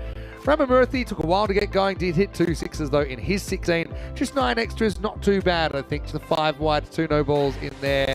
Certainly something you want to keep under control. But yeah, anybody's game as we have a look at the bowling figures for the Dominators. I would say bowling was okay for the Dominators. Actually, they started pretty well with Sandhu, but slightly unlucky not picking up any wicket. Mahmood, that was the big reason why that score really looked big, because he didn't pick up any wickets. Economy of 18. So Rehan picking up the momentum, but he just picked up 1 wicket, but he got hit in that second over. Shamim Ahmed, Harun Rashid looked pretty well. Actually, they pick up the bowlers. I say with Shamim Ahmed, 2 overs, 2 for 8. He was trying to put some breaks in total. Yeah, well, it's all set up. We will take a break, back in just a few minutes. 123 for the Dominators to dominate the start of the competition and go 2 for 2. Or can Moravian make a winning start? It will be just a few minutes away, the restart. Vinny Sandu here, Mr. Maximo, back soon with Shoban Garnik in Prague. You are watching ECN, and this is the European Cricket Series.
This European cricket event is proudly brought to you by HCL Software, Rado and 1xBet. Hello and welcome back. Great to have you with us as we roll into the second half of match number 3 here in the Challenger Division of the European Cricket Series, Czechia. Moravian batting first in this one have scored 122 off their 10 overs, so the Dominators are coming out with the target of 123 required. There's the bonus point equation, of course. If the Dominators could get in a heater and chase it in 7 overs, they would take all 4 points away. If Moravian were able to restrict the Dominators to 70% or less of their target, that's 85 or less, and they would take all 4 points. Otherwise, the winner will take 3 points and the loser takes 1 point away from the contest. Winnie Sounder here, Mr. Maximo. Shoban Gardak's back with me. Shobi, welcome back. And I think this game's pretty evenly poised at the halftime. Yeah, slightly. I feel that the Moravians have their nose in front because of the target and the strength of the Dominators line they're bowling. Because previously you're mentioning about that one game that they won. Actually, they played pretty nicely, but that was a low-scoring affair. So they managed to win that, but still the slow starts they have been producing in the previous edition, they have to improve that. And yeah, they know the target. It's quite big, and the only positive I can see in this batting lineup, they know their target, they have to go out and smash it from the ball one, so it's going to be quite interesting. Yeah, it's a good point you make about their batting last year. So in 10 matches, their highest score they made was 107. And that was in the game they actually lost. So they did struggle to put the necessary runs on the board. And actually, out of their losses, they lost 9 matches, but 7 of them, they didn't even get a point. Does that mean they didn't even reach 70% of the other team's score? Having said that, this morning they had some good signs, although it was only a 3-over innings. Here we go with Rai. Good start from the left armer, Chandra Prakash Rai, who certainly got that first one to straighten down the line a little bit. Yeah, and then a little bit of nibble in. And yeah, they miss out on the talent of Himel Rongdi, who scored the most amount of runs in Division 3 in Czech Premier League. And over here as well, he scored that 50 we have been talking about, and talking about highly about his batting skills. Bit of in-dipper. So without him, it's going to be a big challenge, because in a 3-over contest, you may not be able to judge properly how the batting lineup is strong or not. But here, when it's a little bit more overs, you tend to see that skill and the amount of ability they have with the bat. Hello to Jacob. Hello to Jukka as well in Estonia. Great to see you. And so far right. He's kept it bang on straight. A little bit of width. And coming back in, Chandra Prakash Rai opening the bowling for Moravians. Moravians were 8th in the previous edition. They only won a couple. They won 3 games in total of 10. The bowling lineup has to be on spot, because previously they have slightly struggled in terms of bowling in the power play overs. This time they're looking to do something different. This is Upish. This is a monstrous hit for 6. Arif showing his power and strength with that shot. Yeah, we need to get something, pretty careful with those balls on the stumps, and you can understand that, but you don't want to be too passive in a power play over. This time it's got a bit more width to it, probably 4th, 5th stump, and he puts it away and just carries over the rope as well. 6 runs. Beautiful shot from Arif. Actually surprised me. Again, goes for that big shot. Fielder inside the circle. Second boundary of the over, 6 and a 4. Yeah, that's all they need, really. A couple of boundaries and over will keep them on track. Have a look at that run rate required, 12.3 and over. And we'll track that as this innings goes on. But that's good power play batting. Mid-off was up in the circle, and that one beats him. That's the beauty of T10 cricket. You don't have to play like some of the old batters that... old English batters, I would say, who just stay at the crease and play with a straight bat, make the ball old. Here the batter are making the ball old by smashing it. That's a big shot. Chance of the fielder, takes a good running catch. The wicket that Dominators didn't want to lose. MCC strike for the first time. Yeah, and so just when things were heading the Dominators' way, Moravian fight back, and it is Chandra Prakash Rai that comes good in the end. Interesting little battle one-on-one battle there, wasn't it? It tries to get in the front foot, wasn't that drivable, and really made that look pretty easy out there. So there's the first wicket of the response. Dominators are 10 for 1. He lost a little bit of control in that shot because he was nowhere near to the pitch of the ball. He was just hoping, more of hope than intention of clearing that fence. Strike rate of 166. He's kind of done his job, many would say, but maybe he had more in that tank because with the couple of shots that he showed, he could bat, but then he missed out there. With the kind of pitch we have in front of us, he's actually shooting a lot of big shots. Yeah, it's Pillay that takes the catch out there at deep cover. So I just feel we've only got one game together in this whole series, you and me, Shobi. This might be a classic. Well, not a classic start. Just wasn't quite set there. For some reason, he was unsettled. That's Abhishek Parker. Scored runs with the bat as well. He's taking that confidence to that bowling crease. Bowler's revenge for pulling away. Gets him in the leg next ball. We had a bit of a horror run with some injuries actually in the women's over the last few days. I shouldn't laugh.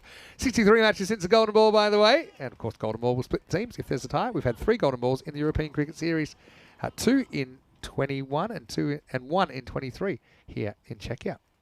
Oh, that's a good start. It's up in the air. There's protection. He's bowling really well, Parker. He's bowling to the field, just shortening the length a little bit. The batter going for that big shot, but the long on is outside the circle. So that's a good protective area for the bowlers. I'll go further. That all 3 golden balls involved United, who wear a very similar playing shirt to Moravian that you're watching right here. Oh, it's jacked back in. Yeah, golden ball. That's a new term. I've never heard of it. So that's when the matches get tied. Pretty interesting to call if it will be a golden ball. And if it's a draw? Yeah, so if it's a tie, golden ball, batting team gets 1 more ball. If they score 2 or more, they win. If not, they lose. A bit like the 2019 World Cup, last ball. New Zealand versus England. Yes. What else was I going to say about the injuries, though, and you shouldn't laugh, but it was a bizarre situation. We had an injury in the T20s where the fielder went down. It was Lauren Shepherd of Gibraltar. And the medic said, don't move her, until we had to wait for another ambulance. There was already an ambulance here because Suska Franova of Czechia had popped her shoulder out, apparently popped back in, but there's an ambulance for that. He comes down the track. That's outside edge. All the fielders inside the circle. Quite a safe shot. Did he manage to pull that in? Because his left foot, or the right one, was somehow going out of that out of the rope. Well, I think at least he pulls it up before he picks up the ball. So I think even if he did touch the rope, he's all right. But good spot. You've got to have an eagle eye in the European Cricket Series. Yeah, but good point. If he hadn't had that other foot in, then his last point of contact might have been on the rope, and then that could have been 4 runs. But yeah, that's totally fine. That's bludgeoned. That's a special shot from the wicketkeeper. That's a wicketkeeper shot. Just a little bit full, goes straight and gets the maximum result. I think anyone would be proud of a shot like this. Check it out. I like his kind of weight transfer here. Didn't overswing. That's sometimes the benefit of the power play. You know, you just have to time it well to get it over the infield. But sometimes you get it over the outfield as well. It's quite a free-flowing batter. We're talking about free flow. That's another beautiful strike from Hasham. Building in confidence. Yeah, sure is. And that one's going to go, I think it's the production van. So that might have been a knock-knock. That's what we call when the production van gets hit with the ball, which happens more often than you'd realise. End of the second over. It's 24 for 1. High-quality shot. Yeah, so we had to shorten the game because the ambulance was on... we couldn't move the player, and there were 2 ambulances that were here after a while. Now, the good news was neither of the injuries turned out to be too serious. In fact, Lauren came back and played the next day. Zulska, though she didn't play again, she did get the advice, get your shoulder popped out for a second, did come back in. That's why she was in a lot of pain when it happened, but actually, wasn't... Well, let's just say she was in good spirits when she came back the next day. And it was really entertaining. Yeah, 8 days of international action in the end. Early days here. Now, are you cool with the point system? because you'll get to know this the more that you realise what's going on. But it's 4 points every game. Typically, the winner gets 3 and the loser gets 1. But if you're able to thrash the other team, you can steal their point and you get all 4. So it's a no results, just 2 points apiece. But this, and what do we call a thrashing? That's if you can chase down their score in 7 overs, or if you can keep them to 70% of your score if you batted first. So in this case, you can see actually 86 would be the point at which the Dominators have played well enough to keep their point, even if they don't go on and chase that 123. Yeah, that's very good rule. That just keeps everyone in the game. Something to look forward to. Even if you're bowled out quite cheaply, you have a chance to bowl the opposition out. If you have got a big total, you have a chance to keep the opposition. You can reduce the scoring rate. It keeps you working. You know, it keeps you working for something. I think that's really important, especially in league play when you've got multiple matches. You know, you should be rewarded for extra good performances as well, and you should be rewarded for losses that are competitive. And knocked him over. Chandra Prakash Rai comes up with a gem. Rashid, who was trying his hard to slaughter that delivery towards that leg side boundary, has to depart. Yeah, it's a good kind of top of the stumps length. I know that Corey's a huge fan of this length, and it looks like it's smashed into the bail, but might have been assisted on the way. Maybe rolls his finger on it, maybe not. I think it's just hit the top and middle and leg, but it's a good piece of bowling. There you go. That bail has been just sent to Albuquerque. It was launched. Might have gone for 6. Anyway, it will be the second wicket down. Rashid goes for just a single. Never got going there. Chandra Prakash Rai with a real highlight. 24 for 2. Yeah, Rashid was trying to actually keep up with the scoring rate because they know that it's a big total. They need a blitz at the very start. We have been talking about, we have been writing poems and letters that the batting lineup has not performed the way it should do. But here there's a big man, Sandhu. I get a feeling he has come to bat. Oh, first ball, Jaffa for delivery. Chandra Prakash Rai, couple of deliveries. And he has impressed one and all. Bounce, pace, little bit of movement in, and then going away to the wicket keeper. Pesky left armers, hey, they're so awkward. You know, he's already shown he's got the ability to swing the ball down the line. Know that he can also roll his fingers and go away. He's a very good bowler, Chandra. A lot of variations from Rai. Yeah, good bowling as well. Maybe probably got the batter pretty conscious of one that swings back, but then this one, look at the front foot of the batter. See, it's kind of outside leg, makes it real tough to reach something like that. So another dot ball. Rai's certainly put his team well ahead now. They're digging a hole for themselves, are the Dominators here. Final delivery of the power play, important one. Swing and a miss, no damage done. Yeah, and oh, geez. Well, does he even have the ball here? This is so weird. He kind of decided to take off. But I just got a feeling the keeper doesn't hold on to this. Babu's the keeper. Let's check it out. It's a bit of a strange one. And then, where's he going? I mean, that would have been out in the first place. But let's have a look. I'm just not confident that the ball has hit I know it's hit the stumps, but I think that the gloves have what's knocked the bails off. But so, yeah, I don't think you can give this out. I think the benefit goes against the keeper. But also, what was he doing? He totally Johnny Bairstowed that situation. Yeah. But I don't think you can give that out. And then it's like, oh, yeah, that's right. They had the rules. Can't give that out, though. No way. And if they do, it would be a bad decision. And luckily, it's not a bad decision. It's the end of 3. It's 24 for 2. Well, you can explain to me what was going on there. I'm so happy that an Aussie is saying that's not out, because we saw what Pat Cummins did when Johnny Bairstow was out of his crease and Alex Carey had to run him out. That is true. But also, he should have been out. What was he doing? It's not like he even waited. Oh, I don't know. Alex, he's pushing the buttons. Maybe he's like, it's almost like he was so depressed that he forgot that he just has to wait for the end of the over. What's your rush? maiden. That was actually a wicket maiden. And it's 24 for 2 after 3. When did you see the last time there was a wicket maiden in a T10 contest? Whoa. Earlier in the day. But no, actually we had a 1 for 1. That's again brutal shot, but for a single. What if I told you I'd seen a 5-wicket maiden in a T10?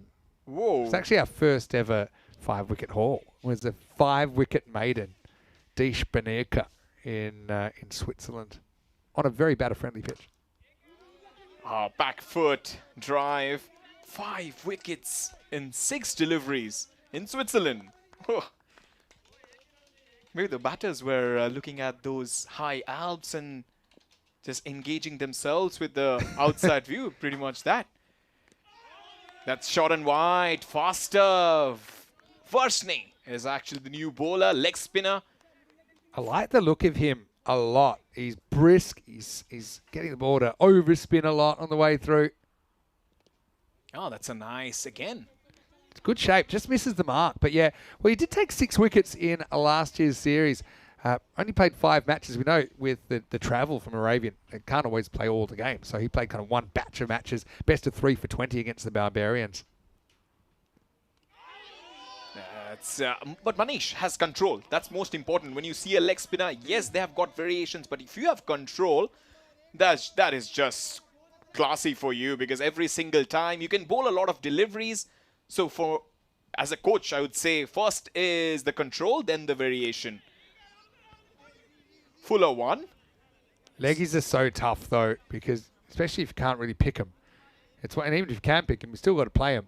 But they are a risk of bad balls because it's a very difficult art to master. Varshney's bowled a good over here.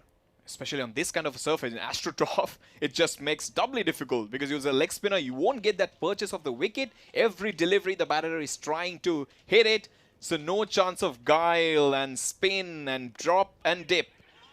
But a very good over there from Manish. He should be proud of that. In terms of circumstances, he has come out very nicely here. 4 overs, 28 for 2. Dominators are reeling at this time. Yeah, they sure are. They've just gotten on top so quickly. They're here to play, no doubt. Dominators, a bit of a reality check for them after feeling the highest of the highs earlier on in the day with that 3-over win over Spartans. By the way, that's kind of based on last year's rankings. That was bottom beating top because it was 11th beating 7th from last year in that first game. And have a look at that. They were right up at the rate, and then something happened. They've taken a huge dive. That red line, by the way, that's the line just to keep their point. That's the 70% line. And they beat Spartans. Actually, Spartans won chasing that big total. So it just shows that Spartans weren't ready. They didn't hit the ground running. So T10 is such a format. You blink, you lose. He's Arjun. He's also a leg spinner, though. He batted really well, scored that 45, and that first one's right on target. So, yeah, Moravian really putting the foot down here. Might have the eye on 4 points. He's trying to make the pace there. Is the wicket keeper. But good little control from Singh. And in the previous over, we saw how the leg spinners are spinning a web here. They're not taking wickets, but they're doing what is needed at this point in time. That's the dot deliveries. Hello to Manuel Robbins. Nice to see you. Hello to Kroom and Terry as well. Helix, good to see you as well. Great bowling. I'm liking this. By the way, this is Shoban with me. Well, what's he done here? This isn't another one of these situations, is it? But the keeper seems short. Do we have another walkabout issue? Let's have a look. I've got to say, I'll put my eyes straight back on the chat. So there's no issues there. No, he never moves that foot. But honestly, at least, I'm going to say slightly better awareness, but a way to get the keeper excited. It won't be out, though. Aryan Sandhu, what are you doing? It's the same batter again. He's like walking a park. The thing with us Sandhus is we don't like to be pinned. We don't like to be pinned down. So he's always looking to move on to somewhere else. That's why I suit this job. Arjun Singh has batted incredibly well in the first innings, and here he is bowling fantastically. And when you have got 23 on your back, you are born to bowl leg spin, isn't it? Yeah, that's true. That's a good point. I think Kuldeep wore 23 for India as well. Shane Warne, of course, famously.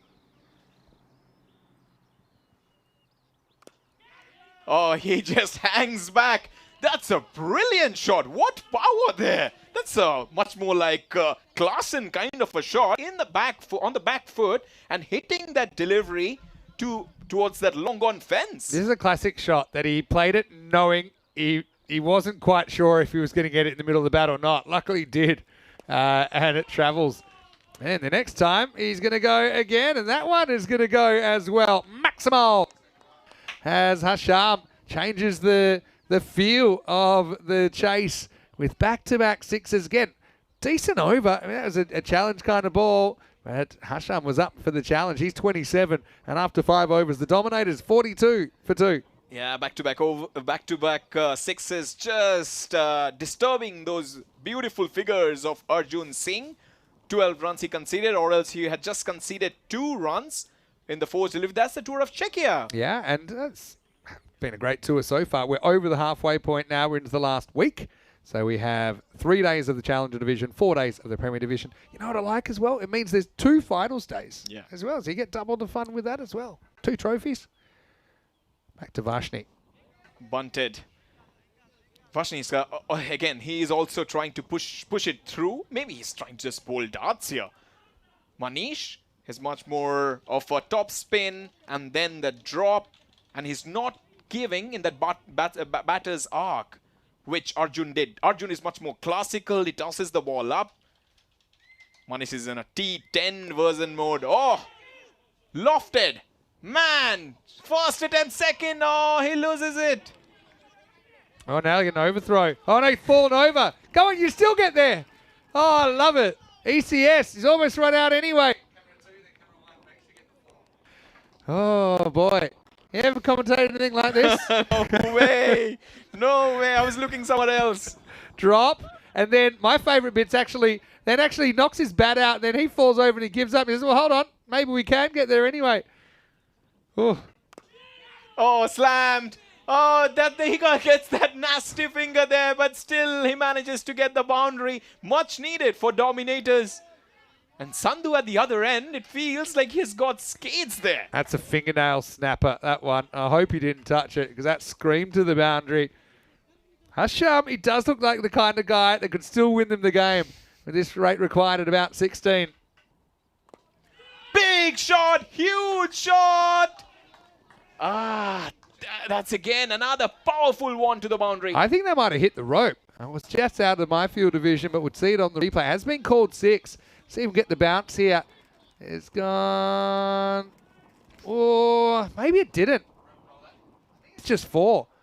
The way he signaled, I know it didn't look like it went over the rope. There's no rope movement. That's normally what you look for. And I don't see the rope move. You tell me if you see it move. If the rope doesn't move, they'll probably just... Yeah, it's going to be changed to 4. Still a good result, though. Hasham is playing a lone hand here for the Dominators. Yeah, that's barest of margins.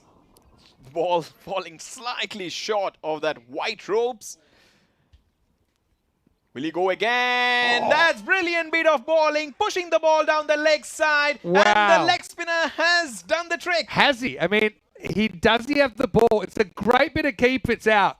Otherwise, he's fumbled it. It's stumped off a wide, but the ball is jangling around this left glove. How slow you got this? Need really slow. Let's have a look. Ball is in the hand. Is it still in the hand? I think it is. I still think it's in the hand, and then it gets knocked free. So that's going to be out. What a fantastic bit of wicket keeping there from Babu. He had a tenuous grip on it, but I think he did have a grip on it. He needs to be holding the ball. But I think that the... Wow, hold on a second. Has this been given not out?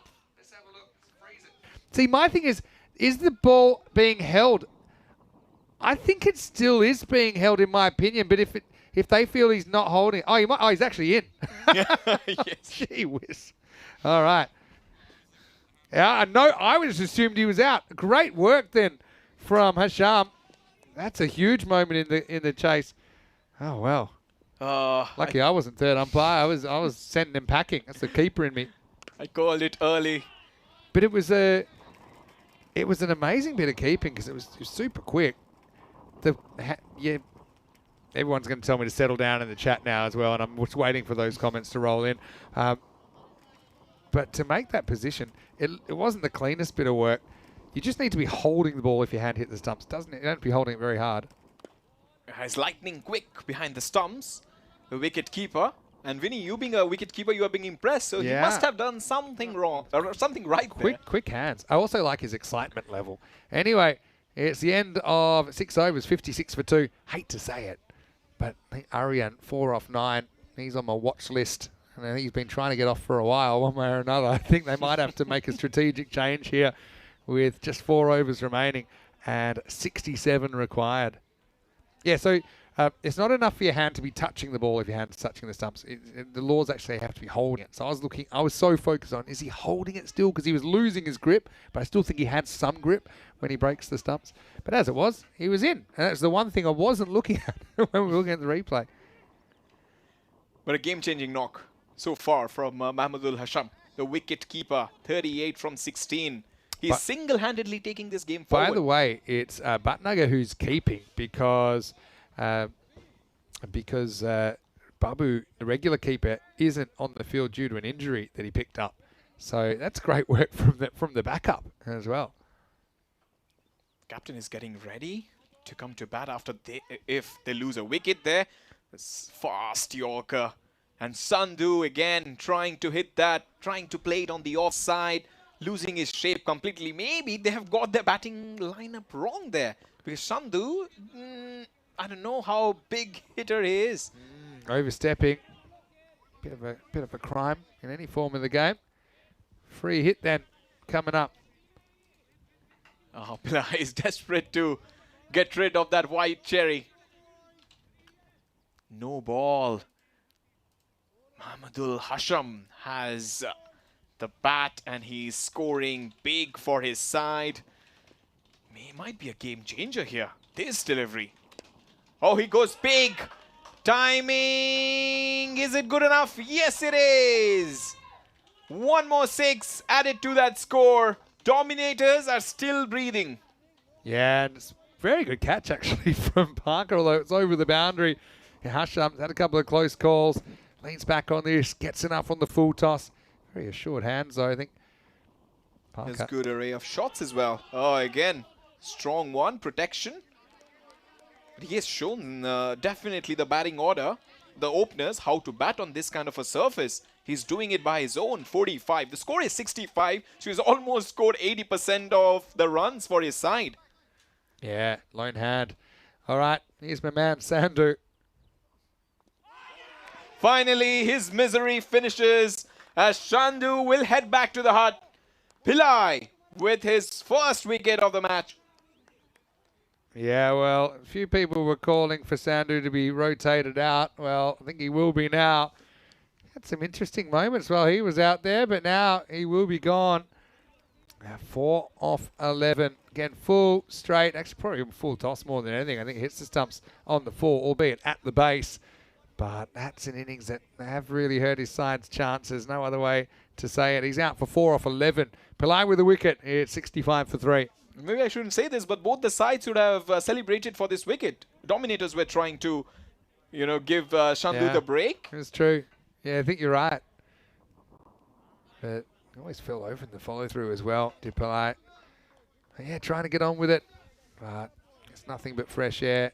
Hasham will get a new partner. This completely lost his stance and shape there. New batter, the captain, walks out to the center. Low full toss. Uh-oh. He's so lucky that the non-striker was in the way because the bowler didn't notice that Mahmood had run. It's pretty much straight away. See, look here. And then he's like, ooh. And then he tries to, tiptoe back so that his bowler doesn't notice. Oh, wow.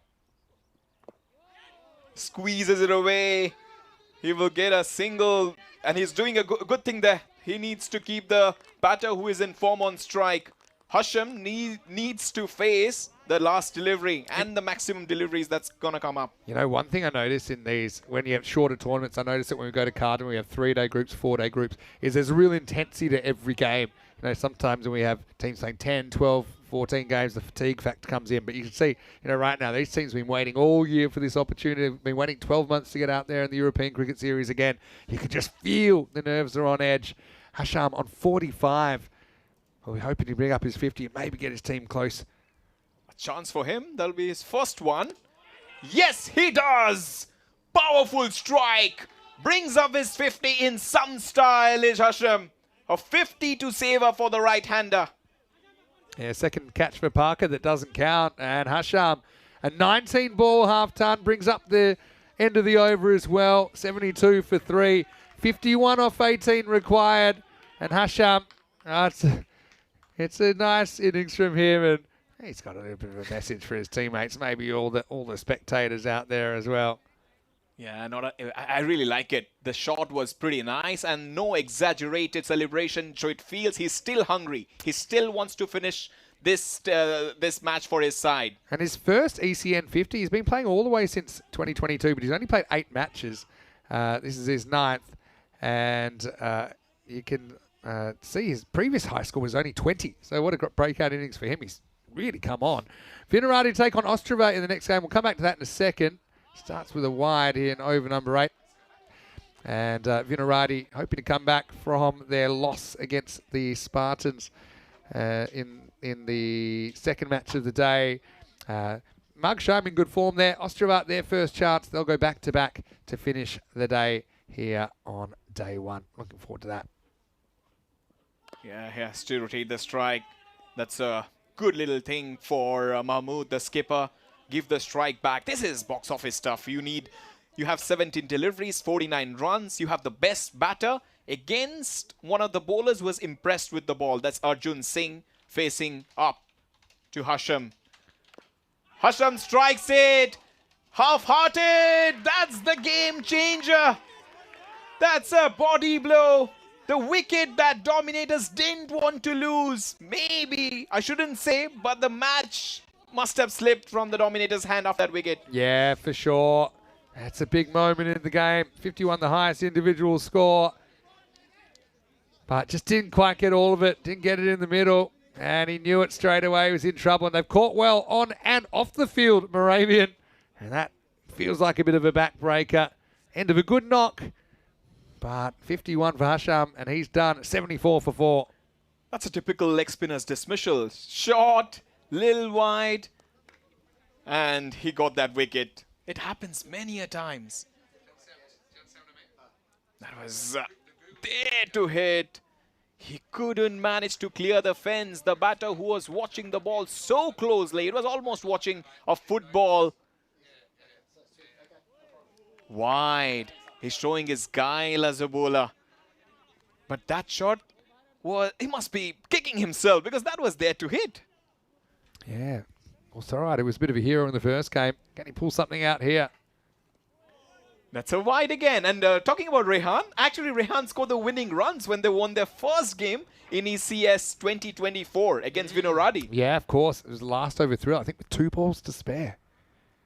So he has knack of finishing games. But this opposition is slightly different. These are Moravians. This is a leg spinner who is trying to pick up wickets. AI says supercomputer 3% for Dominators. Something. I feel still there is a little bit of tiny 2% now, you said it out loud. You think it's generous? Let's see. Overwhelming favorites are Moravians there. That shot, that's picked up. 6. Oh, that's a big one. Look at that. That's gone onto the Banksfield comfortably. All right, maybe the 2% takes a bit of a jump after that, but they need to do that plenty more times. High bat grip there. It gets a lot of power through this one. Abdullah Al-Mahmood, well, captain, probably not a bad guy to be there. See if he can get them to an unlikely victory. Yeah, he's a big, strong lad. Even if Harp hits, will go out of the ground. That's for sure. So Mahmood just has to set himself for that shorter delivery. If it's full, go straight. Short and wide, go over the top. Again, he goes. Does he find the gap? Yes, he does. 6 and a 4. Whoa. Is this game turning on its head? Yeah, I mean, just gives this the old kitchen sink here, but good enough. He just bludgeons it. It's all about the placement here. couldn't have picked the gap any better. He's also letting the ball turn and then trying to hit. Quite intelligent batting there from Mahmood. The skipper. Everybody's looking on him to finish this match. And Dominators are quite a popular side when it comes to Czech cricket. Big fan base. Oh, the leg spinner, has he picked up a wicket? Classical stuff there. Very quick behind the stumps, the wicket keeper. We'll see it in the replay. Let's have a look at it. He's loving his time out there. Oh, I think, you know what? It's very hard. I don't think you'd really give that out. Maybe even the other foot's down. There's an open debate about whether that foot closest to us has anything on the ground or not. But I just don't think you can give that out. Another close call.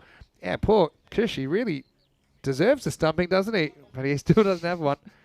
And of the over, 87 for 4 after 8. They need 36 off the last 12. Certainly not impossible, but you need 2 big overs if you're going to get over the line from the Dominators' point of view.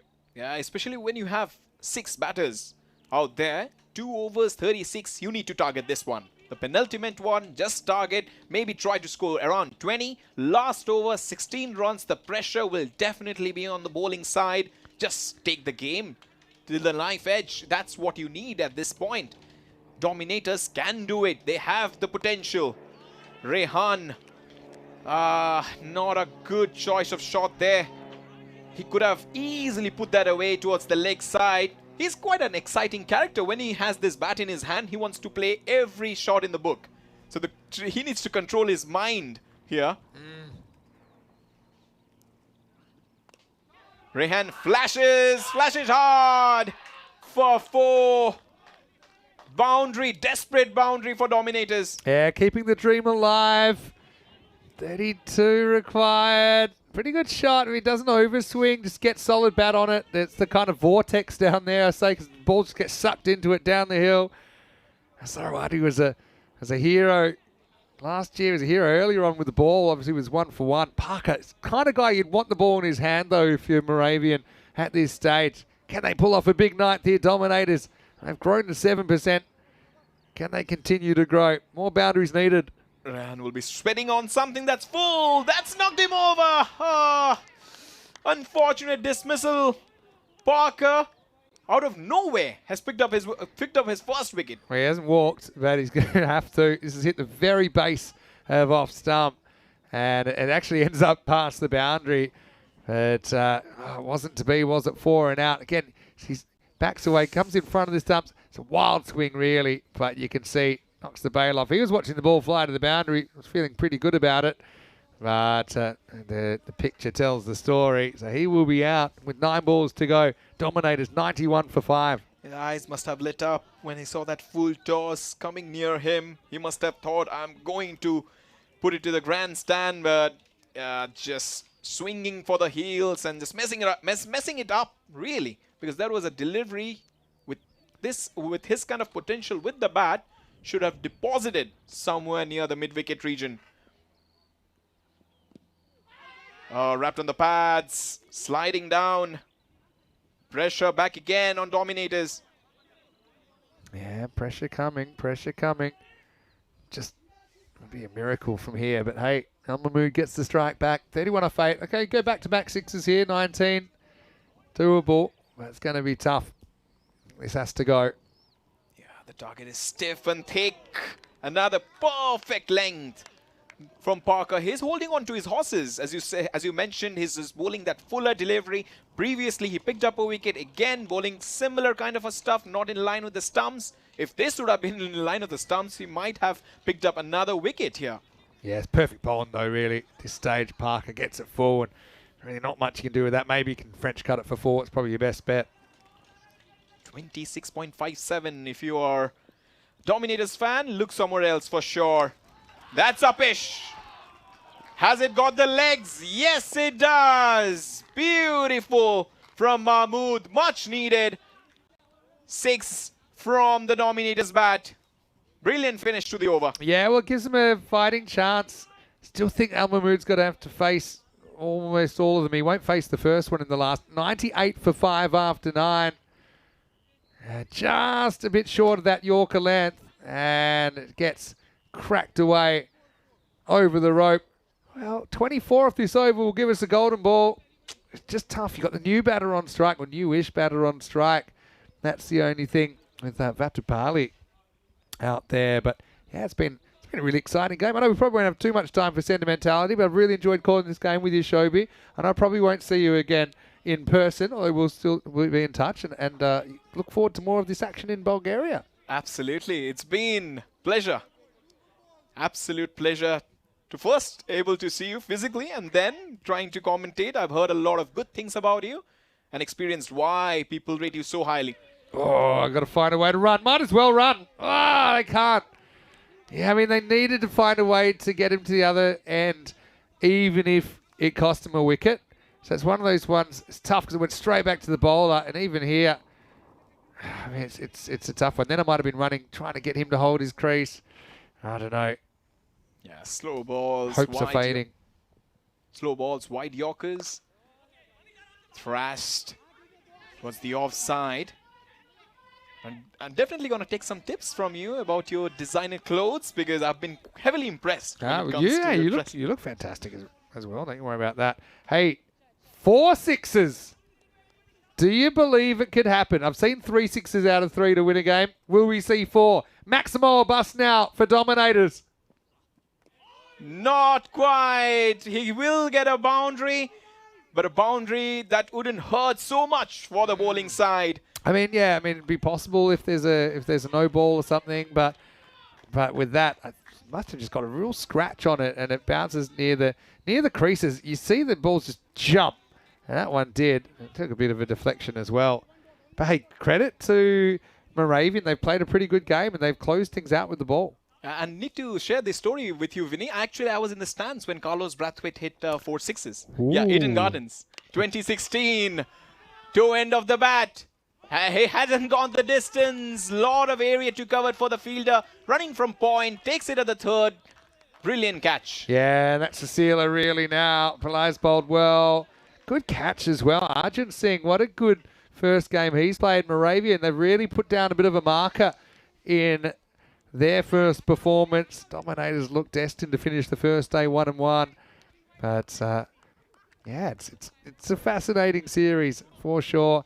Got a feel for the captain. I thought that he did all he could to keep his team in the contest, but Abdullah Al Mahmood will be out for 22 off 10, and it's 103 for 6. Yeah, a lot of room. And yeah, I was talking about the final of the 2016 World Cup. It was in Eden Gardens, England taking on West Indies, and nobody expected. Even I was, I thought England's gonna win this for sure. And every English fan was calling CJ, because he bowled the 19th and he bowled pretty well. Yeah. Last over, Ben Stokes, Carlos Brathwaite, 3 sixes, 4 sixes, game over. Remember the name. We sure do. That's going to be 4. Not a bad shot at all.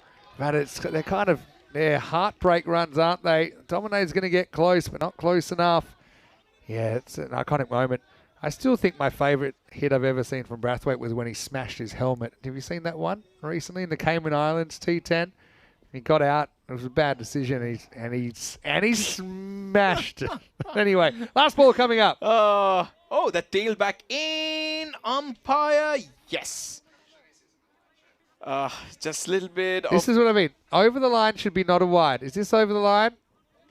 I think it is. By the time it comes back.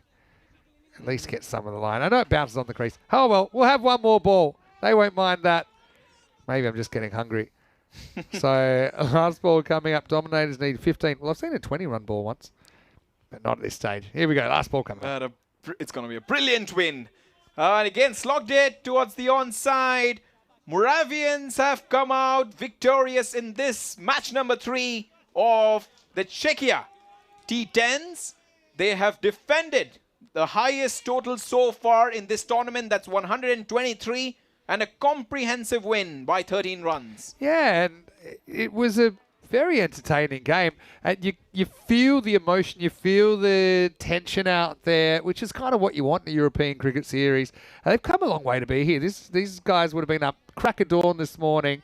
They are doing the slightly later games, but it's a long trip from Moravia. They made it by car. They made it in some pretty foul weather this morning as well. But they'd feel it's all worth it as they get off to a winning start in their ECS campaign in 2025. This is what's coming up with Vinarati versus Ostrava in match number 4. Ostrava winning the toss and electing to bat. Vinarati will be on the chase and be chasing a win as well.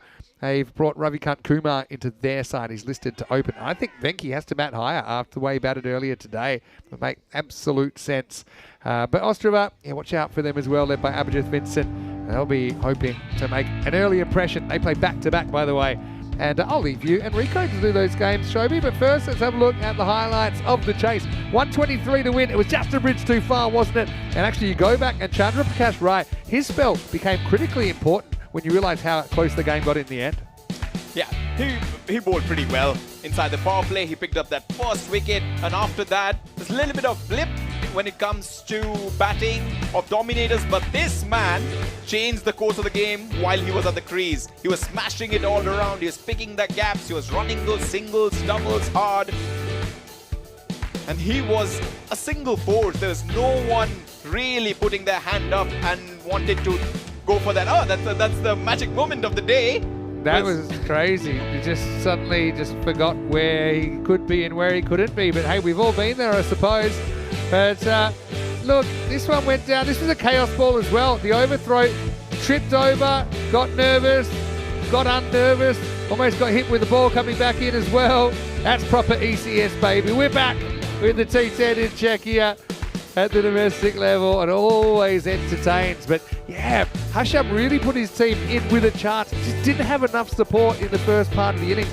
And when you look at how close it got towards the end, you actually look at Sandhu's innings 4 off 11. That hurt them. They would have given anything to have those balls back, especially with Abdullah Al Mahmood waiting in the wings. That was the 50 for Hasham, but he wouldn't go a lot further.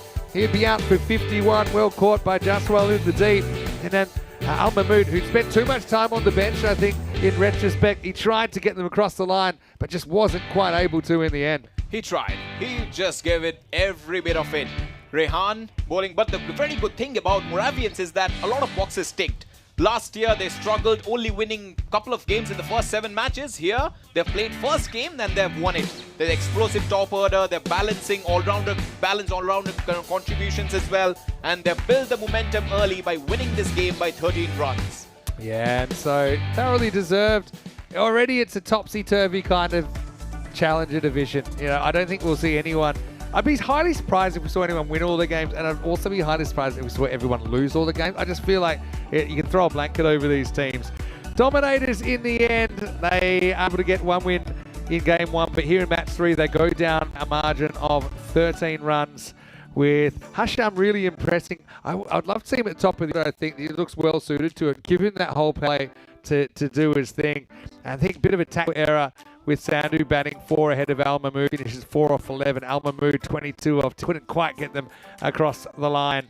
But for Moravian, they were able to do that total. And Chandra Prakash Rai, 2 for 10, including that wicket maiden that we talked about. Wickets also for Abhishek Parker and Arjun Singh. But I like the kind of twin leg spin in there. I like what their attack is asking of the other team. So, yeah, looking forward to seeing how the rest of this Challenger Division pans out.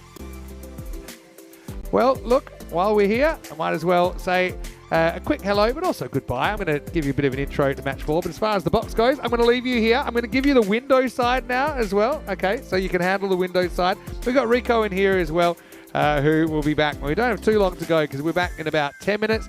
Shobi, enjoy, have a great time in Bulgaria, and enjoy the rest of the day with Rico. Absolutely. Thank you so much. So we will take a break, and we'll be back soon as Ostrava will arrive. Match 4 on the way after the break here in the European Cricket Series.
This European cricket event is proudly brought to you by HCL Software, Rado and 1xBet.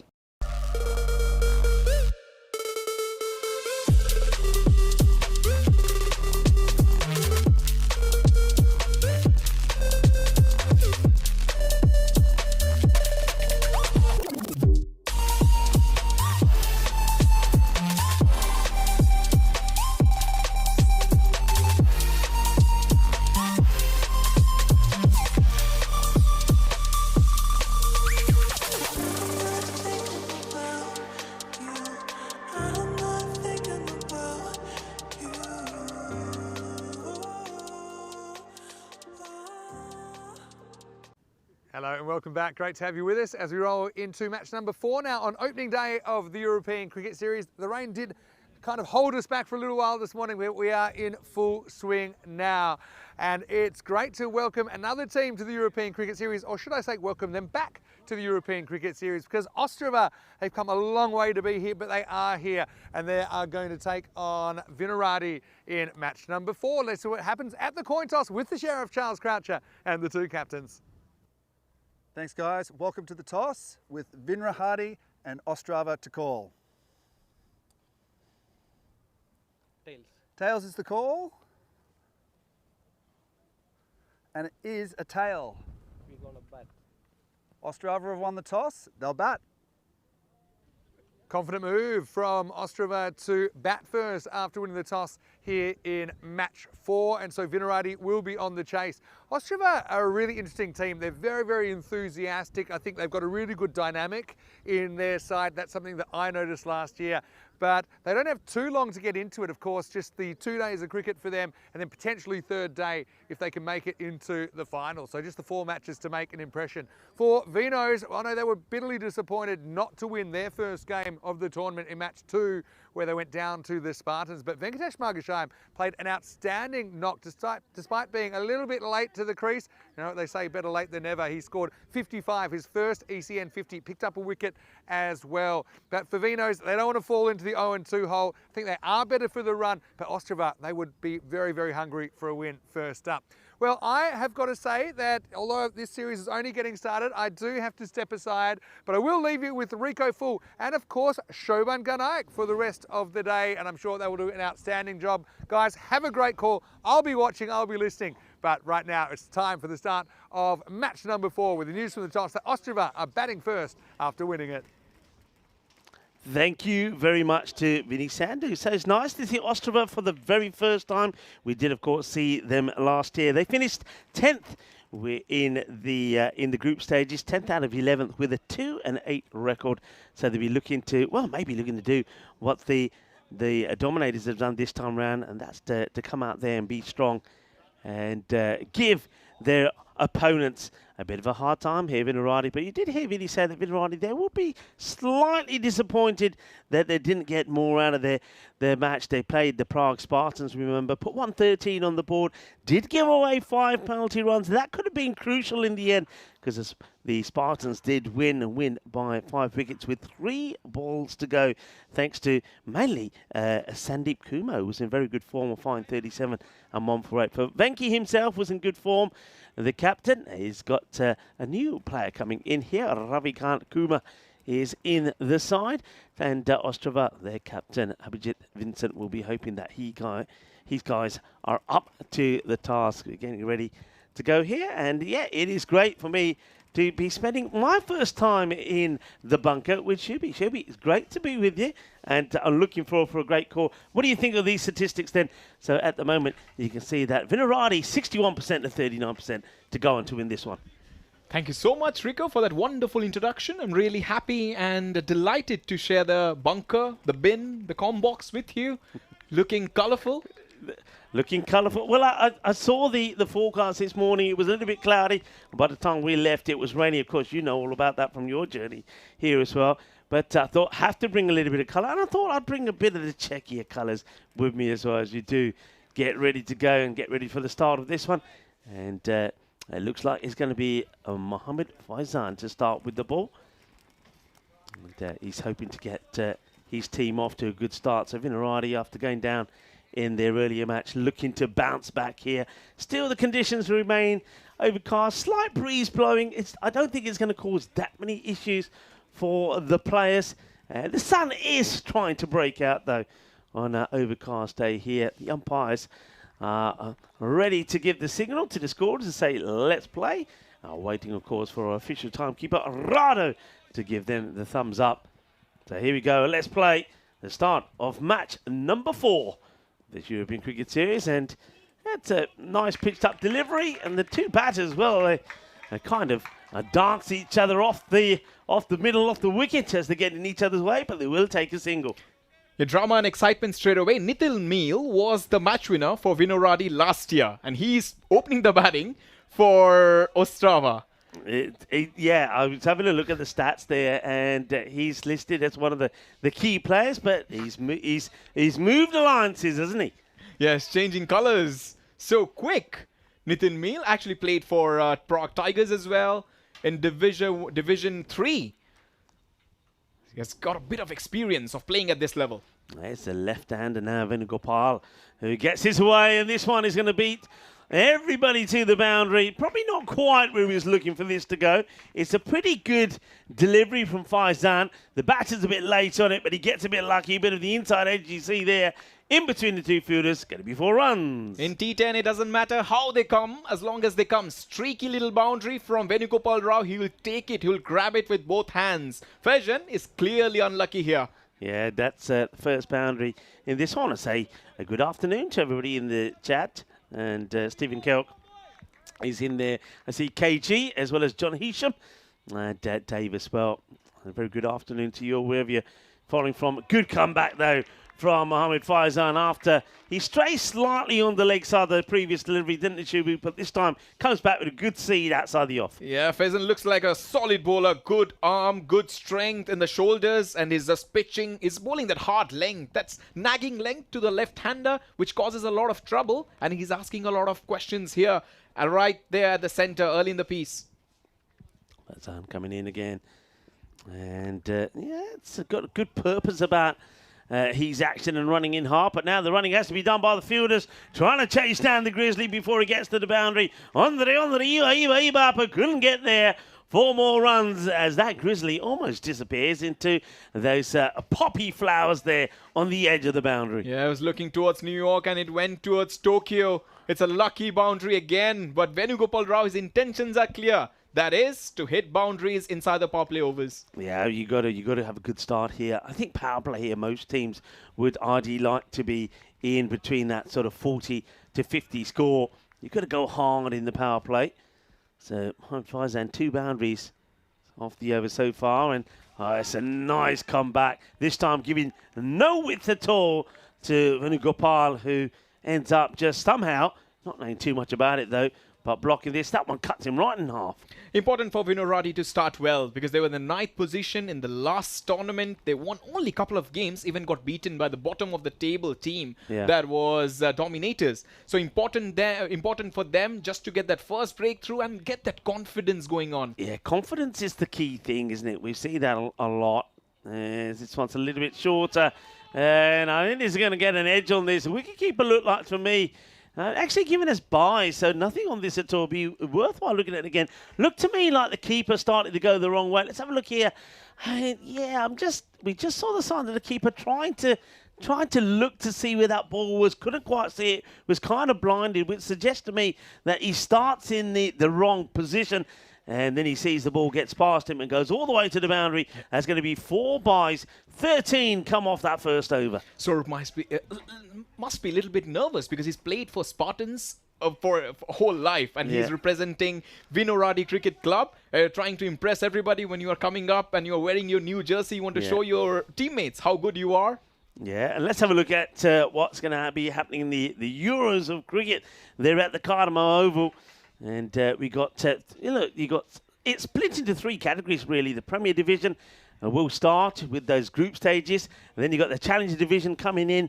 And then right after that, once the Challenger Division champions are crowned, we go back to crowning the champions of the Premier Division, as well as all the action happening at the Cardamom Oval, the Field of Dreams there in Andalusia. And I'm pretty sure the sun will be shining as well. Absolutely. I love this division. Premier Division brings more excitement, more competitive games, and also prevents one-sided contests. So it's very important for every single side to keep that eye on the ball. They cannot blink at all. Not at all, as this guy now impressed in the last match. This is Fajar Sadiq. Bowled very well. Bowls a good heavy length delivery outside that off peg. Well, I say that, and he starts with a beamer. Would you believe it? I think we'll have a look at the height on this. The batter is giving the umpire the eye and say, hey, that's got to be too high, surely. I felt it was. Now, he does charge at the delivery, which always makes it a little bit harder for the umpire to give because you're kind of guessing where that ball would have been with the batter staying inside his crease. But it was a quick delivery. It wouldn't surprise me if it gets called, but I think by dancing down the pitch, he probably helps the fielding team out there.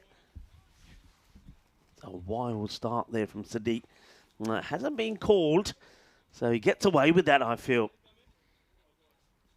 And I feel if the ball would have hit the bat, Nitin Mail is a strong guy. He would have gone many meters back. Fajar Sadiq. That's well bowled. It's going to be clipped away towards the fielder who's on the 45. And that will just be a single. So how are you? I know you had a bit of an issue getting in here. Was it tramming it and then, I think, training it and in the end, Ubering it, I think. Is that right? Yeah, actually, you are kind of correct because I was going in the tram. I was going in the metro. And then suddenly they said you have to go out. Okay. And I did don't you out. love that? Don't you love it when you think, yeah, I've got plenty of time. I'm going to make it think, everybody has to get out here. And you think, well, why? What's the reasoning? Oh, that's another one that's high. So this time I ain't going to get so lucky. That's going to be carved away through the offside. It's going to be 4 runs. And just for the moment here, Sadiq, just getting his line wrong. Another one. This time I don't, yeah, he still charges it. But I think it is coming down on this occasion. Let's see it just coming down from the top of the European cricket banner there. But yeah, I think maybe being put off a little bit here for Fajar Sadiq. I think you see the batter coming down. We call it trying to play the Hollywood shot. And it's just phasing him a little bit. I wonder if he goes bangs this one in, actually. Wouldn't surprise me. He goes for the shorter delivery. Let's see. Well, he does. It is the shorter one into the pads of the keeper. But recovers well. That's Swaroop, who's behind the... Well, it's called a wide, actually, this one. Let's have a look at this. I don't think that's a wide, Shubi, if I'm absolutely right there. I think the umpires, in fairness, I can hear Charles Croucher. He's always talking to the umps. But they've got a few of these calls wrong for me today. Yeah, touch and go. Bowler must have been disappointed. But Nitin Mail, he will be overjoyed. Yes, another one and another. Oh, dear. Well, this time, there's no doubt about it. The catch will be taken. It won't count because that will be a no-ball free hit to come. I don't know what's happened here to Fajar, but he is over-pitching, and I do believe he's being put off by the batter, Nitin Mail, who's been charging at him. There's absolute pandemonium out there. You see the shot at the very last moment. First, he had to save himself from the line of fire. Then the second step, he is hitting that. The third step, he gets caught. And now he's at the non-striker's end. Drama. Yeah, well, Venugopal has got the license to go the full Monty, and he plays a nice-looking shot. I like this shot, Shubi, because sometimes I feel that batters, when they're on a free hit, they lose all their shape, they lose their composure, and just want to hit the ball as hard as they can. But I like in this, Venugopal actually waits for it, watches it. He can see that it is wide. It probably may have been a wide, but he makes good contact. It's a good shot to play in the power play and gets 4 runs for his side. Yeah, it's quite lackadaisical, casual, just, playing a shot which he didn't intend to play, half-hearted, but gets the boundary, thanks to the power play. Does get the boundary. He makes the most of the free hit. Sadiq, he's having all sorts of problems here in this over. And well, that's what he should be doing, hitting the deck and getting the ball to take off. That's what I was expecting in this over, but maybe he can finish well. Important for him, because only 2 fielders outside the circle. So it's very important for Sadiq, who has actually bowled an expensive over, to finish it off in a really good way. The final ball of this, the second over, and he will finish well. Much fuller, much nicer. Gets a little bit of movement here as well. So end of the over. It is 26 without loss. They're going pretty well at the moment. That over also going for 13, so 2 lots of 13. Unlucky for some, they say, but it won't be unlucky for the batting side if they carry on this way. Very much in the Goldilocks zone here, 51% to 49% in favour of Vinaradi. Let's take a look at how the table is looking at the moment, Shubu, here, because it's going to be quite interesting. Remember, tomorrow, a big day for all the teams in the Challenge Division, because after tomorrow, they'll know exactly who is going to be playing on the final stage. So this is the way it looks at the moment. The Prague Spartans have lost one and won 1, 4 points. Their dominators are very much the same, but are second because of the net run rate. So this could be a very big match here. I mean, if Ostrava could start with a win, they'll be extremely happy with the way things are. But Vinaradi, you feel that they themselves got to try and get a win here to try and keep their name in the fold. Time for the captain to come on the bowl. He bowled a bit later than we expected him to bowl last time. Now, Venky's been a top contender for his team over the years in this European Cricket Series. Been good with the bat and with the ball. And he started well here in this tournament as well. And also the first defeat had actually changed the fortunes of dominators. The first result has turned the table on its head because nobody expected a lesser team to beat a better team. So that has just spiced up this group. Yeah, it really has. And Venky just checking his field. I think the batter's got to get to the other end here, doesn't he? Yep, there he goes. Just in the wrong side for the moment. So in comes Venkatesh again, and slightly quicker delivery this time. Asking the question, but I feel that was always being darted down the leg side. I feel that leg by will be given here. So it's that quicker arm ball here. And yeah, you can see quite clearly it's going to miss that leg stump. Probably going to go over the stumps as well. Yeah, crammed in for room. Venugopal Rao had his big bat lift, but he missed out completely there. He's bowling darts here, Venky, inside the power play. He's hit fairly well, and it's going to be great bit of fielding. Oh, look at that little bit of rock and roll fielding from the man out there on the boundary. This is really neatly done by Pravin Sharma because it's an awkward bounce. He almost had to slow down in mid-air, get a hand to it. Then look, he does a little bit of rock and roll, recovers, and gets the ball back in. The hand of God recreated. Yeah, nicely put. The hand of God saving the boundary. Venky, the captain, will be happy with that bit of fielding. That one's just kind of been sliced away out onto the offside. They will scamper through for a single, though. This is stop bowling from Venky, just changing the pace with the same action, which just puts the batsman a little bit on the mat. But he has to be careful here. He cannot bowl something short here because there's no protection on the offside. There's no fielders at deep cover. And also on the onside. 2 men back are in front. Yeah, and he bowls well. I mean, he's bowling to his field here quite beautifully. He's got 2 men straight.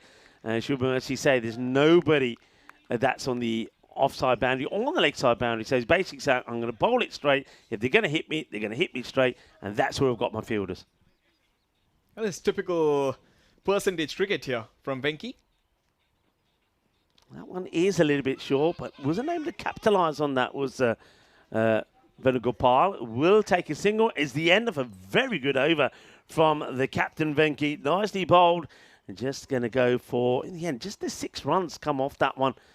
And Ostrava, at the end of their power play, 32 without loss. And with the standards of ECN, it's quite lofty, but 3 overs 32, Ostrava will definitely take with both hands.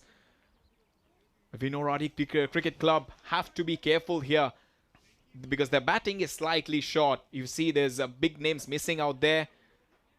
First couple of overs, 13 runs, big skyscrapers, but suddenly it has come down thanks to Venky, who is taking that confidence. He batted really well. Sometimes when you bat well, you bowl well as well. Well, it was his first 50 on the European Cricket Network, and he batted very well for it. I think he had to bat well as well, because do remember he did... and he knows it himself. I've heard him say it. He was the guilty man of giving away the 5 penalty runs. How important, how crucial those turned out to be in that match, I guess we will never know.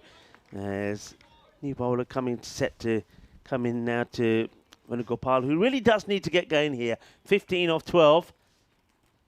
And, wow, he's quite happy just to leave this one alone. That's on the leg side, so... he'll take the wides here. I just feel, Shubu, I don't know what you feel. I'm feeling that breeze is blowing through the door here of the bunker.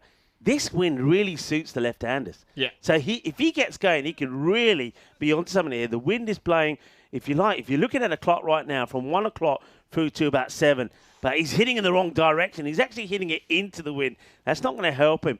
So if the wind stays as it is, a good left-hander could really cause some carnage out there. And also for the bowler, he needs to realize he needs to bowl more of off-cutters, more of deliveries that's going away from the left-hander. That is he has to just butcher it against the wind. So as a bowler, you need to be smart as well. And now Nitin Mill, most of his shots has been on the leg side, but if he's a little bit clever, he can use the off as well. Yeah, let's see if he's able to capitalise there. And well, he does try, but Nitin, do you feel that he's moving too much? I feel that, for example, we saw him a lot of times. I know he caused some problems for Jar Sadiq when he was coming down the track. But most of the time as he comes down, what he's doing is yorking himself. I think he's moving too much. He's better off staying in his crease and waiting a little bit. Let's see how Venugopal does. He gets a foolish delivery, but still not able to put it away. So the boundaries are hard to come by here at the moment for Ostrava. No boundaries of that over from Venkatesh. And a good start here from Abdul Muiz. He played well in the last match. He was a good performer. And let's see if he can have a good performance in this one as well. The man with the two happy ducks on his back. That's a pretty full delivery. I think the umpires might have a look at this. Worthwhile having a look at this side on as well. Outside of his crease, let's see how high it is. And I think probably just by the time it gets to the batting crease, you can see that that's about thigh high, so no issues. And also, Rico, I think Nitin Mill is first time opening the innings. He's batting two spots up. So he should think as a batter. Because every single time he has played, he has always been batting in the middle order. So sometimes when you open the innings, it's kind of uncharted territory. Yeah, it is. And the thing about it is also, and if you're not used to opening the innings, and of course, like you're saying about Nitin, maybe he's not, but the time goes pretty quickly. And before you know it, you think, right, you know, I haven't quite got me iron, or I've got me iron now, but you find there's like 18 balls left in the innings to go. So that's something that the captain is going to have to keep an eye on as well for Vincent. He'll know that time is ticking by pretty quickly, and if the batters, for example, Venugopal here, 18 of 15, not quite the strike rate that you're wanting, and never over comes to an end, and Nitin Mill himself has scored 12 of 10. It's not exactly the kind of hitting a strike rate that you're needing in this format at the moment. They should be around that 60 mark here now. Yeah, the supercomputer says 113. For the next 6 overs, they have to score at least 70 runs to keep them in the hunt. For the bowlers, they have to give something to the bowlers as well. If you see, that graph has come crashing down. Well, it started with 2 overs of 13, didn't it? There were 26 of the first 2. Then after that, it's gone 7 and 6. So it's going in the right direction if you're Vinaradi. But if you're Ostrava and a Ostrava supporter, it's not quite going the way that you want this to go. So, do you know much about Ostrava and the area? Is Ostrava a neighbourhood area here in Czechia? It's like outside of of Prague for sure, but it's like industrial area, industrial region of Czechia. Okay. And it's also called the Ghost City. I don't know whether the Ghost City, yes. Really? Yes. Wow, that's good to know. The Ghost City, everybody. That's what I love, being in the box with people that from the Phil G was fantastic the other day. He was teaching me a little bit of some words to say in Czechia, and also some places to go. So the Ghost City, I'm liking that. So, but you don't know the history behind that. No, but I did spend my 2023 New Year in Ostrava, in a club in Ostrava. So I have some bragging rights over that. Well, okay. Well, Ostrava, the Ghost City. Well, at the moment, they look like they're the ones that are being spoofed at the moment by the bowling of Vinaradi. Again, they're just not able to get anything away. But Venki, credit to him. I mean, his first over was absolutely sensational.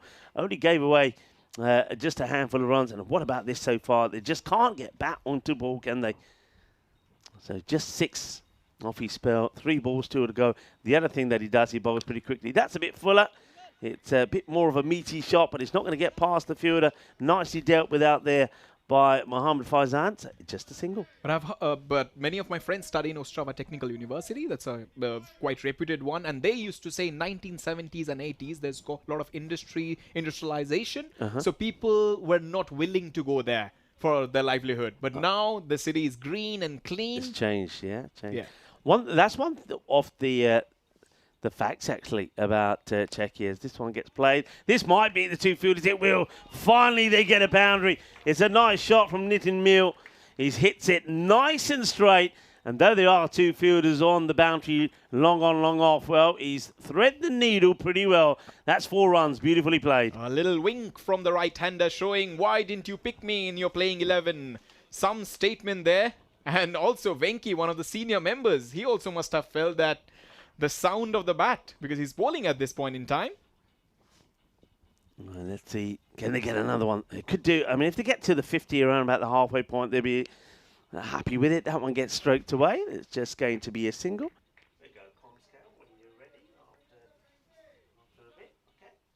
Yeah, so one of the things that I was going to say to you about Czechia, you mentioned about Ostrava, how it's changed. As we welcome our viewers into the commentary bunker, and first of all, it's absolutely fantastic to be talking through a game of cricket with you for the first time. The first of many, I do hope.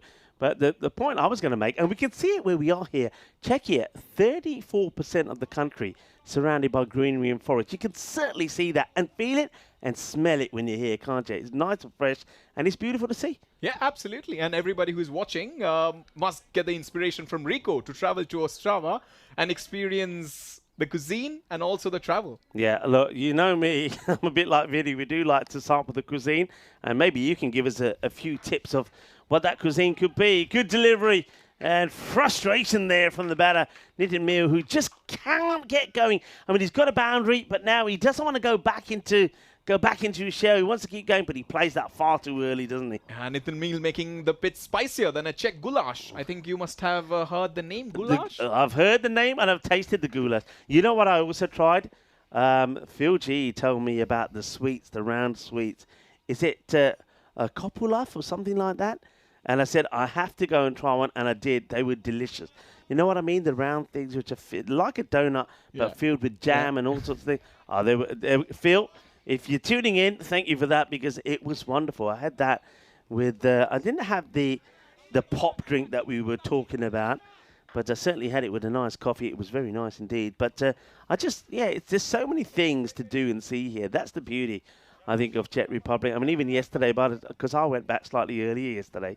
So, I mean, it did start to rain, which was unfortunate, but I still went out, went for a walk. I got myself the dessert and the coffee. And that's when I noticed, actually, how green it is around here. That's played away nicely. That will be 4 runs. That's a very good, nice, smart shot, which will bring up the 50.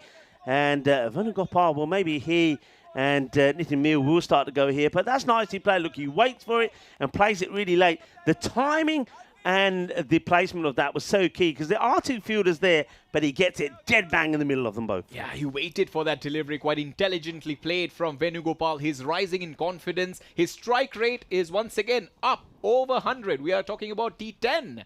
Yeah, and one thing I found out yesterday, actually, when I was out about, as well, probably tries to play the same shot again, but a little bit more zip in this one from Sadiq, is that, well, the Czechs are mad about mushrooms. What's the thing about Czechia and mushrooms? The only things that Czech love more than eating mushrooms is hunting for them.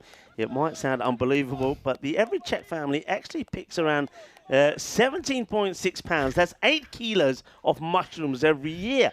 They like their mushrooms here, then. Yeah, with bramborki, which is also potatoes, they love it. That one will be called a wide by the umpire. That's umpire Shubit. And, well, what's happening here now? Well, that's while Shubit is signalling the wide, there's some action happening. I think the wicketkeeper there, Swaroop, was trying to steal a cheeky kind of run out, but the batters, you can see that. I think he thinks the batter is going to walk out of his crease and then rolls the ball back in, but sees the batter just recover and looks around and says, what's going on here? Like we did. But look, Rico, I was tuning in to listen to the commentary, and you were talking about jalebi, and I was like, man, we need to have some jalebis in the combo. We started today, as you probably saw, the very first ball. Oh, well, forget about jalebis for a moment. Let's talk about Tortugas, because this is a proper Tortuga bounce that nearly wipes out Swaroop. Look at this one. Wow. The double bounce. So watch the second bounce here. Misses it. Whoa, look at that go. No chance at all there for the keeper. And that's going to be 4 balls. Thank you very much. But yeah, jalebis. We started with a jalebi. One-handed catches. I always say jalebi catch because I say, you know, when you eat jalebis, they're sticky, aren't they? And you always have sticky fingers. And when you got sticky fingers, it's a good time to take a catch. So eat the jalebis and take the catches. And yeah, it was Sandeep Kumar started the day. Royal Duck with a jalebi catch. Yeah, the fielder. Well, what's going on here? And there might be a run out here after all. First of all, the fielder that does the fielding probably should have thrown at the bowlers and doesn't. The 2 batters somehow feel that they can make 1 into 2. This is going to be close, you know. Let's have a look. Does he get his bat down in time? And keeper doesn't have the ball, so it's irrelevant. Doesn't have the ball. If he did have the ball, it would have been a photo finish.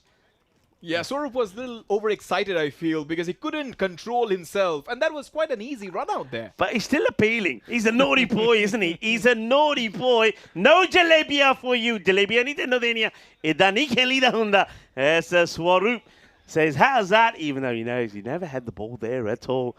A naughty boy. But yeah, are you a jalebi fan, Indian sweets? Absolutely. Man, I will give everything for that jalebi for sure. And the jalebi which has just come out from the fryer. So oh yeah, exactly. Just come out and they've still got the juices in them flowing. They're not the same, are they? If they don't burn the top of your mouth just a little bit, the old jalebis. 56 it was at the end of that 6th over. I think the disappointing thing for me here, will just not jalebis, by the way. They're not disappointing at all. But going back to the cricket for a moment, as we see Bolland has played down the ground, but that should be stopped by one of the 2 men straight down the ground. This is better length from Harry Bolland. In the match earlier today, he was just a little bit too short, and he was offering half volleys, which the batters made the most of. But what's disappointing for Ostrava here, they haven't lost a wicket.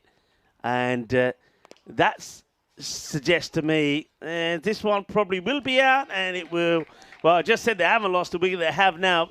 But I think they had to do this, Shubu. If I'm honest with you, I don't think there was enough intent. They were, I mean, they're trying to hit boundaries, they're not. But if you're not scoring boundaries, then you've got to push on really hard with the running. And I don't think they've done that. So they lose their first wicket now, and that we're into the 7th over. So if they were 58 for 6 or something, I'd say, yeah, they found it hard. But when you're 50-odd and you haven't lost a wicket, you've got to say to yourself, well, they probably haven't tried hard enough here. Yeah, they're slightly losing their head as well in the middle. Both the batters quite desperate to hit those big shots. It's not happening, so they're trying to take those suicidal singles. You don't murder a man who is trying to commit suicide, and that exactly the same thing happened. Okay, so wicket does go. Good, cool head there. Also from Harry to get that run up sorted out. So Bolland now brings Ramdas out.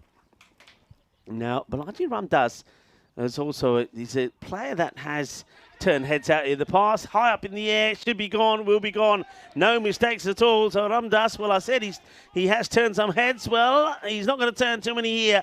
He's going to go for a duck, and it's going to be a golden duck, if that as well for Ramdas. So Ramdas is going to go. It's going to be the old Derek for him, a little bit of the old... Off he goes. And, well, not a good start for him. Yeah, absolutely. But the kind of length that Bolland has bowled, it just shows what quality he has as a left-arm spinner. We saw Anil Parmar doing it for Norway when he was playing in exactly the same kind of longer format of the game, T20. And Bolland is actually creating havoc out there at the centre. Yeah, and, it's all about the length, isn't it? I think... you were nodding when I was talking about they're taking on another, but this time they will make it. I don't mind that. I think you've got to take these chances. You've got to try and elevate that score. But yeah, in the last match, he was just a little bit too short, a bit predictable. He was putting it right in the slot for the likes of Sandeep Kumar to get after him. But this time around, he's better. He's a little bit flatter, and he's causing problems. Well, he's lost the bat, but he keeps on running. It's a good job he's got long legs, really. No short of action when Nitil Meal is around. Every single ball is an event for him. And these are the calendar 2025. We are going a long way away. Czechia, then Finland, 23 of June, Bulgaria, which me and Rico will be doing together. I'm really excited for it. And then Belgium, Germany, Sweden. Cricket just continues. Cricket continues. We go to places that we haven't been in a while. For example, Germany and Cuba. That's going to be a wonderful event. It's a beautiful part of Germany as well, Q. I remember the ground, and to one side of the ground they did have the horse stables. That's going aerial. It would go all the way. Bolle. Ginna sona. Shaka lagiavo Nitton Meal. He's made a meal of things so far while he's been out there, but now it's time to start dishing out, and that's a good hit. Yeah, that's a gigantic hit. Bahut bada chakka from Nitin Meal, and he should be proud of that shot, because that was a slow delivery. He has to wait, hold his shape, and just timed it.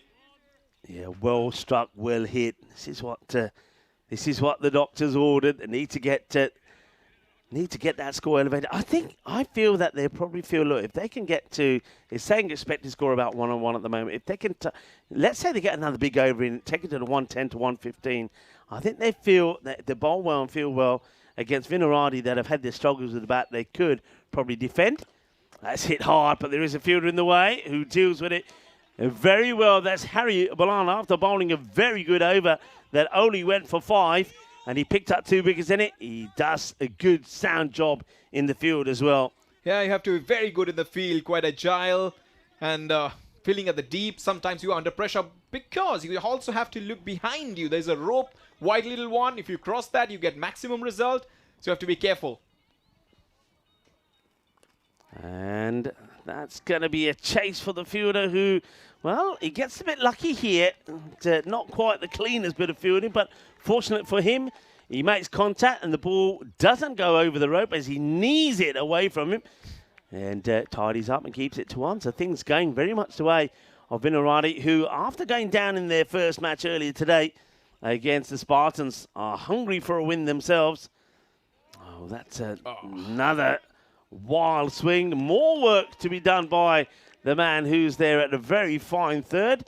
But this one has been called a wide as well. But it's another one that the wicketkeeper almost wears. He's probably questioning whether it was the right choice for him to be behind the stumps there. That's Mural Litharan. It's a slightly slower, shorter delivery. Gets played out onto the offside. They'll take the single. Yeah, Nitin Meal using his brain to very good effect. He has been quite a solid figure for his side. 29 from 20. He has struggled out there, but he's not giving up. Maybe last 2 overs, if he is set, he can do a lot of magic. Up in the air. Catching chance, maybe? No, the field is a little bit too far back, but they will keep it to a single. Here's an interesting one for you. Would you go back to Bolland here?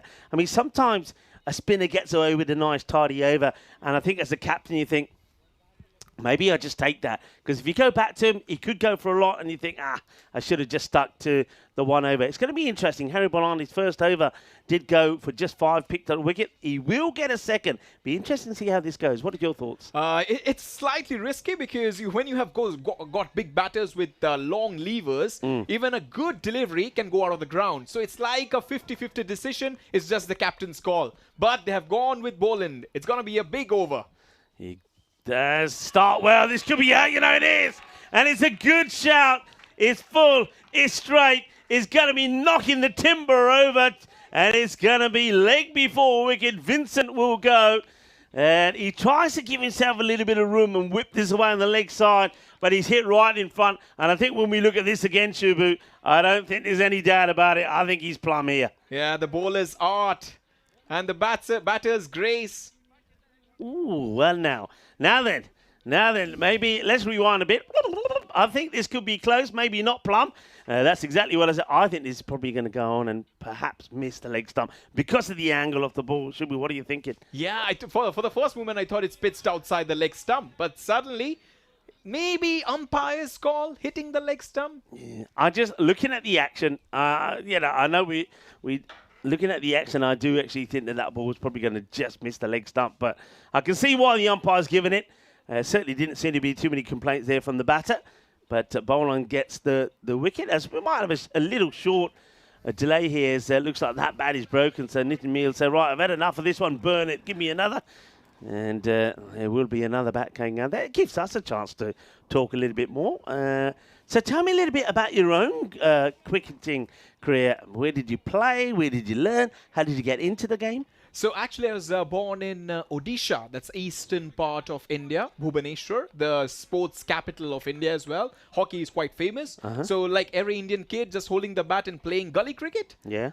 TikTok, one pitch, one hand cricket, which I just love and adore. That's firmly hit. New bat in hand, but this one also doesn't quite travel the way he would like. They'll get to single, so Harry Bolland is causing some issues here. Okay, yeah. And then from my school, if you know, there was a left-arm spinner called Pragyan Ojha. So do know. he's from my school, DAV public school. So he was my inspiration growing up. Right. Yeah, so first time he brought this Indian jersey. He had just played for India in 2008. And he was showing it to us. And after that, the smell, even though it was stinking, but the smell was... the international sweat, as they call it. Oh, well, what's happened here? A dead ball being called. I think there was a little bit of movement and the batter saying, hang on a minute. So that will have to be bowled again. So that was your inspiration, was it? Yes. To say, hey, I want some of this. Yes, absolutely. And he talked highly about how you can aspire to play for India. Then I did play for school, did play for a district as well. But I said, yeah, that's enough. Time to go back to the books or do some commentary with you. And catching chance. Well, I'll let you talk about this one because another one bites the dust. Yeah, it's a big one. Actually, Nitin Meal had weathered the storm. He had occupied the crease. He had done what normally a T10 batter would do. But when it came to cashing in, execution, he has fallen short. Very disappointing dismissal, to be honest. Yeah, I tell you who hasn't fallen short and has come out fighting in this second match is Harry Bolland. He's been given a chance to bowl his second, and not only does he take another one, but a second wicket, and he's hungry for more as well. But now this one's been called. Has that been called a dead ball? Why has that been called a dead ball? I'm not really sure what's going on here. So far, what? I don't know what we're missing here.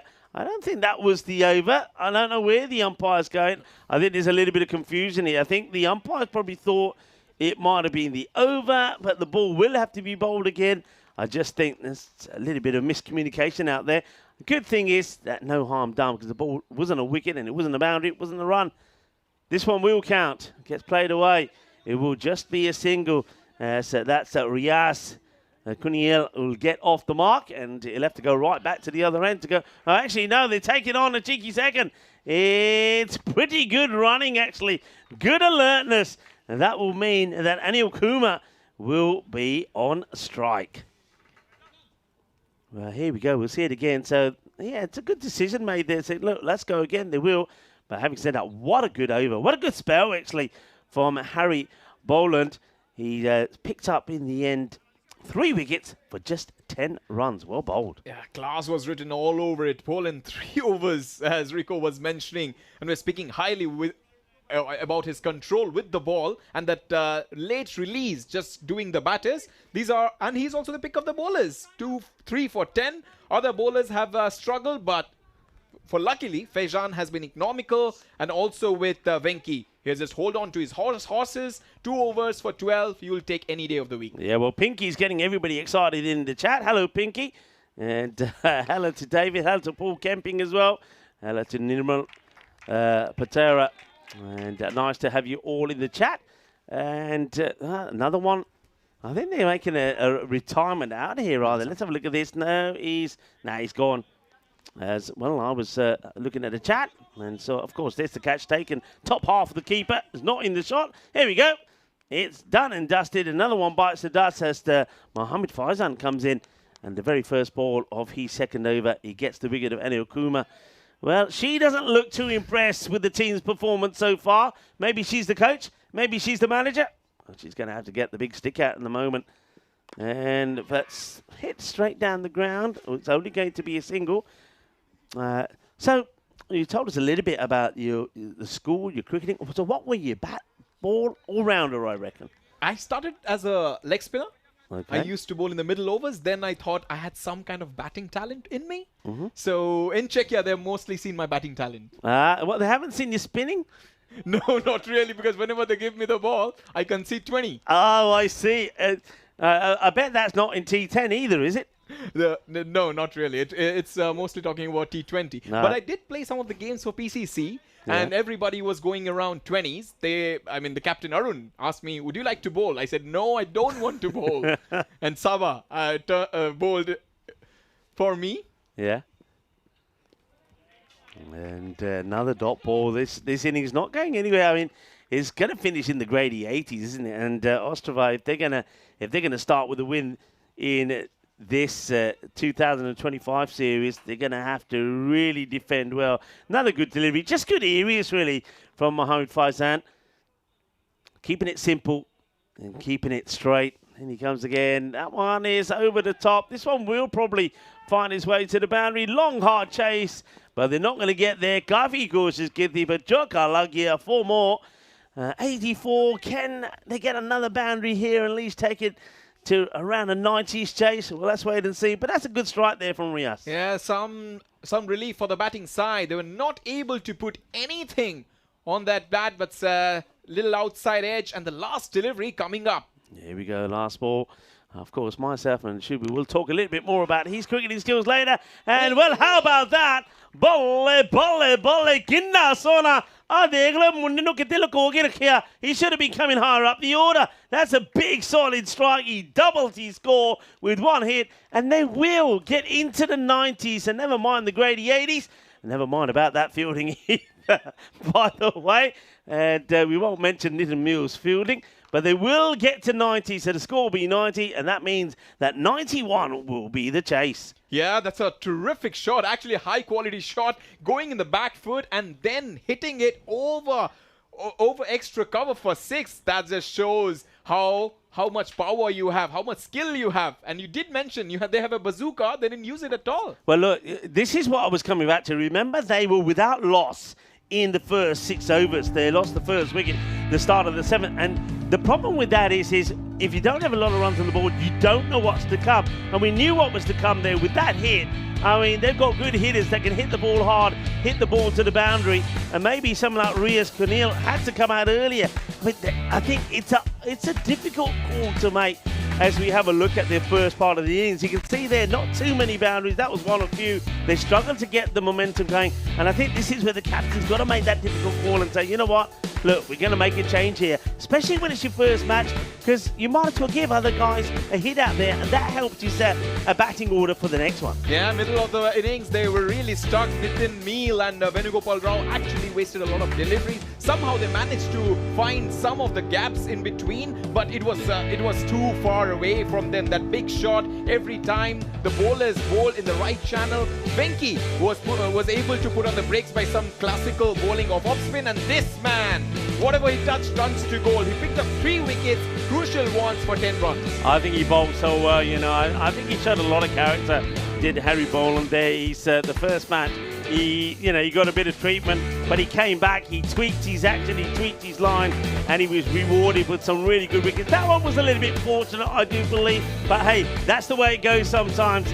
Ask him about it. He probably didn't get the luck in the first match today. He gets a little bit of luck there and would get a wicket, and then the very next over, the start of it, there's a wicket straight away. But then this guy comes in, Riaz, and he hits 1-6, 1-4, 12 or 5, and the question is, where was he earlier in the innings? They certainly could have done with him. Yeah, they really struggled with the back. 90 runs is not generally enough when a T20 contest is on, especially when you're playing against Vinoradi Cricket Club. A sorry little batting scorecard. Nitin Mill opened the batting, was there for a long period of time, scored only 30 runs. Anurag Venugopal was actually stuck in the rut, 25 from 25, just 100 strike rate after that single-digit scores. At the very end, Riaz actually provided some kind of resistance and assistance with that magnificent 6 at the very last ball. Yeah, that certainly helped. But just look at the strike rate there. That was the issue. When you look at that scorecard at a glance, you think that it's going to be pretty healthy. But when you see 90 for 5, you think what went wrong. And when you have a look at the ball's face, 22 for 30 and 25 for 25, that's not quite what you really want. On the bowling front, though, as you said, one guy really did shine, and it was the little bit of the old spin there from Harry Boland. Take a bow. He really bowled very tidily. He just never let the batters go after him. And I think that was the main thing from all of the bowlers. They bowled a very economic rate. In fact, Look at the economy there, 10, 10, 6, 9.5 and 5 there from Harry Boland. Pick of the bowlers, 3 for 10. And a wicket in there also for Mohammed Faizan. So we're going to take a bit of a break here. We'll be back in about 10 minutes time to talk you through the reply. Vinarani looking for their first win after going down to the Spartans a bit earlier. Can they come back and register it? Or will Ostrava pull off a very good defence? John is back in about 10 minutes time.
This European cricket event is proudly brought to you by HCL Software, Rado and 1xBet. Hello, cricket lovers, and welcome back. Yes, a big shout out, of course, to all of our partners, to Rado there, 1xBet, HCL Software, to Locker Lifestyles, who, of course, are a trophy partner. And it's hard to believe that we'll see some of those trophies in just a couple of days' time when it comes to the Challenger Division final. Also to Bizaway Travel and to Grizzly Bear Sports as well for not just making the umpires look absolutely smart and immaculate, but also for the balls. We get through a few in some of the places we go to. Let's take a quick look at the bonus point equation here. So 63 or less if Vinarati can restrict, or if Vinarati can be restricted to 63 or less, then Ostrava could take all the points. I get the feeling that Vinarati themselves will be thinking that they may be able to get to this 90 in the 7 overs. If that's the case, then they could take 4 points away from this game. So ready to start. Rico full here. And once again, I've got Shuban here with me as well. Or Shubu. How you see this one going? Hi, Rico. I'm really excited for the second innings. A lot of actions in the first straight away. Wide signal by the umpire with a kind of bowling effort from Vinarati Cricket Club. Proper channel, line and length, a little bit of test match stuff as well. They just choked the batting of Ostrava. So I feel it's a Vinarati game to lose. Okay.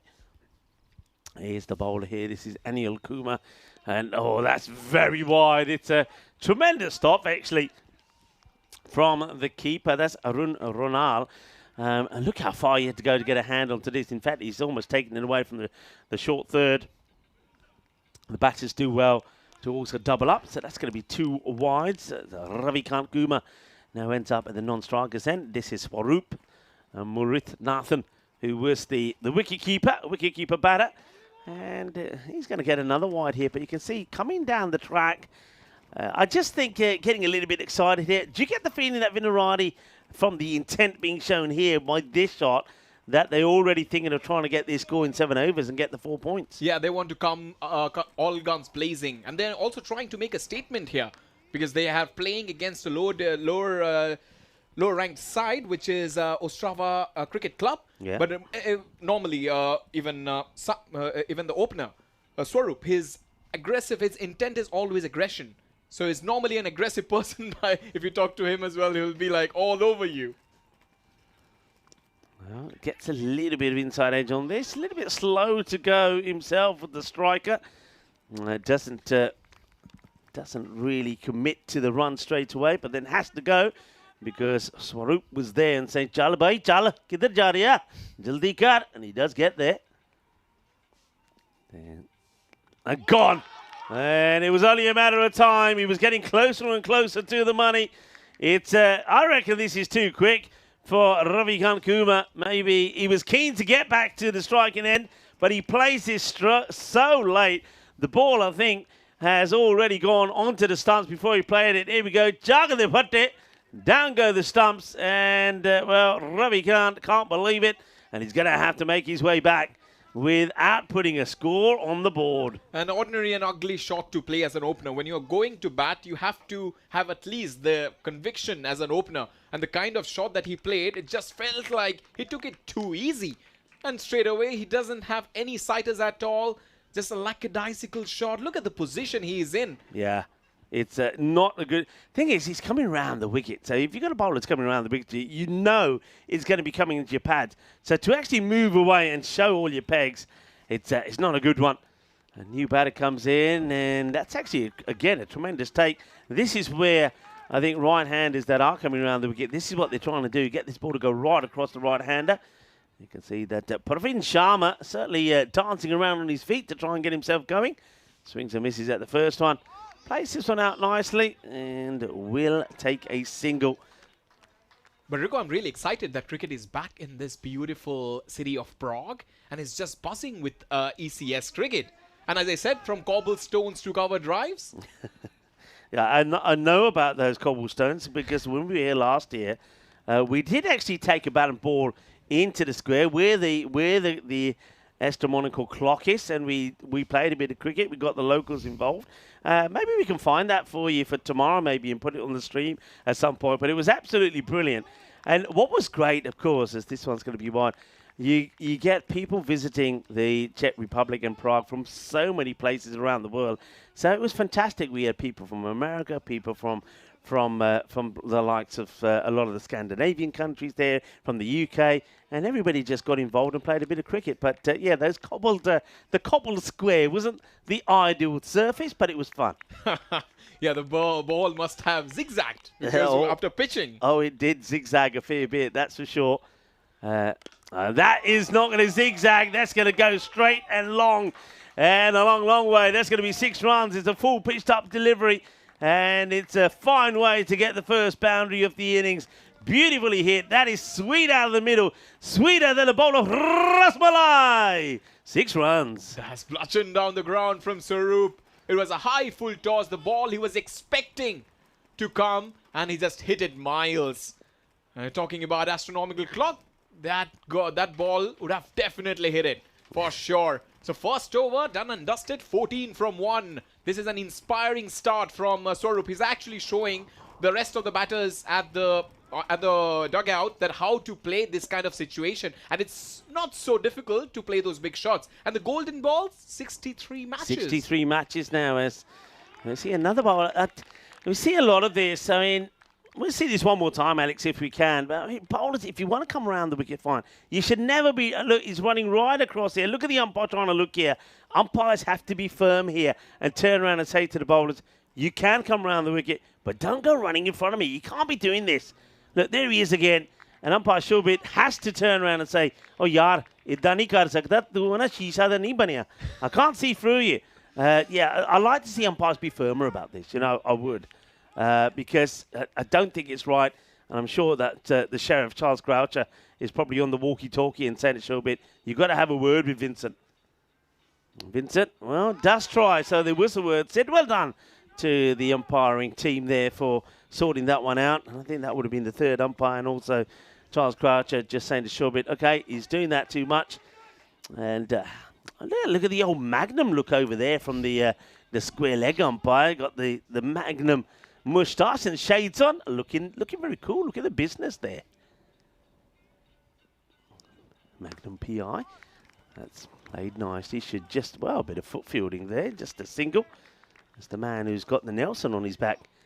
That's Riaz. Well, he came in too late, didn't he, Riaz? If he was, can you imagine if he came in a little bit earlier, maybe even around the 4 over mark, they could quite easily have pushed on well past the 110, 120 mark.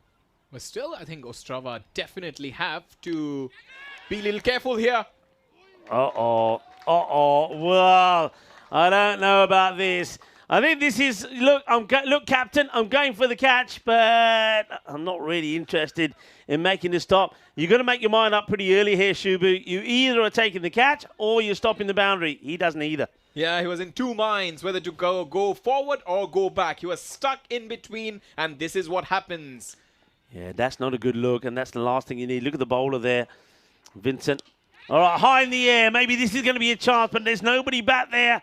And in fact, chance what is going to go all the way. Umpire Shubit put him up in the air like he just don't care. Shaba, ginna sona, shaka lagya is the end of the second over. It is 26 for 1. Yeah, he picked the bones out of that. That was Fuller. Once he hit it, just the bat flow and the swing of the bat.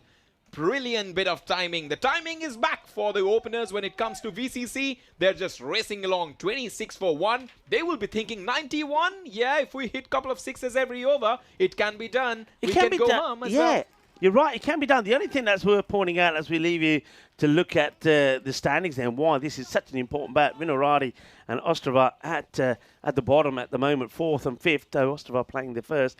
But remember, it was also 26 without loss for Ostrava, but they just after that they just went all pear-shaped for them. So swing and a miss. That's gonna. I thought it was gonna end up in the pad of the wicket keeper there. And this is now Pradesh Pushpajangan that's coming on the ball, and he will start with a dot. It's important for Pushpa, if you can call him Pushpagangan, for for the bowling side because last over of the power play, you don't want to give it away. Maybe a couple of wickets can change things. And Rico has been mentioning 4 overs, 38 for no loss. They were looking really beautiful, Ostrava, in the first innings. But we saw what happened. The game changed when Holland came in. So that's why the spinners can make a trick here. They can. They definitely can. And, well, that's well bowled again. They are taking this on. It's risky. Gone, I think. I think that is gone. Oh. Now we're going to have a good look at this. I think the umpire, looks like the umpire might have given this on the field of play. We'll take another look at it. This not, I wonder if this has hit the edge of the pitch and gone back to the wicketkeeper. I'd like to see this again. Arun Ronal, let's see how he gets to this so quickly. Yeah, it sort of spins back. You see that? It spins back and Ronal is able to pick it up, does the rest, and he is way short. What a way to just give away your wicket. And that's going to be Pravin Sharma is going to be right out there. There was no way he was going to get back there. Yeah, both the batters were ball watching, I feel. Because Sharma was not off the block straight away. He was in, out. And Swaroop was also a little bit in 2 minds. And when he reached, it was too late for the batter. But the wicket keeper, brilliant bit of athletic stuff. Yeah, we saw one. Did you see the one yesterday that's going viral, by the way, where the batter hit it and the ball spun back and hit the stump since it got bowled? Well, this time the ball spins back and the wicketkeeper, Arun Ronald, says, okay then, thank you. And it just knocks the stumps over. 2 down now. The next delivery, it's straight to the fielder. Good ball. Well then. Now, what happens here at the bowler's end? I see the bails down there as well. I don't think they came off during I think when he went back to the stumps here.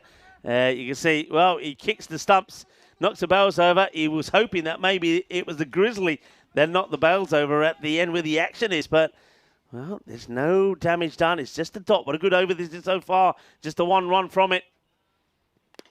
And that's played, but to the fielder. It'll just be a single, no more than that. So Pushpan Garden has done brilliantly well here. Old Pushpa. 1 more to go, I think this is. He says, is it over? And he thinks the umpire's going to say over, and he's giving the ball back. The umpire's just reminding him as well that make sure he doesn't run right across him, which is, again, well done from umpire Wahid. Field changes to, you've got a left and right combination out there now. Swaroop is looking to go again. He hits this pretty well. They have got a sweeper out there who will eventually deal with it and keep it to just a single. So very good over this. Nice and tidy. Score moves to 30. I think that, is there still one to come? Looks like there is still one to come. Yeah, I like the look of Abdul Moose. Moose is actually the male in Czech. Is that right? Yes. Okay. Well, so that's the male, and I think it's, what is it? It's over or something like that, which is always the female.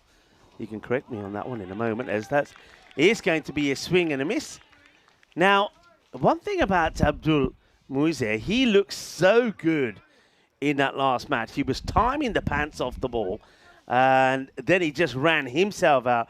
If he stays there, and remember, you still got Venkatesh to come out here. Oh, Venki, the captain. So they're in a good place, though that, you have to say, is a very good over there from Pradesh. Only the 3 runs do come from it, and of course, there was that run out as well. Yeah, Rico was calling for it. This over was actually a game changer. 3 runs and they have lost a wicket in first 2 overs. Look at that. Big skyscrapers. Looks like New York 14 for 1, then 26 for 1. Then this 3rd over, game is actually shifting a little bit in favor of Ostrava. Now spin is in. Oh, no, he's just bowling seam up here. First delivery, wild swing and miss. Swaroop is losing his balance, and also a little bit of, he needs to show a little bit of patience here. Yeah, I think you've got to play smart cricket here. I think the way Vinarati started the innings, they were certainly keen to try and maybe get the 4 points. The way it's gone now, I think to get the 4 points probably becomes a little bit unrealistic, maybe. So just think about winning the game. And if you want to win the game, you're only needing 9, just over 9 and over. You don't have to be swinging and looking to smash every ball. And I think what Vinarati have to have decided here is, what's the plan here? If they're still going for the 4-point victory and trying to do it in 7 overs, fine, carry on. and see if you can get there. That's why he's swinging on. If you just want the win here, then you can pace yourself. You don't have to smash the ball all over the place, and by trying to do so, you give your wicket away. That's an easy, comfortable catch there taken. No problems whatsoever there from the fielder. That's Nitin Meal, who probably does make a meal of the catch, actually. But it's another wicket goes, and it's a big wicket. There's Swaroop, who will have to go for 9 of 10 deliveries. And you would imagine here, well, I was going to say you imagine the captain would come out. But the man who does come out is Mohid Adnan, who I know you've got a lot of stats there in front of you, but I think he's probably the best run scorer for Vinaradi. Yeah, he has scored a lot of runs, actually. And number 10 on his back. I was talking with Vinny about the number 10s. And we're talking about Sachin, Afridi, and in football, Messi as well. So all the best players generally have number 10 on their back. What do you think, Rico? Are you a fan of number 10? I like number 10s, of course I do. Number 10 is the number to beat.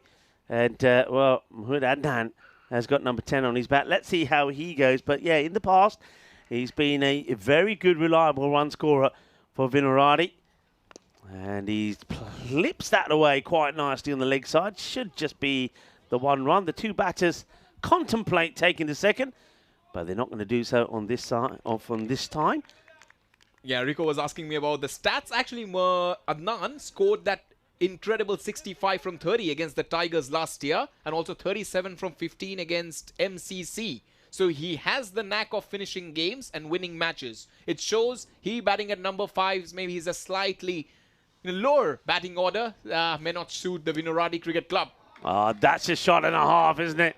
That is a brutal hit from a man that I think is a very talented player.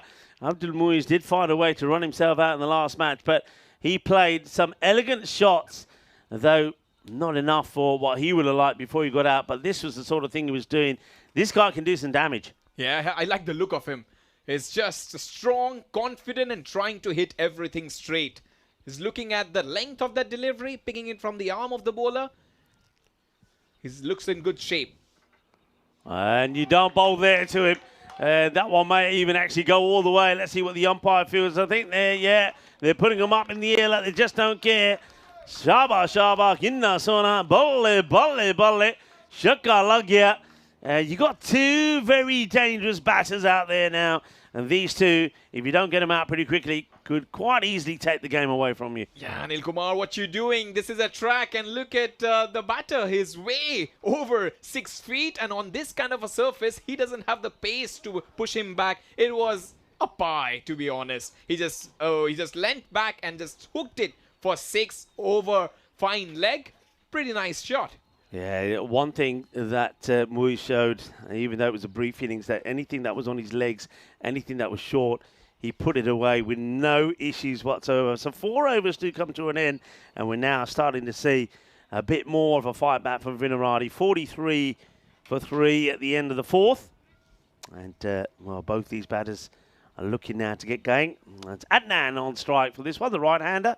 He's just going to watch that one go by, but the umpire's quite happy with that. I think Adnan was maybe hoping that he could pick up a wide there. On this day in 1903, the Ford Motor Company was founded by Henry Ford and 11 associated investors all the way back in 1903, as this one gets played away nicely on the offside.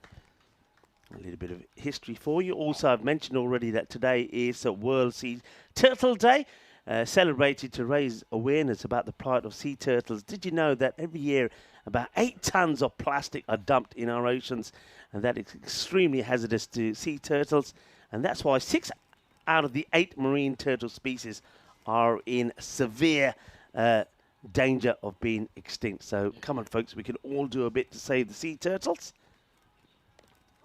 Gets away with this one. You know, that's the bowler, because it's one that you would expect somebody of the ability of Muiz to put away. So I think Ramdas gets lucky.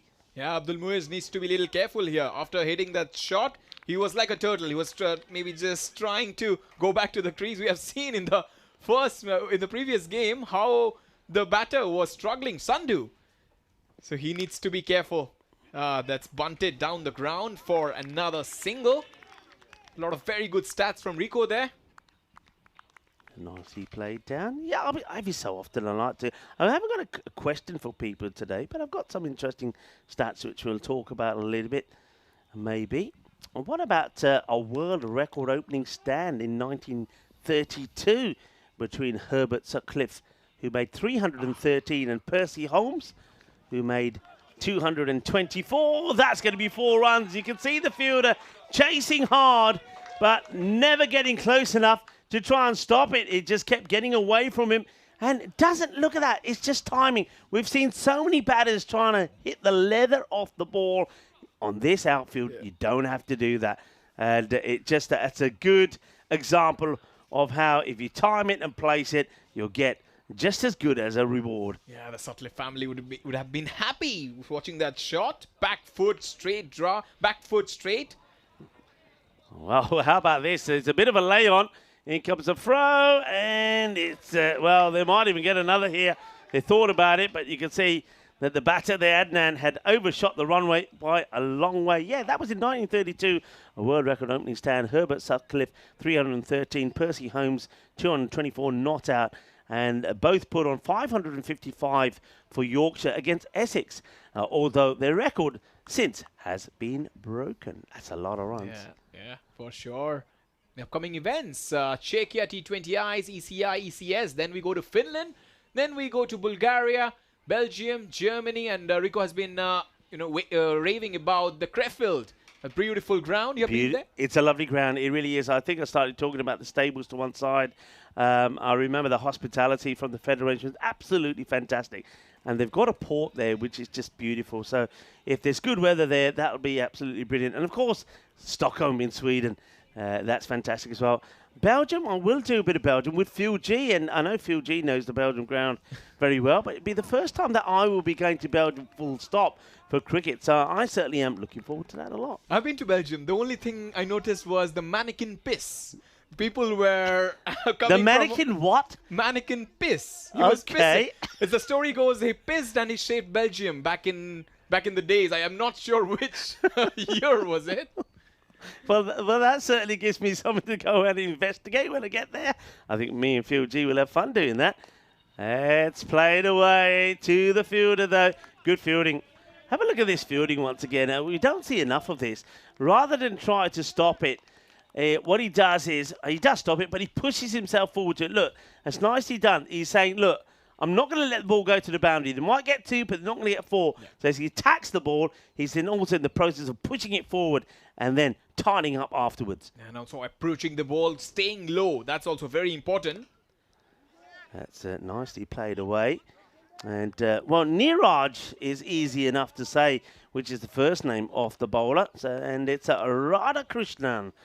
So Niraj Radhakrishnan with the ball. A lot of fans or in the chats we see from India, there's also a leg spinner who used to play for India. He used to be like Radhakrishnan. So that's a familiar name. Oh, run hard is the shout. Oh dear. Oh dear, oh dear. Oh yaar. Thoda ja pani pa liya kar. You gotta put a bit more water in it. Well, he's smiling about it. I tell you who's not smiling. Radhakrishnan is not. Because this is an awful blunder. You can't be letting that go past. And the thing is, look at the fielder's reaction there who's next to him saying, you didn't have to go at that one-handed. All you had to do was stop it. Rico, you put the mockers on. Putting the mockers on big time there. Hey, you mentioned India. And I will say that some celebrations happening in India today. And they do need things to celebrate after, of course, the terrible disaster of the plane crash. And, of course, our thoughts are with everybody that's been affected there, all the families, as that is huge. Watch out, everybody. Well, he's trying to wipe out his own teammates, and that goes into the team tent. That is a biggie. Oh, this guy is brutal, isn't he? He is brutal. That is a massive hit. 6 runs. And watch out. Oh, look at that. Yeah. Well, they evacuated just in time. I'll go back to the celebrations in India maybe after this delivery. Yes, that is also hit pretty powerfully. It's going to be 4 more runs. And that's why I like the look of this guy. He's certainly got some power. He's a good left-hander. And if you bowl badly to him like this one is a half volley, thank you very much, turns it into a full toss and just wallops it down the ground. So 6 and 4. And we know that Muiz is certainly hungry for more. 67 of 3. And in India, celebration of Guru Arjan Dev, who sacrificed his life for the Sikh people. So Sikhs around the world will be celebrating today. I know that there would have been the reading of the Sikh Holy Book from cover to cover today, and the celebrations will continue, I'm sure, into the night there at all the Gurdwaras around the world. So do enjoy your celebrations. So this match, they're needing basically a run of ball now to win this. They're needing 24. Now, if they get a big over in here, could take 4 points. So I reckon they're definitely worth going for it. You've got 2 batters that are in, Adnan and Abdul Muiz. 24 off the over means they'll get all the 4 points.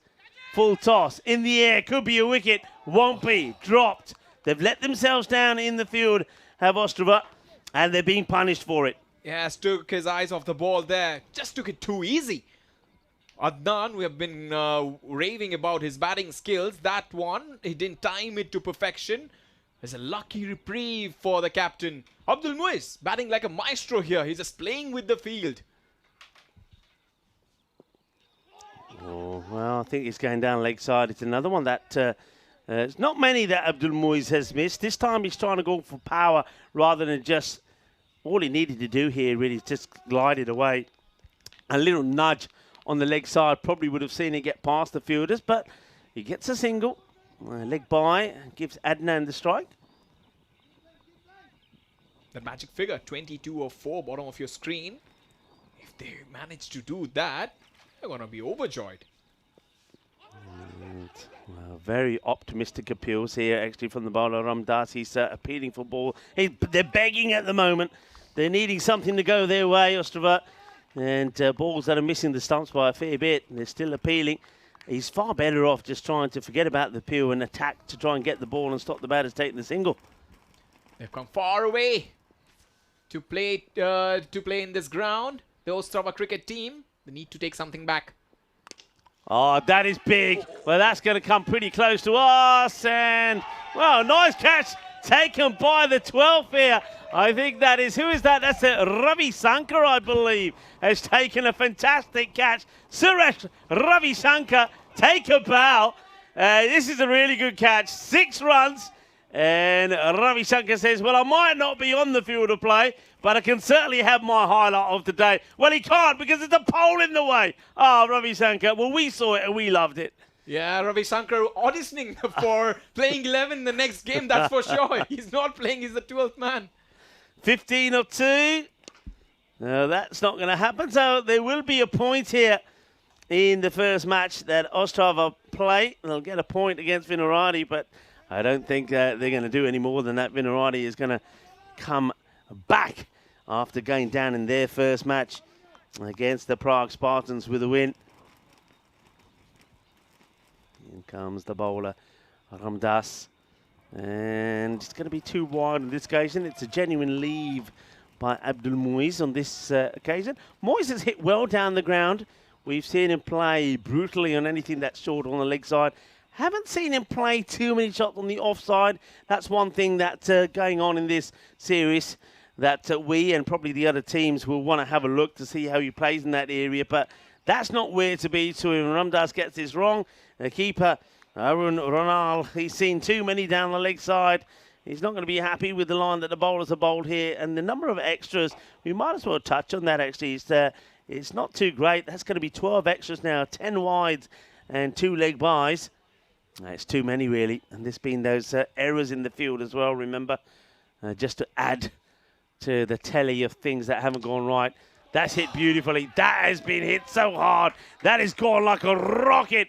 And, well, that is quick and smooth, like the Michelino, our mobility partner. Beep, beep, as it races through to the boundary. What a great shot this was. This had everything. Timing and brutal power. Ah, that was bludgeoned down the ground. They say in Czech, pane bože, which is, oh my God. That was, it had that wow factor. And that's the Ostrava, that's the next game, match number 5, Ostrava taking on Morava.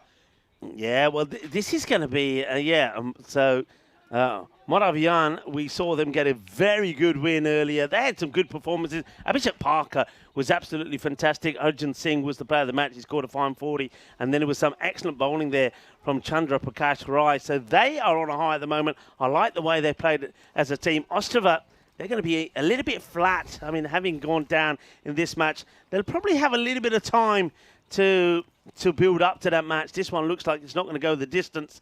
And they could do with that time, actually. This one is going to just go for, might go for 2, but I think they're quite happy just to take the one leg by. So they'll have a bit of time to regroup, talk about this. One thing they've got to do is, I think with the batting, they know it was the first outing. I think they will know that they batted a little bit too slow. Didn't lose a lot of wickets, getting themselves to that 90. So they need to up the tempo with the batting, be a little bit more carefree, and take and play a few shots. But in the field, they let themselves down with the fielding, so they know they've got to be better than that. Next time round, it gets played out. Probably in the gap is going to be 4 more. And this is why when Adnan came out, that myself and Shubu were talking about this guy. And with Adnan, when he gets going, when he's in flow, he is dangerous. And when both of these two get going, well then, I think they're going to cause a lot of problems for a lot of bowlers and a lot of fielding sides, because this right and left combination can be deadly. Absolutely. That shot, clearly the confidence of the batter, had runs in his back and also has scored runs in Division 1 when it comes to Czech Premier League. He has been playing on this ground for a longer period of time. So it just shows if you play well, even in the biggest of chases, you can do it. And, well, didn't know too much about this. And quite fittingly, as the sun starts to come out here to caress this beautiful field, of course, the Scott Page ground here in Czechia, and quite fittingly coming out as Vinaradi look to get their first victory. Just a couple of runs away from that now. And also, Rico, there's a magnificent bench over there. I'm just wondering if we do commentary sitting in that bench. It's going to be wonderful. Well, this time in the sunshine? Yeah, we'll have to get the cables over there. I don't know what Two Circles will think about that. This is going to be a big hoik. You can see he just wanted to finish with a big boundary Moyes here. He knows there's only 2 required. Well, there it is. And, well, okay. I might have to do a little bit of weeding first. But now there's a story about that bench, isn't there? Here comes the delivery again. And that will be not it. It'll tie the scores. As the fielding gets done, it's just going to be a single. So scores are tied. A 90 apiece. Looking to finish it here inside of the 8th over. And it'll be Adnan who's on strike. Very good partnership from these two. And that will probably be it. Yep, nobody there is going to finish in style. There's going to be 4 runs, and it's going to be victory for Vinaradi. So they put the disappointment of losing their first match to the Prague Spartans behind them, and they come back strong, and they come back well. I've got to say, Shubu, I actually like them in their makeup of a team. With these 2 guys in their side, this left and right combination, powerful. We didn't even see Venki go out there, who scored a half century earlier. And speaking of Venki, with his bowling, and with Harry Bolland in there as well. And then you've got those pacers as well, haven't you? Like Abdul Moyes in there, Fajar Sadiq, Faizan. They've got a good makeup of a side, and they fielded very well as well. I think at Vinaradi, if they play to the potential, have got every chance of going all the way. Yeah, they flex their muscles as well. The middle order just looks strong because you have proper batters. You're mentioning about Adnan with his batting skills, the left-hander tonking those big shots. And next to come was Venki, who has been in form of his life, kind of. And in the opening, we saw glimpses from Swaroop. He's quite encouraging. Overall, a very rounded team. Yeah, I like that performance. I know they went down in their first match, but even that was a spirited effort from them. And the Prague Spartans had to, they had to dig deep and go all the way into the 10th over to get their victory. So, yeah, well done to Vinaradi. They do get their win, and they do stay up with the pack. Now, Ostrava, they need to do the same. They need to get a win themselves here. Otherwise, they can find themselves sort of in the process of maybe being out of the Wednesday, their finals day. So they need a win but Moravian have played some good cricket. This is going to be a tough battle for Ostrava. And talking about tough battles, it was a tough battle for the batters early on. There were those early wickets, weren't they? Which just had us thinking, well, maybe Ostrava could come back and defend that score of 90 they put on the board. A little bit of shabby fielding certainly didn't help. You can see there was a lot of hands on heads as a result of it. But once those two big guns got going, Abdul Moiz and Nitin, and Abdul Moiz, beg your pardon, and also Mohammed Adnan, things only looked like they were going one way. But that was that crazy bit of cricket. Never really understood why they did go for that one. But all it did do, as that was the end of the next play. Good catch there taken by Emil. That was Swaroop who went. He didn't have to do that at the time. He only needed 6 runs and over. But I think at that point, they were definitely going for the 4 points. I think then they made a decision, I think, to say, hey, look, let's not worry too much about that. As we saw, again, another blooper in the field. But I think they said, look, let's not worry about the 4. Let's just focus on getting the win that we need. As it happened, they did have an opportunity if they could have gone big in that 7th over, maybe to take all the points if they could hit 24 from it. They weren't able to do it in 7, but they did it in 8. Some powerful hits there from both the batters. Adnan will be really gleeful that he was at the end finishing that innings. Abdul Muiz, we have been talking about him, the kind of efforts he has put in this game. Ostrava will be disappointed because they got the start, but they're not able to take that forward. So this was a sorry little bowling effort from the bowling side, and the batting effort. Ravikant Kumar was out first ball. A lot of dreams were shown to Ostrava at the start. Swaroop was there at the time. He was on and off. He did hit that boundary. Pravin Sharma 11 from 7, a strike rate above 100, but he can work on that. Abdul Muiz and Mohammad Adnan, the 2 pick of the batters, excellent timing and placement, and also when it was there, some kind of intelligence in between that, they're picking their spots, they had their bowlers on the mat, and at the end, a 7-wicket win, quite satisfying for Vinoradi Cricket Club. Yeah, Vinoradi, when I look at that scorecard, I'm probably thinking that batting lineup was probably adjusted maybe slightly because it wasn't a big run chase. I think if they're batting first or if they are chasing more runs, you've got to really have the likes of Muiz and also the likes of Abdul higher up the order, and probably Venki has to come up. So we're going to wait and see if that is the case. On the bowling front, and Okuma, 2 wickets. 2 wickets for Manu Okuma, and no other real success there. There was the run-outs there as well. So Ostrava, they've got some work to do. Now look, we're going to have a very short break when we come back. It's going to be around about half an hour actually, so it gives us a little bit of time to just focus on that match. If you are Ostrava now, you got probably about 25 minutes before you're taking the field of play. What are you, as the captain, saying to your players? So, Vincent, what are you saying to the players to pick yourself up and come back strong? Because they've got a big match coming up now against Moravian. And Moravian, I think they played really well against the Praha Dominators. Yeah, they'll be definitely looking forward to that game because they got some kind of positives in that. Innings from Nitin Meel and Anurag Venugopal was quite good, but it'll be quite interesting what kind of lineup or batting order they prefer in that second match of the day. Yeah, I think it'll be very interesting. They're going to come out strong.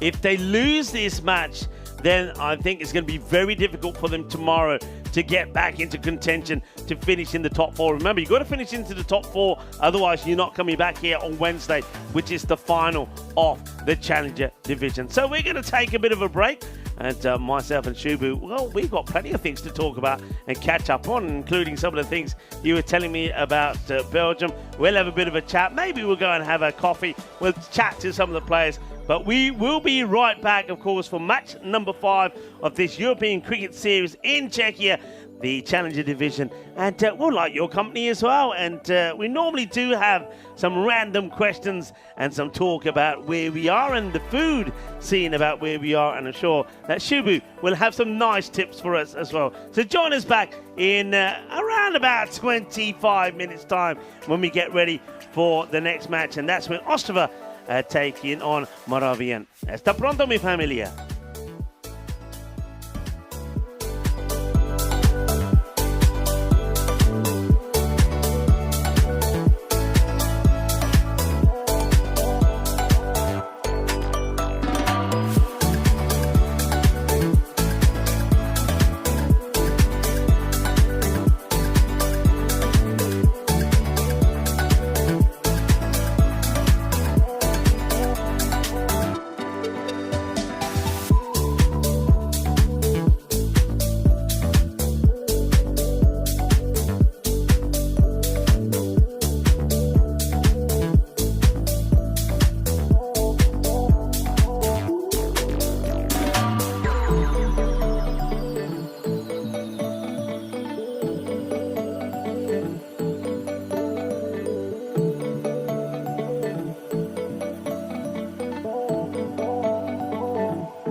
divine. Blue water and yellow sand, just you and me. Summertime, get ready, we are so divine. Blue water and yellow sand, let's live our dream. Summertime, get ready, we are so divine. Blue water and yellow sand, just you and me. Summertime, get ready, we are so divine. Blue water and yellow sand, let's live our dream. Summertime.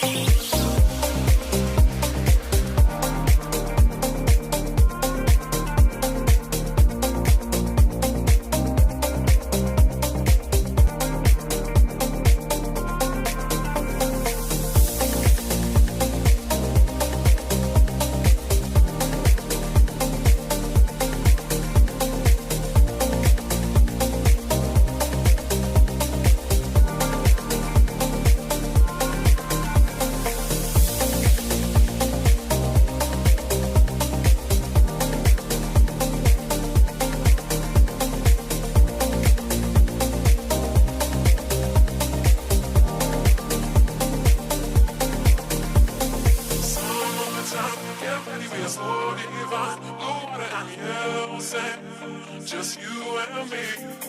Summertime, get ready, we are so divine. Blue water and yellow sand, let's live our dream. Summertime, get ready, we are so divine. Blue water and yellow sand, just you and me. Summertime, get ready, we are so divine. Blue water and yellow sand, let's live our dream. Summertime.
ready, we are so divine. Blue water and yellow sand, just you and me. Summertime, get ready, we are so divine. Blue water and yellow sand, let's live our dream. Summertime, get ready, we are so divine. Blue water and yellow sand, just you and me. Summertime, get ready, we are so divine. Blue water and yellow sand, let's live our dream. Summertime.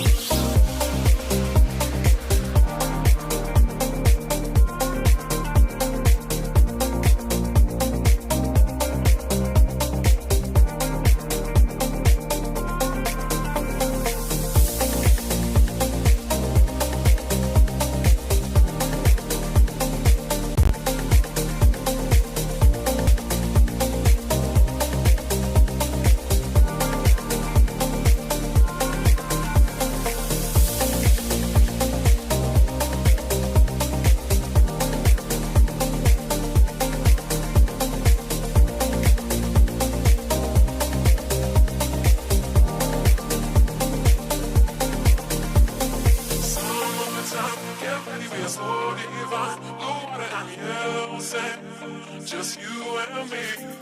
Summertime, get ready, we are so divine. Blue water and yellow sand, let's live our dream. Summertime, get ready, we are so divine. Blue water and yellow sand, just you and me. Summertime, get ready, we are so divine. Blue water and yellow sand, let's live our dream. Summertime.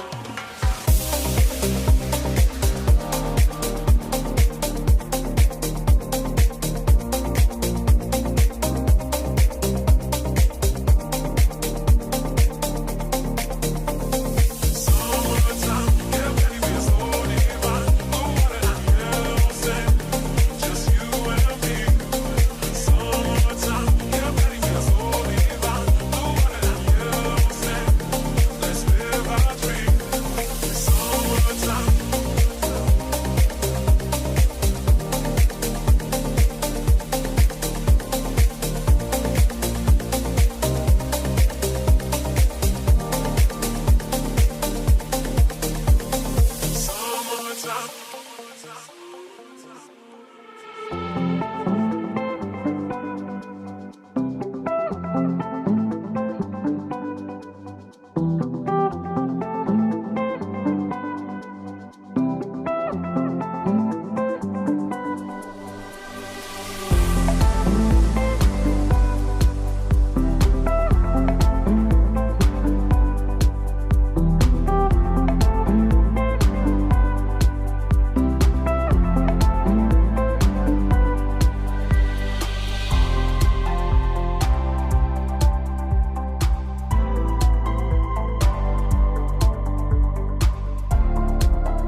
This European cricket event is proudly brought to you by HCL Software, Rado and 1xBet.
Hello, viewers, and welcome back. Well, apologies, you're not going to see me out there in the middle introducing this one. We've just had a few gremlins in the system. That's what happens when you have a little bit of a break, but apologies for that. But what I can tell you is that we're getting ready for the match between Ostrava taking on Moravian. Should be an interesting match. Ostrava looking to bounce back after going down against Vinaradi. Vinaradi did give them a bit of a thumping. And Moravian, they got a very good win early on against the Praha Dominators, 122 to 109. So they probably are the favourites going into this match. Be interesting to see what the win predictor thinks about it. The umpires are coming out now. Maybe we can have a quick look at their fantasy dashboard. But what I can tell you that Ostrava have won the toss and they've elected to take the field this time. Remember, it was batting first that didn't go well for them against Vinaradi. I'm Rico Full, and the man who joins me now back here is Shubu. Let's take a look at the two teams here, Shubu. Any players that you feel will excel in this contest? Hi, Rico. Good afternoon. I'm really excited to watch the new change, Shiva Kumar, who walks into this side for Ostrava. Nitil Meal, as usual, he's a known prospect. We can expect fireworks at the top from him. Abhijit Vincent looked good in the previous game. And down there, Neeraj Radhakrishnan, I really think he has potential with the ball. When it comes to Moravian, Pawan Jaswal. He's a name most of the viewers must have known because in the last ECS, he produced really very good result. This is who will win. The supercomputer says MCC 76%. Quite rightly, because Ostrava lost the previous game against Vinaradi Cricket Club. They scored only 90 runs. That's why the pressure will be on them. How will they bounce back from that defeat? Intent will be something both the teams will be looking forward to. What about you, Rico? How are you doing today? I'm doing very well, and I must admit, I'm enjoying spending some time with yourself. Vinny has been telling me a lot about you, Shubu, and most of what he said is absolutely right. It's absolutely great to be with you here. And I know that a lot of our listeners are probably wondering whose sounds and whose voices are they hearing. As John Heasham is saying hi to me, and hello to Trip, Kitty and Denny. The Kitty clan are here as well. They're saying, yeah, we're back. We are back and we're ready to go. And look, if you've got any questions yourself, to put to Shubu, why don't you do it in this match? It is the last match of the day. We normally do talk about any random questions. So whatever it is, whether it's to do with Shubu, it might even be to do with the cricket here in Czechia and or some of the food scene, because I'm certainly be interested to learn more about some of the delightful delights that they have in Czechia. Well, fire away. And we are all yours as we get ready to start. It's going to be Vincent here, should we, to open up. Yeah, Vincent has the new ball in his hand. Important will be controlling the new ball, but sometimes it can fly around. You are not able to control it if you hold it by the seam. Cross seam is a pretty good option when it comes to bowling with the new ball. And Vincent, in the first match that he played, he looked quite impressive with the ball. In the second game, it will be how he controls his line and length. Two batters, Parker, he was quite impressive. He scored those runs at the first innings and he was looking quite attractive at the crease. Straight away, outside the off stump, he just plays it towards the boundary. First boundary for Bhatnagar. What a start from the right-hander. Yeah, good hit from Kishchit Bhatnagar. Also listed to be behind the stumps this time. But yeah, that's a nice shot to play, isn't it, in the power play. Doesn't have to hit it too hard. He knows he's just got to loft it over the infield, and that will guarantee him getting the boundary. That's exactly what he does. Can only have 2 men outside in the power play. 3 over power play if you're new to the format. And that's a nice one put away. They do make a fielding change straight away. So they put a sweeper out on the offside.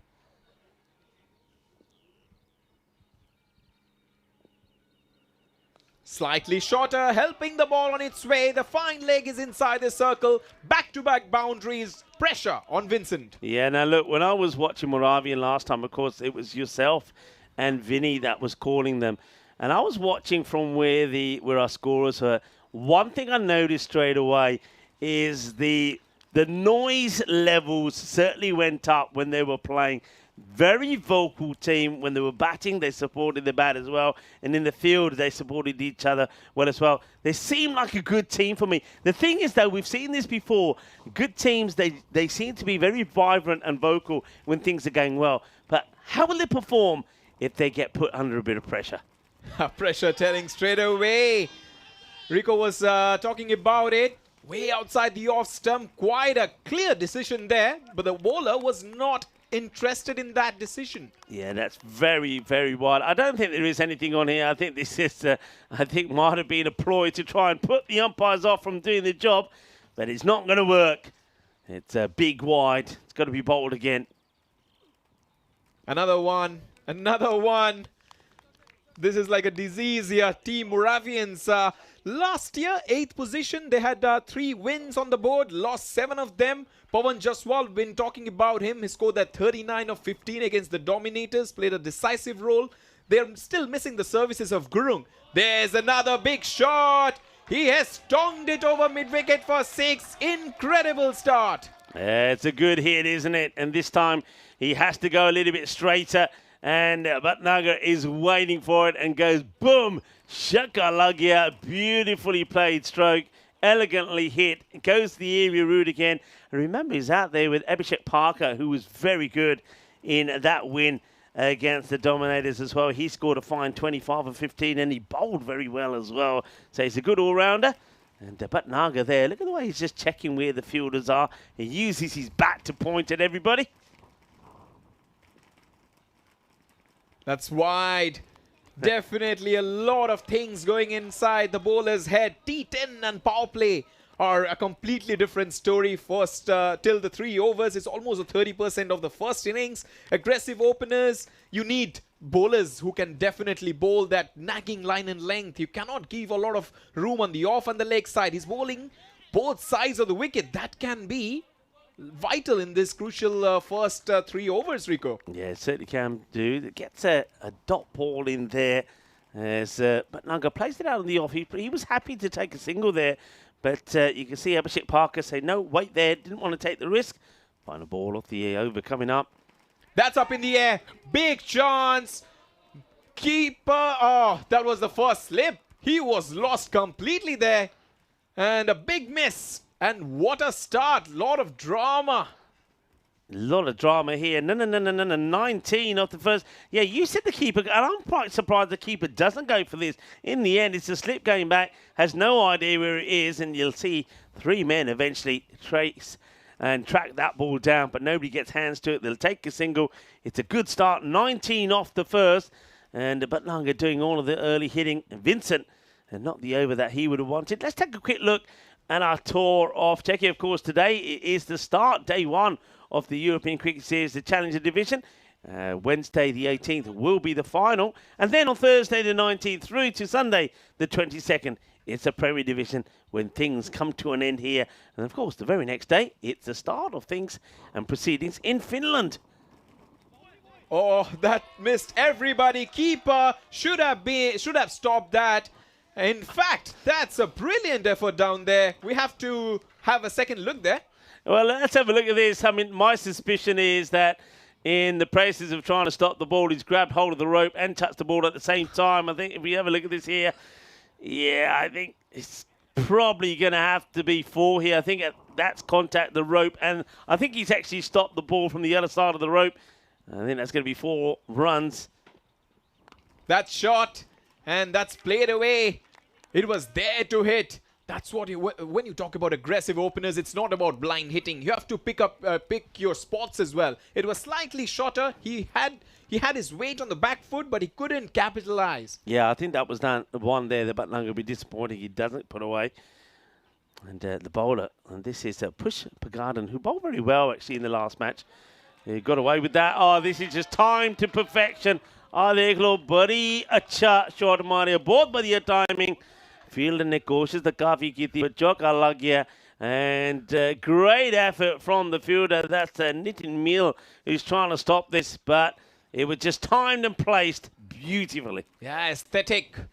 All the fielders they had a ring field on the offside. No one down at the back, at the cover region. Nitin Meal, as my co-commentator mentioned, valiant effort, but in vain. Important for the bowling side not to lose the plot early in the piece. It's short, it's fortuitous, it's a boundary. What a desperate start it has been for MCC. Whatever they're touching, it's turning to gold.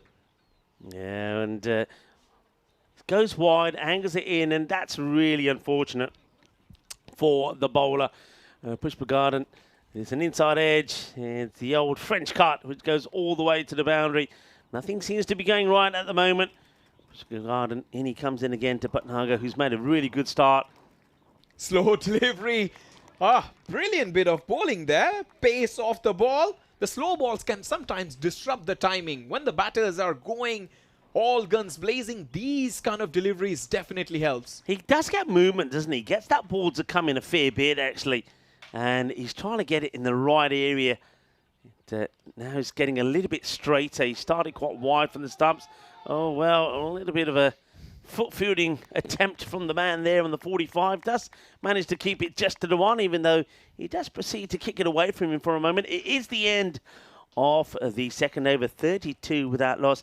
And Shubu, this is where we'll have a quick look at the standing so far. And you can see why this is going to be such an important match for Ostrava after losing their first. All the other teams have managed to find a way to get precious points on the board. So Ostrava, you feel that if they don't get a win here, they can really find themselves with too much to do tomorrow. Yeah, it's going to be really crucial for them at least to pick up a win, to stay in the hunt. If you lose a couple of games, then you are so way far away from the competition, from other teams. It's very hard to come back.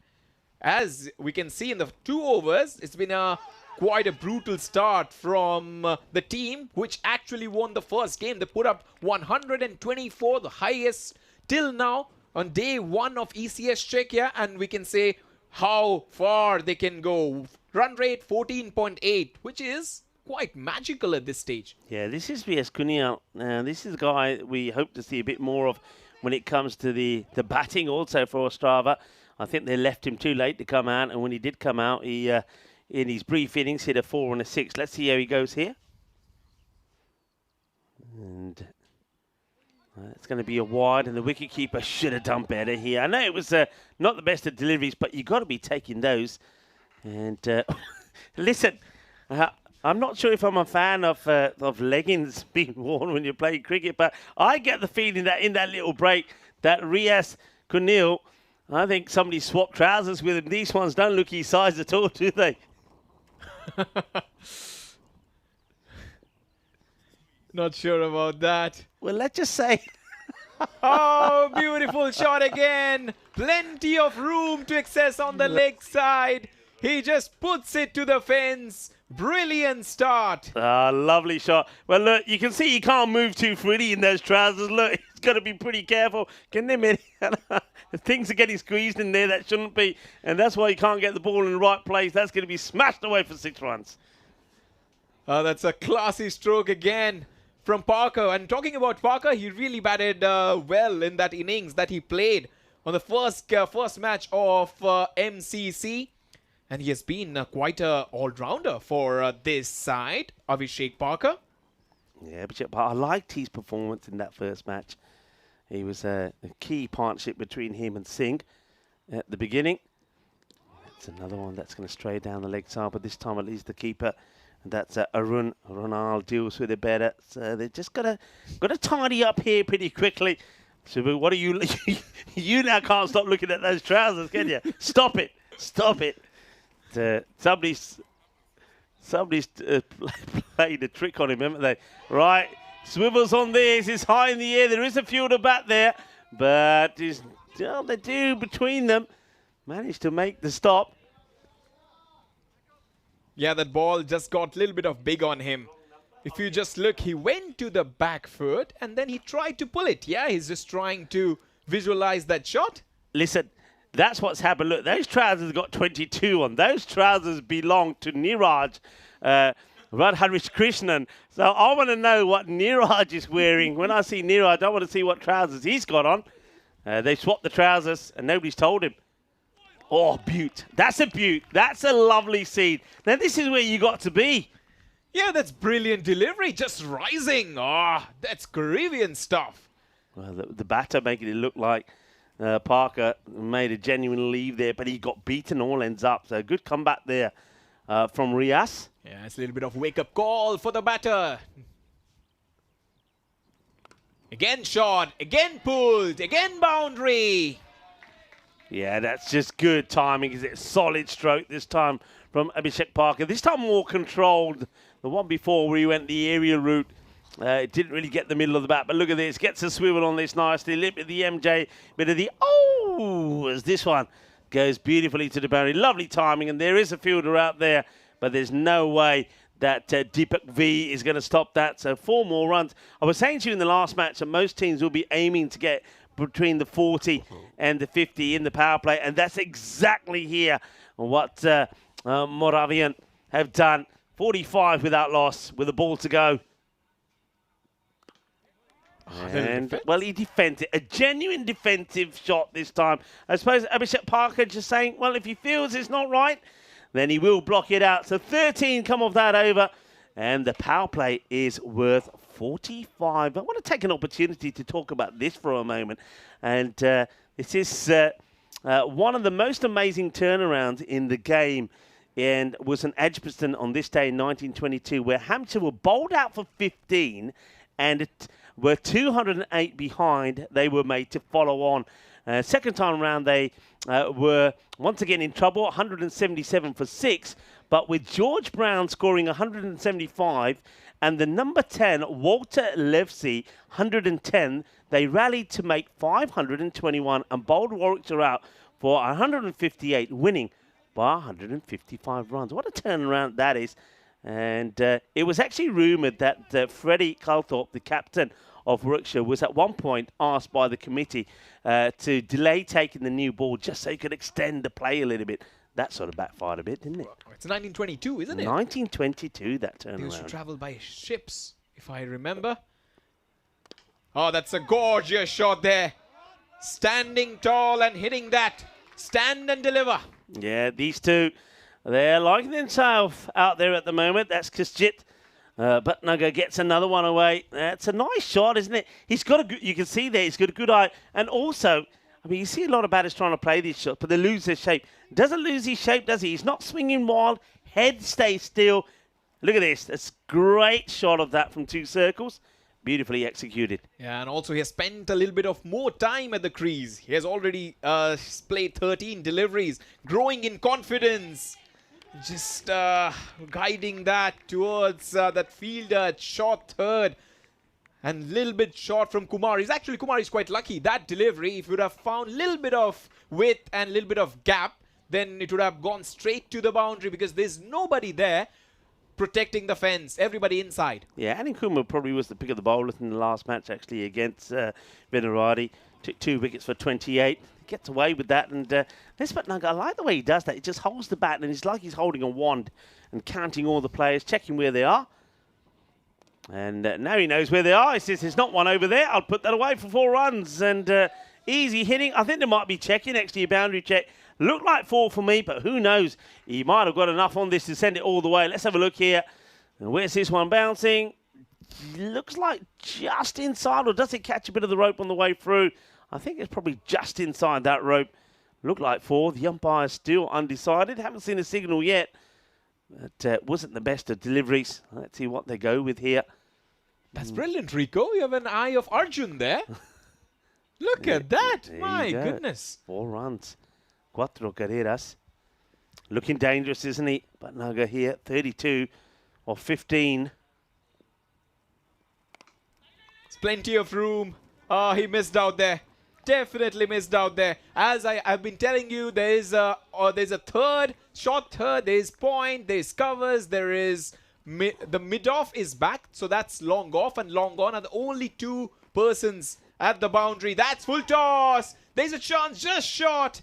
The fielder didn't even try to take the catch. He's straight away. Apologies. Yeah, that's what I saw there, Shubu. I think this was definitely an opportunity. If the fielder wanted this, should have been coming in and really attacking it, but the last moment backed away from it, and the ball just bounces tamely to him for a single. One thing I've noticed here, though, it's a good start. I mean, you can't criticise Moravian too much, but they haven't really taken all the singles available to them. Even when they're hitting the ball to fielders in the deep, they're not going for the singles. They're looking to deal with boundaries, and that's going to be another one. Bolle, brrrr, ginna sona.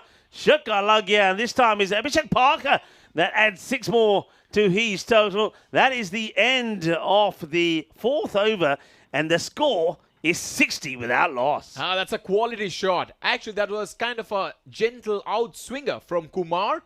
And you can talk about the placement of that shot, just shimmy down the track, hitting it over long on.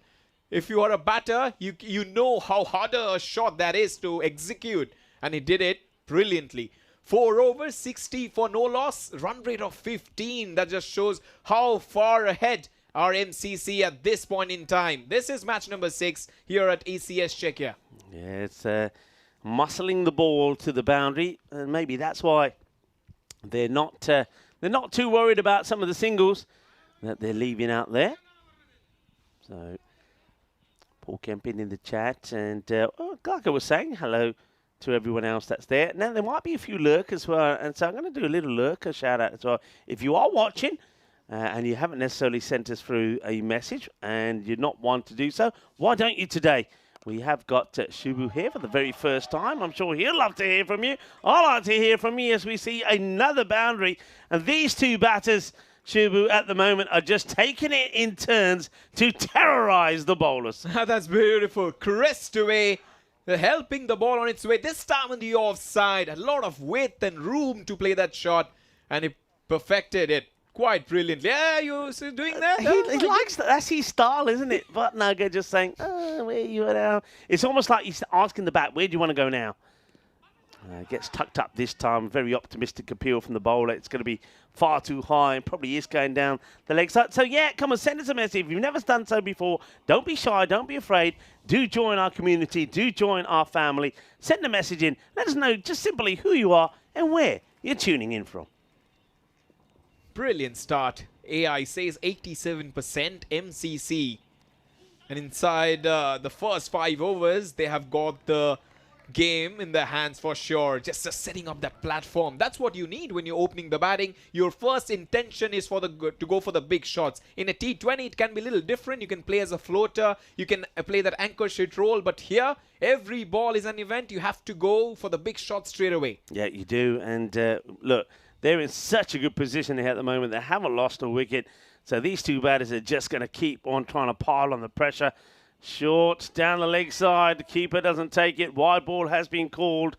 It will have to be bowled again. I don't think that banging the ball in short from Balaji Ramdas is going to be the best idea here to either one of these batters. He's going to have to bowl that again, and maybe change it here. Maybe just go for a spin option. Take the pace off the ball. That might work there in their favour. They've got to try something different here, the Ostrava. Otherwise, there's going to be a lot of runs they're going to have to try and chase down. Oh, that just missed that off stump. Perilously close to that off stump there. And good little stuff there from the bowler, targeting the stuns. Oh. Very close. It's a big wild swing on this occasion from Bhatnagar. Goes back to his mark. He doesn't do the bat twist this time. Again, jacked back in. Bhatnagar actually bats in a very good position. His hands are low, he's batting in the box kind of a thing, and he's just playing those shots which are pretty traditional as well. Just shapes up to that play that big shot. He has that little bit of slightest of movement. He just takes that trigger movement, goes from leg stump to off stump, and little extra bounce. And we have seen Rico on this kind of track, if you bend your back, you will get bounce. I agree with you. I actually like this track. It's a wide signal here again. The consistency is not right. He tries to do something different here. Wants to go wide of the crease and angle the ball in. I don't know why you want to change it. He's just beaten the batter twice, going short of a length outside the off. Stick with that. You don't want to spray it down the leg side, not to Bhatnagar, who's been hitting the ball pretty well. And, well, now he's going to get hit here. Now, I think he might have hurt himself. This could have been right in the cojones. Well, can they make it bande pandit there? Well, he's still standing. But I tell you what, that was uncomfortable. Ooh, la, la, la. Ouch. Well, no wonder he's counting uno, dos. I'm all right. He's still keening over a little bit. That's got to hurt. And the furniture has definitely been moved around for a moment in there.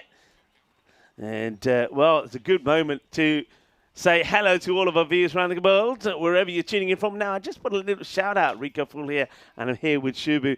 Put a little shout-out if you are watching.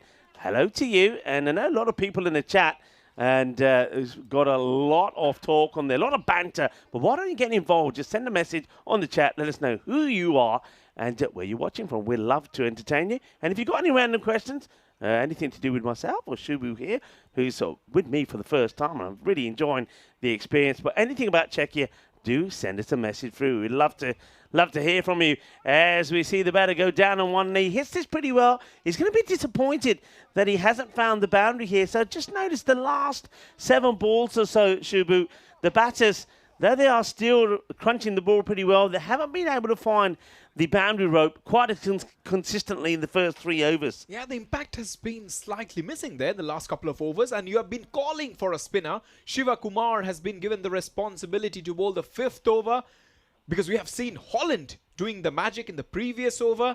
He's bowling off spin here. Oh, that's kind of quite a peel. Little bit close. It will be pretty interesting on the replay.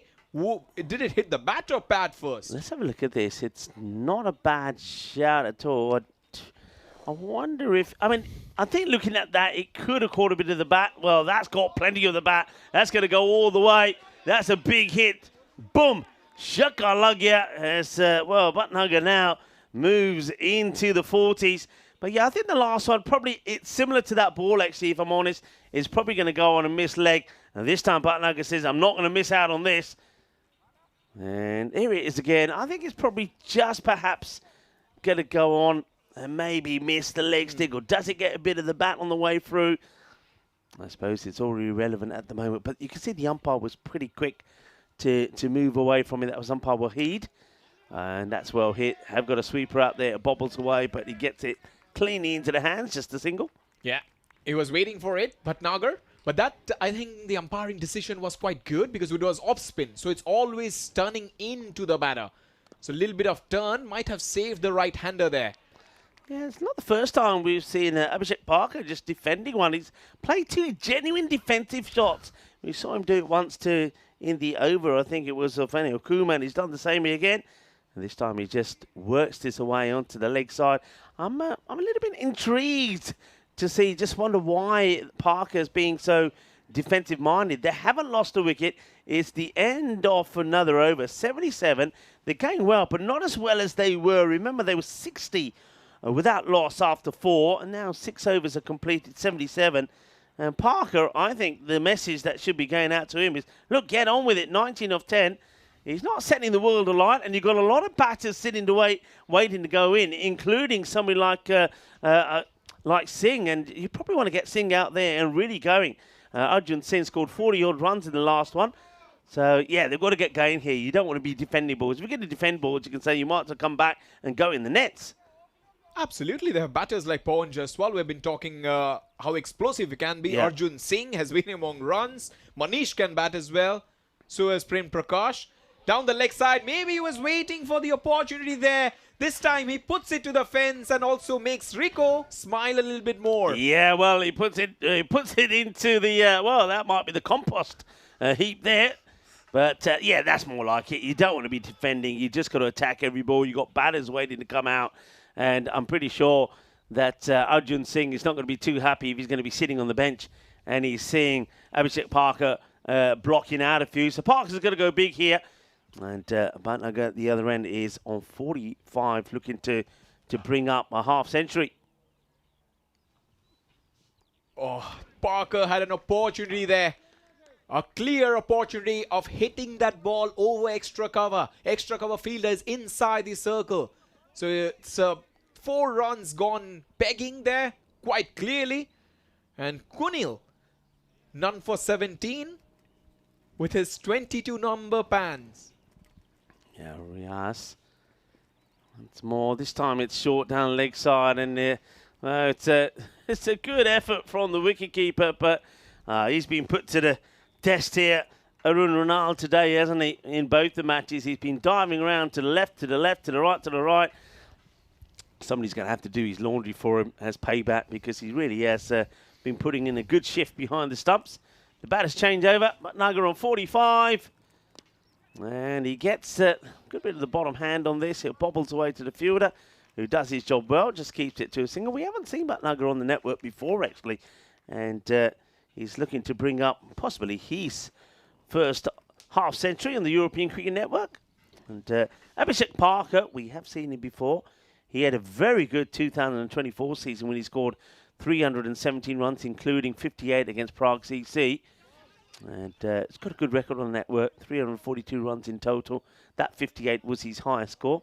He's also got 5 wickets as well. So he's somebody who's seen it and done it before. So you should know all about this game and expect him to really now go big. I think both these batters here now can just make the decision and say, you know, it's boundary or out. We've got plenty more to come in. Oh, knocked him over. Very good change of pace from Kuniyal. And his first wicket, Bhatnagar, after that promising and valiant 46, he has shown what he can do with the bat has to perish. It will be a long way back, but the way he has batted, he has to be proud of his efforts. Yeah, it's just what I said. Look, boundary and out. There's so many batters still to come in. Time's running out. And it's a bit unlucky there, actually. I think it's a slightly slower delivery from Riaz. I think Bhatnagar's played that a little bit early. It's caught him on the pad and then ricocheted onto the stance. But he's got to be proud of his innings. He's done the right thing. It's a very good strike rate from him, actually. That 46 coming off 28 deliveries, 2 sixes and 7 fours. But unfortunately, on this occasion, he doesn't quite get to that half century. But I'm pretty sure the way that he's batting, he'll probably get there pretty soon. Here it is again. Just a change of angle into the batter this time, striking the pads and then going on to the stumps. Big shot. Crashed over the bowler's head for 4. Straight away, Pawan Jaswal has shown us what he can do. Yeah, and he's also just saying just why you don't want batters out there that are blocking deliveries. Because if you want to block, well, let me come in and hit the boundaries. Good start from Jaspal. Beautiful batting. 7 overs, 89. Straight away, the predicted score by AI has creeped up to 130. They scored 124 in the previous match, batting first. And when you have this kind of batting lineup, you tend to worry why the batters are not going for the big shots. But brilliant little innings from Bhatnagar. Actually, quite a long innings. Unselfish, showing a lot of character and showing a lot of presence at the crease that he is playing for the team, and that sends out a very good message to the players who are in the dressing room. Yeah, let's see if they can keep that momentum going. You feel that they would. Let's see what we see here also from... that's a good shot. Gets it past the infielder. Beautifully played. And Abhishek Parker, maybe he's heard us, Shubu. He must have heard us, because ever since we sort of talked about those couple of defensive shots he's played, he has come back and he's played 2 lovely boundaries on the spin. One was on that leg side, the pull shot, and this time through the covers, Cuatro más. Yeah, that's a proper cricketing shot. If you're watching it for the first time, you'll say, wow. And you just if you're just watching him bat for the first time, you can definitely say he will definitely succeed in the longer format of the game as well. That's slower. That's picked up pretty nicely. Fielder makes a mess of it, and that just goes to the boundary. Yeah, that's not the way to do it. In fact, the fielder could have really hurt themselves here. Fraying himself at this, not getting behind the ball at all. We might take a good look at this here. So watch the fielder, comes running in and then gets himself in the complete wrong position. If he just stayed where he was, he would have taken that one bounce in front of his chest. Jane is laughing her head off, saying, wish Rico hadn't mentioned those trousers for Jane. If you think that you're laughing, what about the Paul bowler who's going, ooh, ooh, ooh, and he's talking a bit like, I think I got a wicket this time at least. Yeah, he did. Anyway, nice to have you with us. Hello to Krish as well.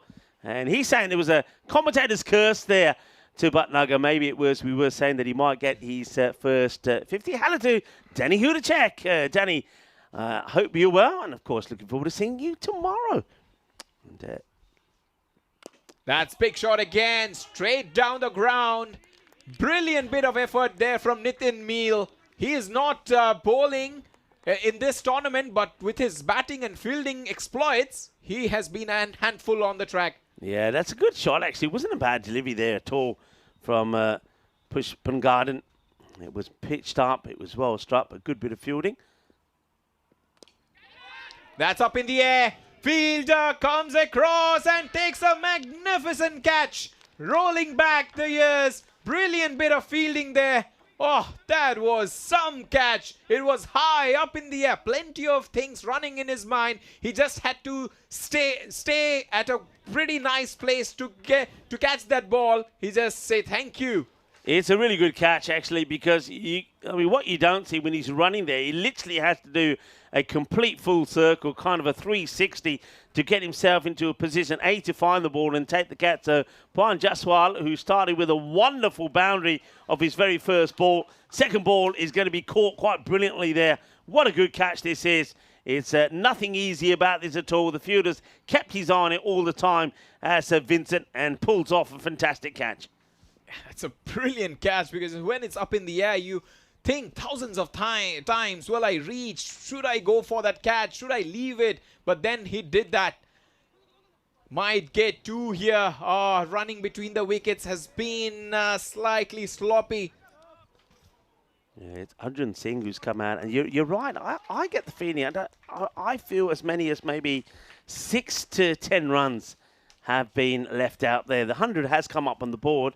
A ball to go at the end of the 8th. So they've still got time to get to that 120, 128. Remember, they got to a good 120 score in their first match, 122, which currently is the highest score in the series on day 1. But they'll be looking to excel and go past that. But a very good over there from Pradesh Pushpangarden. And a good little spell from him. 1 for 20, that over, going for 11. Yeah, 3 figures coming up with that single. 8 overs, 100 on the board. Previously 124, last 2 overs, something around 130 will put them in that driver's seat, that's for sure. Yeah, Moravian, that was the start they had. Remember, it's a cracking start. 19 came with the first, then 13, 13, 15. Came back well with Ramdas and Sivakumar, and certainly we'll find that those two, Sivakumar, probably will get another. And here's the next, and it will be Ramdas who comes on before him. Gets it through 1, through 2, but not through the 3rd. Just going to be a single here. So, Abhishek Parker still there, 33. Remember, he made a nice 20 in the first match, 25 or 15. So he's been in good form today, but he needs to now come big at the end of the innings. And he hits that pretty well.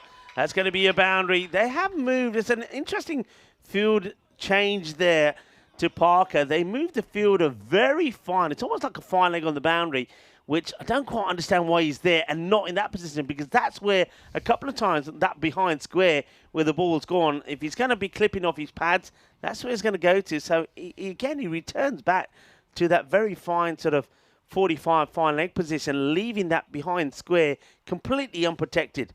Square leg, mid wicket inside the circle. Oh, that's risen after pitching. Good delivery from Ramdas. Yeah, I'm slightly baffled with the kind of field setting there. And if he's bowling that length, you need to have protection down on the leg side. Boundary, deep square leg, deep fine leg. I mean, if that is the plan here from Ramdas, and of course, Ramdas is the captain here. If that's his plan, then this, you know, give yourself, if you want the 45 back on the boundary, but push the square leg back there as well. It'd be interesting to see if he also goes short here to Arjun Singh. No, he doesn't. He pitches up, but Arjun is only going to be able to find the fielder once again. So he started with a couple of singles. And Ramdas looking to finish off the over well. So going pretty well at the moment, just the one boundary from it. But he knows that Abhishek Parker will be looking to unleash another powerful hit here. Inside edge, there is protection. There's gonna be a couple of runs if there are. That's a little disappointing again, the running between the wickets. They could have easily gone for that second run. Parker, maybe a little bit of fatigue. Yeah, that's one thing we've seen, though, all the way through. They've not run well, and if there's anything that they can certainly improve so far in their game, and looking at what I'm seeing here is they're running in between the wickets. They left a lot of runs out there. I think if they'd taken all the singles available to them and they doubled up, remember, wickets in hand, so you can take the chance as well. Then it could have already been a 120 in the air, but that will help. That will go all the way. 6 runs, 6 carreras más. Eso golpe es muy grande.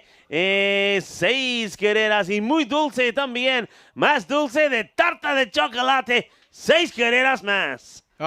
Brilliant shot again, outside the off stump, plenty of room to play that shot, and Parker had that intelligence to go over the offside. Many a times in T20 cricket you are so much accustomed to play those big shots towards the cow corner. This time you had to use your skill and technique, and Parker has that. Brilliant shot to bring up another 6. 9 overs done, it's 114 for 2, and final over is just coming up. Yeah, and hello to some of the lurkers. Chris, I mentioned already. Hello, and Jane. Mark is in there as well. And Dave Swan is saying hi to everybody. And everybody's saying hi back to Dave as well. So, last over. Let's see how many they can finish up with here. His intention was right. He wanted to flay that towards that region behind point. He missed out. Yeah, Abhishek. He'd probably be wondering about the couple of dots that he blocked out before. He'd love to have those 2 balls back, but, well, that will help. And they're going to run here as well. They could even go back again, but just so slow running. Parker, just, yeah, you could be right. Maybe it's because he'd been out there right from the beginning of the innings. But it's not a particularly hot day here today, and that's pretty close to almost being... Does it? I mean, the ball bobbles there. I don't think it does hit the helmet. I think it's just the camera angle, but it's pretty close to it. Yeah, he would have got 5 runs there if the ball would have hit the helmet. That's high. Elevation. Is it the distance? Oh, Nitil Meal makes a meal of it. Oh, he does make a meal of it, doesn't he? And the batters, at least on this occasion, they take the opportunity and seize the opportunity to come back for a second. That's a big moment, really. The catch goes down, so Arjun Singh gets lucky and he'll go back on strike as well. He's could have left the strike to Parker, but he feels that he's got the ability to hit a few boundaries himself. He just leaves this, and he's not going to get the wide. The umpire says it's fine. Let's have a look at this as Vincent sneaks this one in. And look at Arjun. Well, now Parker's probably thinking, I should have taken just a single. The one time I run 2, it becomes a mistake.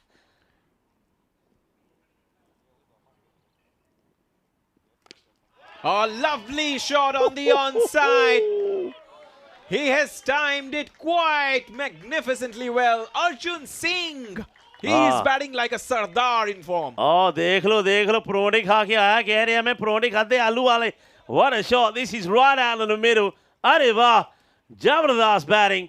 Gidna Sona. That is a biggie. That's a beautiful pickup there from Arjun Singh. We have been talking highly about his batting prowess. Let's see. Well, it's gone past the 122, so this is the highest score now so far. And how many more? It's going to be one, and they're not going to try and go for two. Once again, that's where they're going to be disappointed with themselves. If there's a run chase here and Ostrava do this and they do it like in the last over with a few balls to go, the running in between the wickets has certainly would be the reason why they lose this match. For me, there's 10 runs they've left out there. Yeah. On point, Rico. Final delivery of the first innings. He tries. He fetches the ball from the off to leg.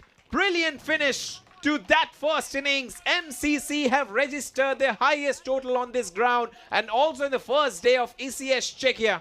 Yeah, good hit. They needed a boundary to finish, and he's batted all the way through the innings as Abhishek Parker only faced the 28 deliveries, but he will finish on 22 deliveries, beg your pardon, 28 was Bhatnagar. 22 deliveries, 42. He'll settle for that. That's not bad. It's just a couple of decisions, really, when he blocked out. And a few runs which he didn't take singles and he didn't double up on twos. That's the one thing, as we keep saying, they can work on. But they'll be quite satisfied, I think, Moravian, with the 129 they put on the board. So we're going to see a 130-run chase. Talk us through the highlights here, Shubi. The start was brilliant from both the right-handers.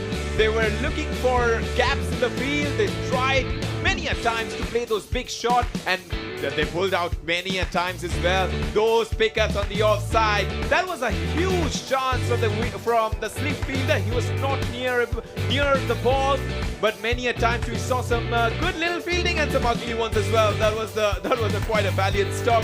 But the batting just kept on rising. The standard was just up every single time we saw Parker. We just say, wow, what class and timing. But both the right-handers definitely made a big dent on Ostrava's bowling lineup. Yeah, you know, the good thing here for Moravian is, remember in the first match it was Parker and Arjun Singh, and now we're seeing the best of Bhatnagar there as well, and Parker going on a bit bigger, doubling up, going from the 20s into the 40s. So they're looking good.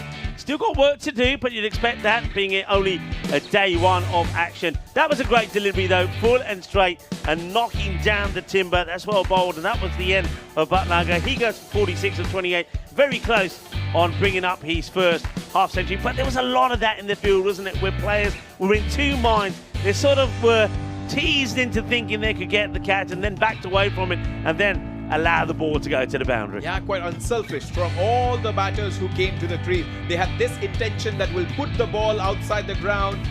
Big miss there from Nitin Meal, but the end was absolutely berserk. That's 6 and that's 4, taking all the momentum away from Ostrava. Yeah, they needed a good over to finish with, and they did. 15 coming off that last over from Vincent. 14 came off the over from Ramdas, and that means that they're posted the highest score in the day so far, 129. So 130 to win the match. Let's have a quick look at the scorecard. Bhatnagar, I think he batted very well, and I like his style as well. The way he just moves his bat around saying, where are you? You're there. And then he finds the gap. I like that from him. Abhishek Parker, 22 deliveries, so he doesn't face as many deliveries as I originally thought he did, batting all the way through the innings. Makes a fine 42. Those boundaries towards the end there were pretty key. Pawan Jaswal, as you said, came out with the intent to just swing and score runs. Played a cracking 4 runs of his first ball before he got out. And then Arjun Singh, a fine 18 of just 8 balls for him. Top effort with the bat. For the bowlers, it was another interesting day out there at the center. Vincent was smashed first couple of overs, 34, and then Pushpa really bowled well. Economy of 10, picked up 1 wicket. Riaz Kunil, we've been talking about his control and line and length, but at the end he also travelled the journey. But the most impressive one Or you can say under-bowled was Shiva Kumar, who bowled 1 over and he didn't pick up any wickets, but he showed control. Yeah, that was a surprise, isn't it? When we were talking about 3-4 overs to go, we said they've still got Ramdas to come back, still got Sivakumar to come back. Sivakumar doesn't come back, and he only gave 9 runs away. That was an interesting one. But it's going to be an interesting one, Chase, here as well. We saw Ostrava. They struggled with the bat, didn't they, against Vinarati when they batted first. Only got to 90. Let's see if they can push on and do better when they are chasing. So one more innings to come today in match number 5. Join us back in about 10 minutes' time. Rico Full here with Shubu. We'll be back to talk you through the action. 130 is going to be the run chase.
just you and me.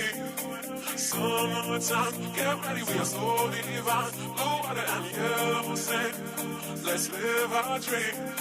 Summertime, get ready, we are so divine. Blue water and yellow sand, just you and me. Summertime, get ready, we are so divine. Blue water and yellow sand, let's live our dream. Summertime.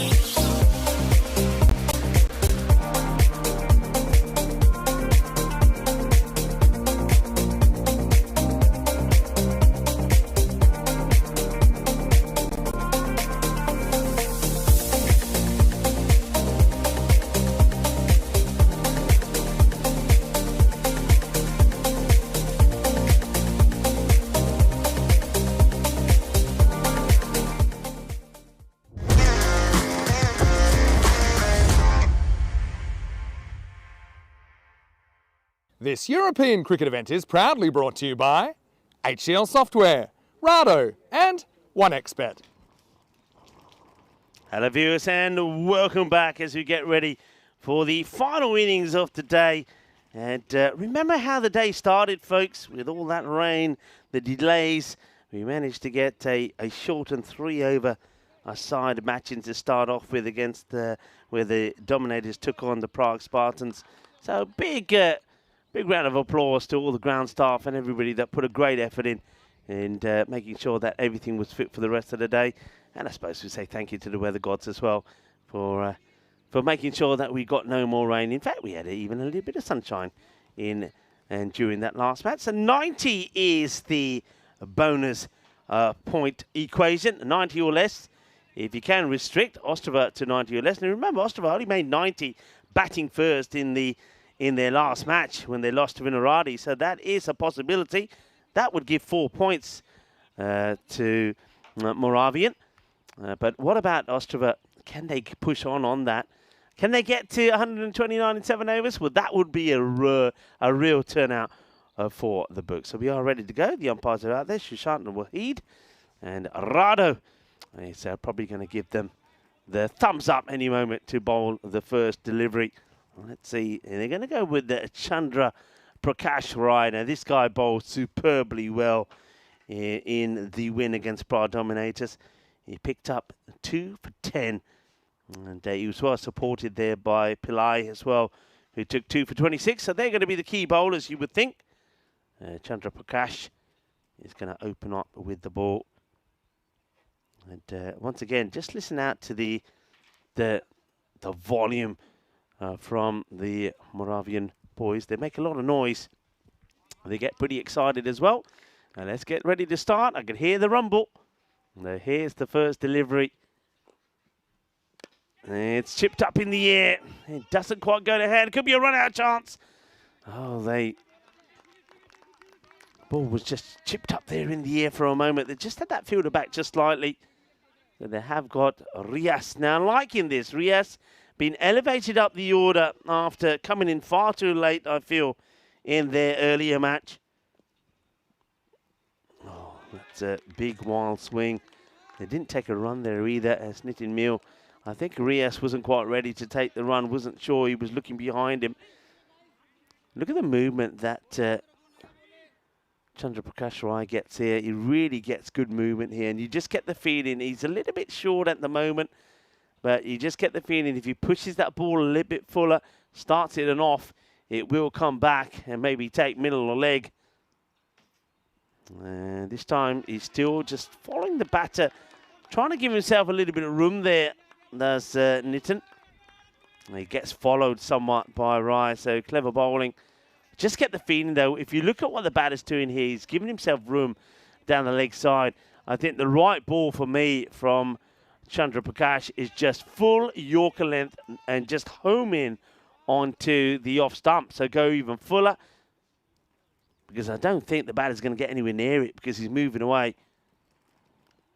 This time it's an inside edge, and it's going to be a long chase for the fielder. Not going to get there. So fortunate boundary. Is a hard chase there for Lal Mohan.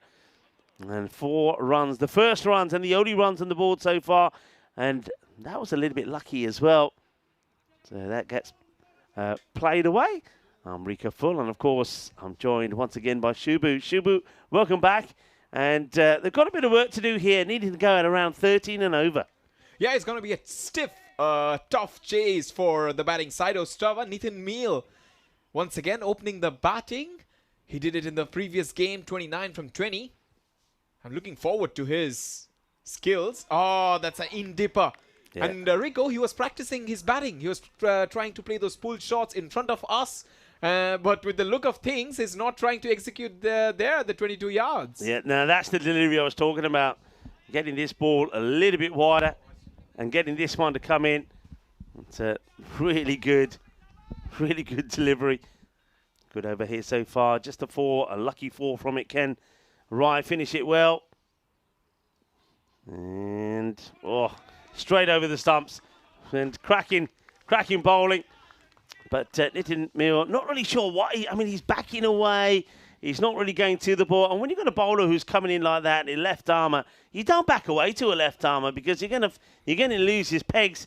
So it's a little bit lucky there, Nitin Mill.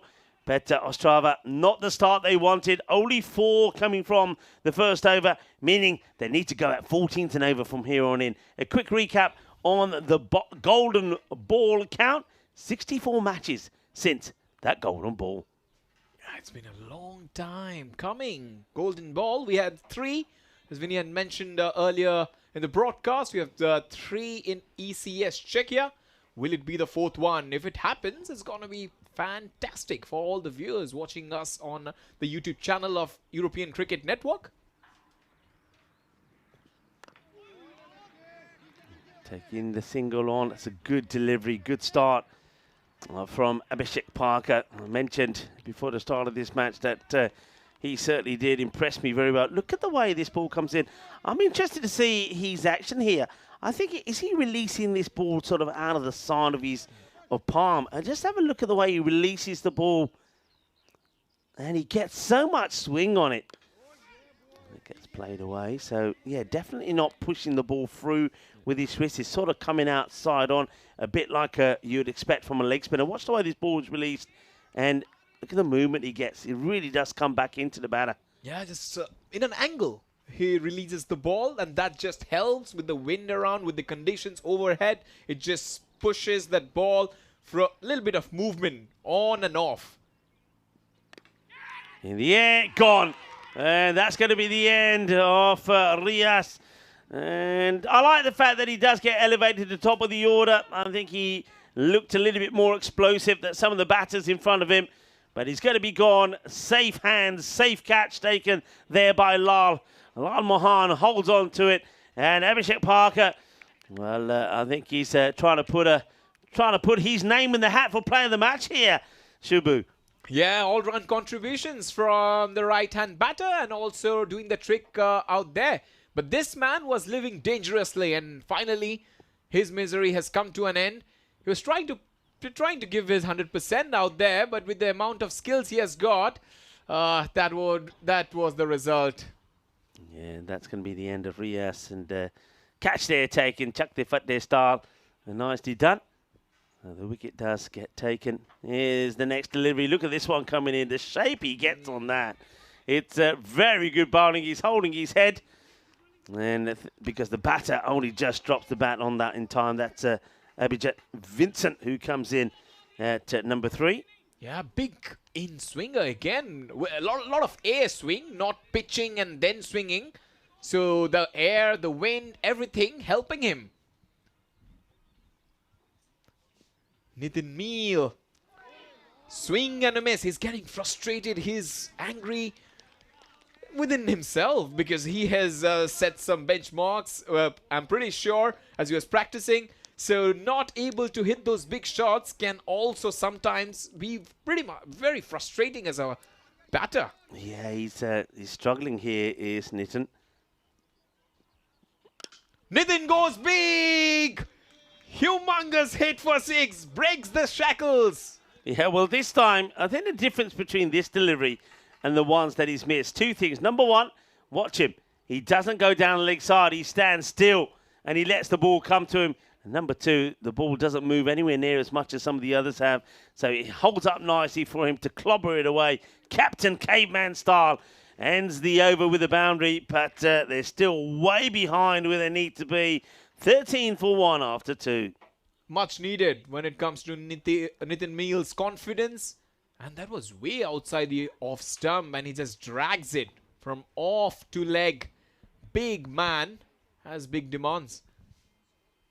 Vinorati Cricket Club quite fittingly sitting there at the top. 1 win, 1 loss. Spartans actually beat and chased down a big total. They're in the 2nd position, 4 points. So 3 teams on the 4 points. It's interesting, and Ostrava need to win to survive in this tournament. Yeah, they need a big win here. And otherwise it's going to be tough work for them tomorrow. We'll have a look at the way the matches look later. That's a nice shot, though. That's beautifully played from Vincent. Gets right on top of this delivery and carves it away quite nicely. Yeah, we will see the matches coming up at Ostrava tomorrow. They will play the Praha Dominators, and they'll play the last match of the group stages in this Challenger Division against the Prague Spartans. So it's not going to be an easy day for them. Yeah, playing with fire, Vincent. If you'd have missed that, it would have definitely seen his stumps cartwheeling there. He's shaping up in a very different... He has an interesting stance. One leg quite opens up a bit. And only shot from that stance is that square cut or that slash.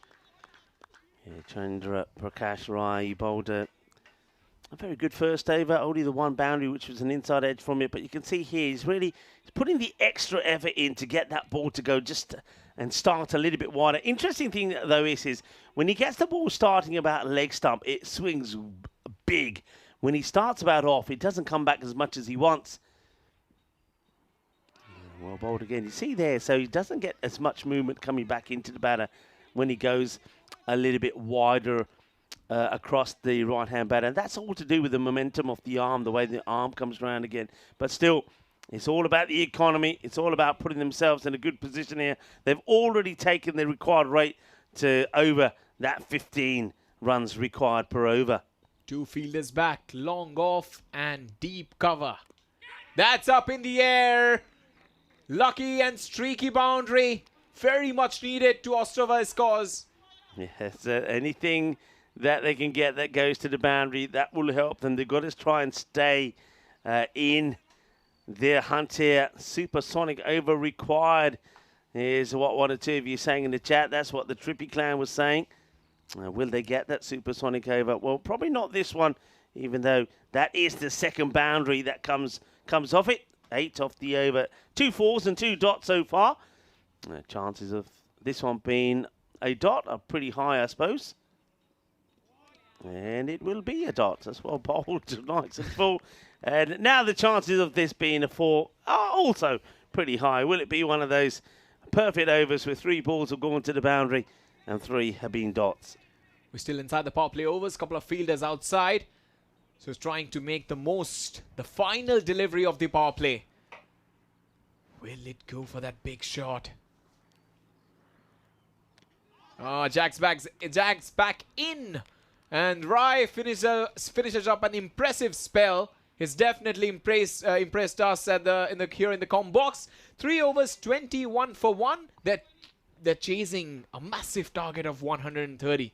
Yeah, the other thing that's worth bearing in mind is that they've got to get to, I believe, 91. That would get them a point. And at the moment, the way things are going, even that could be a struggle. And you can see the big difference in the power play. 21 as opposed to 45. And 45 without loss. Though it is fair to say that Moravian themselves did slow down after that 4th over. Thanks to good bowling from Ramdas and Sivakuma. Sivakuma, who would never come back to bowl another, which is a pretty big surprise. Okay, who did they go to here now? It looks like they're not going to finish off with Parker. Looks like Parker's going to hold one back. So they might change the pace a little bit here. This is Manish Vashne, who's going to come on and bowl over number 4. Yeah, Manish, the impressive leg spinner, has the ball in his hand. Previously bowled pretty well. He's a guy who will mostly try to bring the ball back in. Believes in top spin, flipper. First delivery holds its line. So he's someone who won't toss it up, who won't try to get the batters guessing and come towards the front foot. He's someone who will just push you back, and then take one away from the right-hander. Yeah, good start. Up in the air. Could be even a better start. Oh, the fielder's not going for the catch. Not going for the catch. Definitely catchable. And I'm not sure why Yadav hasn't gone for this. He's sort of seen it in the air, then at the last moment thought, no, I'm not going to catch this one, and then tries to just palm it down. That's disappointment, really, for Vashne. Trying to cut. Another faster, skiddy delivery. And on this kind of surfaces, AstroTurf, the ball doesn't turn. So the batter have to be little intelligent here. The ball will not turn. Goes a little bit wider this time. And slightly quicker delivery, but just loses his radar. And the batters also have to be alert to the extra bounce that the slow bowlers do get as well. This time it's not going to, that's going to go all the way maybe. Chase is on and not going to stop it. Now what's the umpire going to give here? It's going to be a minimal. What do we call 6 runs is called a maximo. So 1 less is a minimo. That's 5. It's not the best of deliveries. I think the effort also, it has to be said, from the wicket keeper, which is Bhatnagar, was not the best either. So that's 5 valuable runs Varshney, the last two deliveries, just losing his line slightly. Right. He goes big. He goes huge. That's a massive hit. Vincent was trying to free his arms and it did it quite amazingly well. Yeah, he does. So after a very good start from the over from Manish, then after that, a wide, it's 1 wide, 5 wide, 6 in wide, and then, well, 6 in wide and 6 at 1 ball as well. It's a good, solid strike and good comeback. Does take these sort of side on, doesn't he? Let's have a look at the style of Bhatnagar here. He sort of, instead of taking the ball in front of him, he always sort of goes a bit side on. Look at the way he takes this. He's kind of side on. If it gets past him, there's nothing behind him to stop it. That's not a good delivery, but it's a good take from Bhatnagar again. So, yeah, not really sure what's happened to the second part of this over from Varshney. Conceding and leaking a few runs. Yeah, it's faster, quicker. The faster they come, the quicker it goes. That's into that old town square. Somebody hitting Treadlenick might be in trouble. Well, this is exactly what they needed. A magical over. Thank you very much. Just when that rate went to around the 15. And it is Abhijit Vincent that comes out and he uses the long handle. And that last hit was sweet. Sweeter than they come. Sweeter than a bowl of Gulab Jambu. Lovely shot. 6 runs. I'm making you hungry now, aren't I? What are your plans for later, Shubu? What does Shubu do in his evenings? Evenings are mostly pretty chill, relaxing, maybe reading or maybe watching some other sports. Badminton is I really like, maybe a little hockey as well. And movies, horror Thrillers movies as well. Well, I must admit, watching other sports, yeah. Reading, yeah, I can see he's a read. Horror movies, that's a surprise. So, yeah, you like a bit of the horror movies, eh? I love the escape room as well. Maybe we can plan out someday. Rico, I will take you to the torture house. You'll leave me there. The torture house. Where's that then? Come on. That's near Vansla Square. I went last week. My friend had given me a gift. And it was like 15 minutes. You will go in there with your friend. And everybody, all the characters will come in. It's pretty haunting place to be in. Yeah, so you like that thing, dude. So, the old horror. So have you got, is it a sort of series of things you're watching at the moment, or just any old classic horror movie and you put it on? Classic horror movies. But the thrillers I was talking about, Squid Games is one of the famous ones that's going around. Well, Vincent had a very good, productive last over. Mind you, he didn't really get going until after 3 deliveries when he took managed Varnett to town. Maybe he's going to wait for the last 3 to do here. Here's Yadav and he misses this one as well.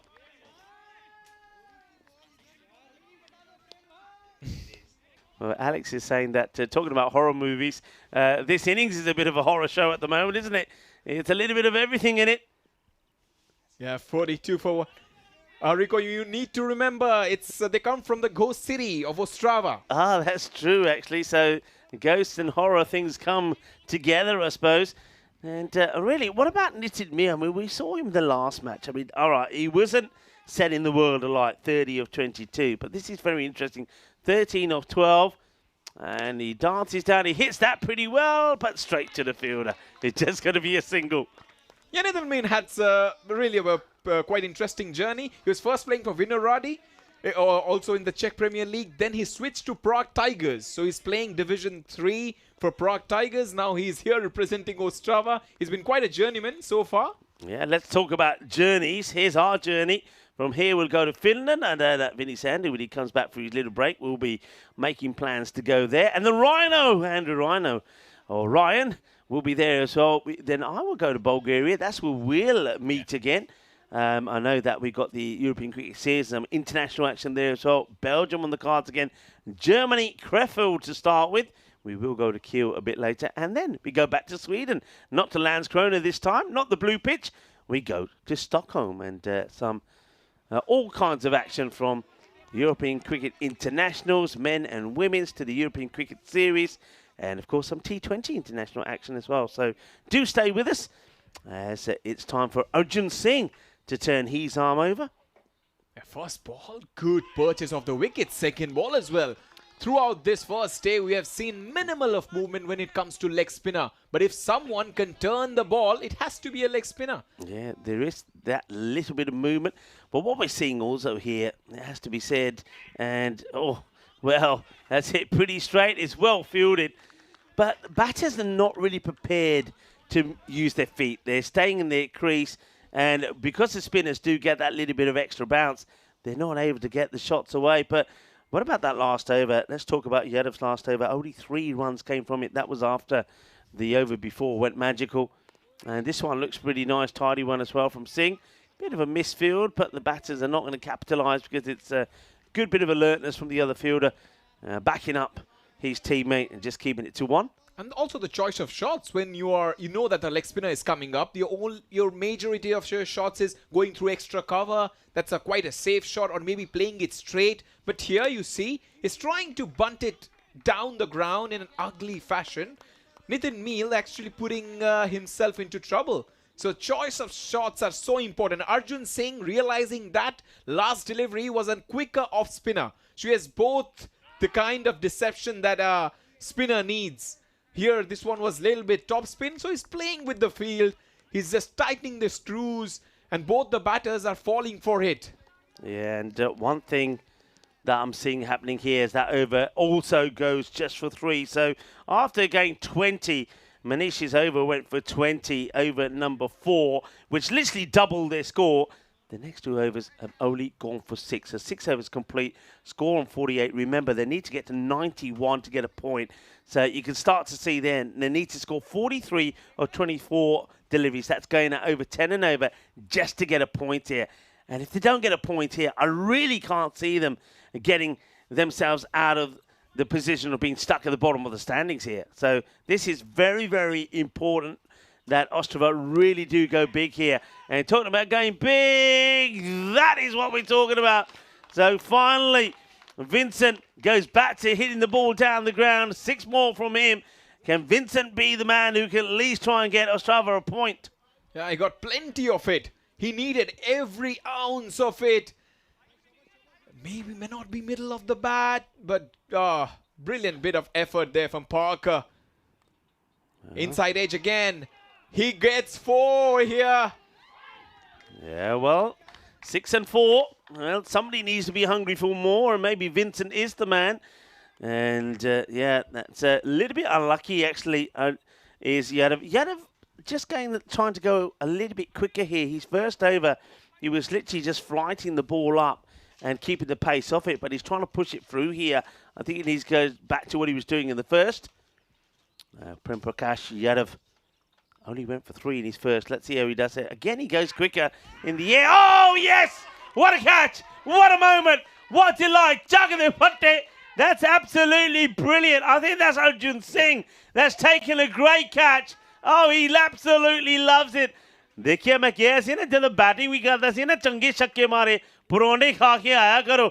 What a good catch this is. He's actually in the air. What he does, the technique is great. He pushes it up in front of him first, then takes it second time round.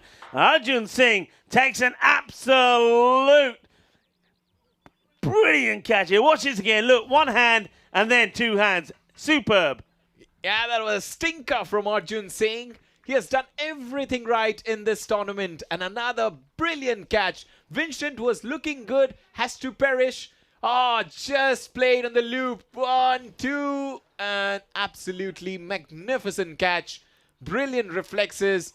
At this age, if he's able to do it, he can play cricket forever. That's for sure. It's a great catch from Singh. Really is wonderful catch. And another wicket for Prem as well. Prem Prakash has been quite economical, and now he has picked up a wicket. Good player of the match contender. He certainly is. Ooh. Oh, wow. I tell you what, it's a good contender to take a visit to casualty as well. That's not the way to do it. I don't know if he was trying to stop this or trying to get out of the way of it, but it was hit pretty hard. And that could have caused some damage. Next delivery gets played away. Will probably get a boundary here. Yeah, he will. So at the end of the 7th over, the score goes and moves on to 63 for 2, fighting hard to try and at least salvage a point out of this contest. Yeah, there's match number 6, 7, 8, 9, 10 coming up tomorrow.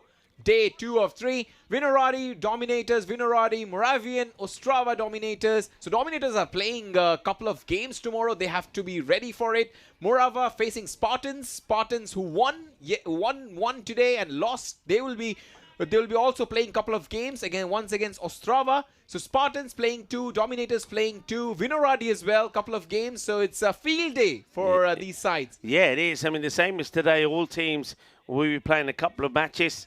Big matches tomorrow, because remember, that's the last day.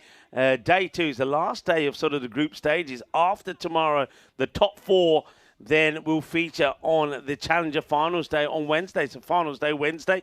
And, of course, we know how things work out there. The top 2 will play the qualifier, and then 3rd and 4th will play the eliminator. One team goes. The winner of the eliminator will then play the loser of the qualifier. And, of course, the qualifying winner will be waiting patiently to see who they play in the final. So tomorrow, big day. But this is a big match for Ostrava. They've got to try and at least salvage a point and then hope that some of the other results go their way tomorrow. And they need, well, you can see what they need there, 28 of 18, needing to go just under that 10 and over. Oh. It's a wide ball to start here from Pillai. Yeah, 28 from 18 for a point. That's not too difficult when you have 8 wickets in hand. You have one batter who is trying his level best at the non-striker's end to hit some big shots. 27 now. If they want, they can also do it in a couple of overs. It's the intent that's slightly missing here for Ostrava. That's a big shot. Has he timed it? Brilliant bit of catch. Oh, no. Oh, he does it. He does it. A little bit of teasing. And that's what Niraj was doing. Well, that's Niraj. We know all about him. It's a good catch taken. Running. Not Niraj. Beg your pardon. That's Manish, isn't it? Manish running backwards. And then he knows the rope is there. Look, he's just saying to everybody, I know it's there. Look. Ooh, as the crowd say. And he takes the catch and he rewards the bowler with the wicket. So Pillai starts with a bad one with the wide ball, but does get the wicket. And it's going to be a slow walk back for Ramdas. He only scores 1 off the 2 balls that he faces. He had one option to go. That was to go big. He had quite clear intentions. Oh, sometimes it can be fatal. Smash down the ground. Fielders converging. Misses it. They still need a lot of big hits if they are aspiring to get a point from this game. Yeah, well, that's what they've got to do. Just got to be very brave here and say, you know what? It's all or nothing. We've got nothing to lose. Our survival in this European Cricket Series depends on it. Just be brave. They're not going to be bowled out here. That's very unlikely. You might as well just go for it. So good start there from Anil Kumar. Pillai with his first wicket. Change of fortunes for him. In the previous game. Again, smashes it. Fielder is around. Oh dear, that's gone for 4. Yeah, it's not good fielding though, is it? Yeah, look, you can see he's disappointed with himself. The wicketkeeper saying, oh, go there, up in the heart. He certainly had to use his hands here, but at the last moment, he just wants to use his feet. One thing that, I got to say this, Shubu, we've had some international cricket here, and the women's were playing, and I was here for the weekend, and with the bowler losing his run, I can talk about it more. The girls, they really, for me, they outshone the batters today, the men, with number 1, running in between the wickets, especially the backing up. The women really backed up brilliantly, all the teams involved. And that's the home side, Czechia, Gibraltar and Croatia. And the fielding. They were fraying themselves and trying to get their hands to the ball. Whereas the men, they're trying to use their feet. Well, that is a biggie. That will go all the way. And Kumar muscles another one to the boundary. So he's come out and it's immediate impact from him. 1 6 and 2 4s. And now that point for Ostrava looks like it at least is going to come their way. And who knows, if they go super crazy here, they might even still be knocking on the door of quite an amazing comeback and win this match. Yeah, the crack of the bat from Anil Kumar. It was mid-high, and he was waiting for that delivery. What a start for him! 14 runs from 3 deliveries. He's been saying to Nitin Mill, "What are you doing for so long?" Wild delivery from Pillai, and I think Kuma's his eyes lit up here, and he thought, right, I'm going to bang another one out the park, but no, he didn't keep his eye on the ball, and he swings and misses. Yeah, big swing and misses. 13 from 13, as you've just mentioned. Definitely an eye to get a point, and an unlikely victory can be possible, but it's just improbable at this time. Wide again. Brilliant bit of keeping. That's a fantastic take, isn't it, from Bhatnagar? And look at this, one hand, that's low to his right. That's tremendous take. Yeah, Pillai, he's certainly having a few issues here. Remember, he bowled well. I mean, he conceded 26 in the match against the Dominators, but he did pick up 2 wickets. He's gone for 16 here and still hasn't completed the over. He just loses his run. Run up again, goes back to his mark. Can he finish well? Can he finish with a wicket?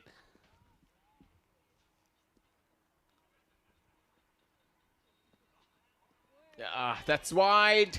That's pretty much wide, but inside those lines, that's another end to a brilliant bit of over from Pillai. He picked up that wicket. 8 overs, 79 for 3. In 2 overs, they need 12 for a point. Ostrava will be actually looking at that, and maybe if they will be able to hit those big shots, very much possible. Yeah, well, I mean, to win the match, you need to score 51 in 2 overs, which, unless Moravian get it completely wrong, you can't see that happening. But the point, I mean, they still need to get that point, and to get the point, they're needing to get to, like we said before, 91. So let's see how they go. A bit more of a spin. Just going to be dragged away to the leg side. Easy, easy, easy is the shout to the fielders. And Moravian just keep that just to a single as they do go back to the experience of Arjun Singh, who bowled a quality first over, which only went for 3. I love leg spinners who are bowling that penultimate over of the game. Lot of chances to take a lot of wickets. They just have to flight it up and just pitch it up in around that off stump. Little bit of turn. You know that the batter will go for the big shots. So big chance for Arjun Singh here to pick up some cheap wickets. He's going to go too wide here to Anil Kumar. And Nitin Mill, he's still there, but you've kind of forgotten about him, haven't you? He's been there from the start. He's seen some wickets fall. He hasn't done anything too exciting, but I suppose his key thing to... Oh, well, that's a good bit of spicy fielding there on the boundary. I thought for a moment that the 2 fielders were pretty close to colliding with each other, but that's nicely dealt with there by Pawan Jaswal. Yeah, even in terms of ODI standards, 50 overs contest, Nitin Mill's batting intentions are slightly doubtable here. A little bit of turn. Arjun Singh not pitching it fuller, not pitching it shorter, keeping in that 6 to 8 meter length, that hard length as a leg spinner. It's pretty hard to go for those big shots when you're bowling this kind of a trajectory. Again, another swing and miss. Yeah, this time it's... the Anil Kumar, who's started to get a little bit of the Nitin Mill alitis. Well, he gets hold of that pretty well, but it will go to the fielder, who makes a stop. Should be just keeping it just... Well, there's no way they are going to take more than a single, because Nitin Mill literally walks to the other end. It's the end of the over, so they haven't got to the 91 yet, so we're now in the last over. Surely Ostrava are not going to mess this up. They're still needing 7 of 6 deliveries to try and get there. So get ready now for the start of the last over. 84 for 3. And are they going to pick up a point? That's the bowlers that we've seen so far. Pillai wasn't at his best. They've got options who they go back to here. And let's see who they do. I mean, I suppose looking at that, Abhishek Parker probably would be the man you try and go to. They've still got a chance to try and pick up all the points here. And it is Parker to bowl the last. Yeah, final over. He plays it towards the offside. There is protection. Nitin Meel has seen it before. If you recall, 2024 Czechia ECS, it was exactly the similar kind of a situation. He was playing for Vinorati Cricket Club against PCC. He hit those big 2 sixes down the ground and he grabbed a point from PCC's pocket. Tries to do a little bit of similar shimmy down the track, but this time no result at all. You have to ask the question why, wouldn't you? It was 6 or 4. Why would you go for a big hoik like this and miss the ball completely and give a dot? I mean, maybe he's just thinking, I'm bound to get one away. I get a boundary, I get a boundary, I get a 6, and it's done. But you don't want to be swinging and missing. And now he swings and misses this time around. I mean, I would have a go at the bowlers then, because Nitin Meel is not even running. He is literally, he's like a slug out there when it comes to running between the wickets. I want to say thank you to the Trippy clan, the Trip, Kitty and Denny, saying great job on comms. No, great job to everybody that's been on the chat today. You've been absolutely fantastic. I know some people will disappear before we say our goodbyes. If you are going, thank you very much. Thank you for your company. Thank you for your support for the European Cricket Network. And we will see you tomorrow. That could be it, and it will be. That's the point in the bag. So Ostrava will get a point. 6 carreras. Shaba, Shaba, Anil Kumar. Well, Nitin Meel certainly wasn't going to do it, and Anil Kumar gets hold of one, sends it big, sends it over the leg side boundary, and does at least secure a point for Ostrava. Yeah, Anil Kumar, you deserve 10 doses with that kind of a hit. A point in the bag for Ostrava. Don't you start talking about masala dosas now. And, yeah, that'll do me. Can you get anything like that out here? Yeah. Really? Yes. Okay, me and you got to talk. If they can throw in a few jalebis as well, then we're done. We're going there. I'm telling you, we're going to go. All right, 93 for 3. Last ball coming up here. Ostrava will go down in this one. And Moravian will get 2 wins out of 2 and be sitting pretty at the top. And Nitin Meel will finally hit the last ball for a boundary. He'll be unbeaten on a 28, though he has taken 24 balls to get there. It will be the end of the match. Ostrava finish on 99 for 3. But Moravian are the victors. They were victorious against the Praha Dominators 122 to 109 earlier. And now they've followed it up by a second victory, 129 to 99. Well played to them. Brilliant victory from Moravian team. They came out with a lot of pressure in them, but they won the previous game, but still they didn't want to let it lose or go by this point against Ostrava. They knew how their batting lineup would perform. They did it fantastically well inside the power play overs. In the middle overs, we saw partnerships. From Parker, that was quite excellent. We saw innings and a lot of stability. And at the end, that flourish also came. And when they had ball in their hand, they put it in the right area, swinging it in and away. Nitin Meel was stuck at one end, but they kept on delivering those body blows one after another, and finally happy faces, and Moravian winning this match quite convincingly at the end. Yeah, they win it well as we take a look at the highlights, and well, very good bowling first up once again from the swing of Chandra Prakash. He really was good. I think once he bowls and starts to get into his rhythm and his routine, you can see he's going to cause a lot of problems for a lot of the batters. Left armour getting the ball to come back and nip back a fair bit.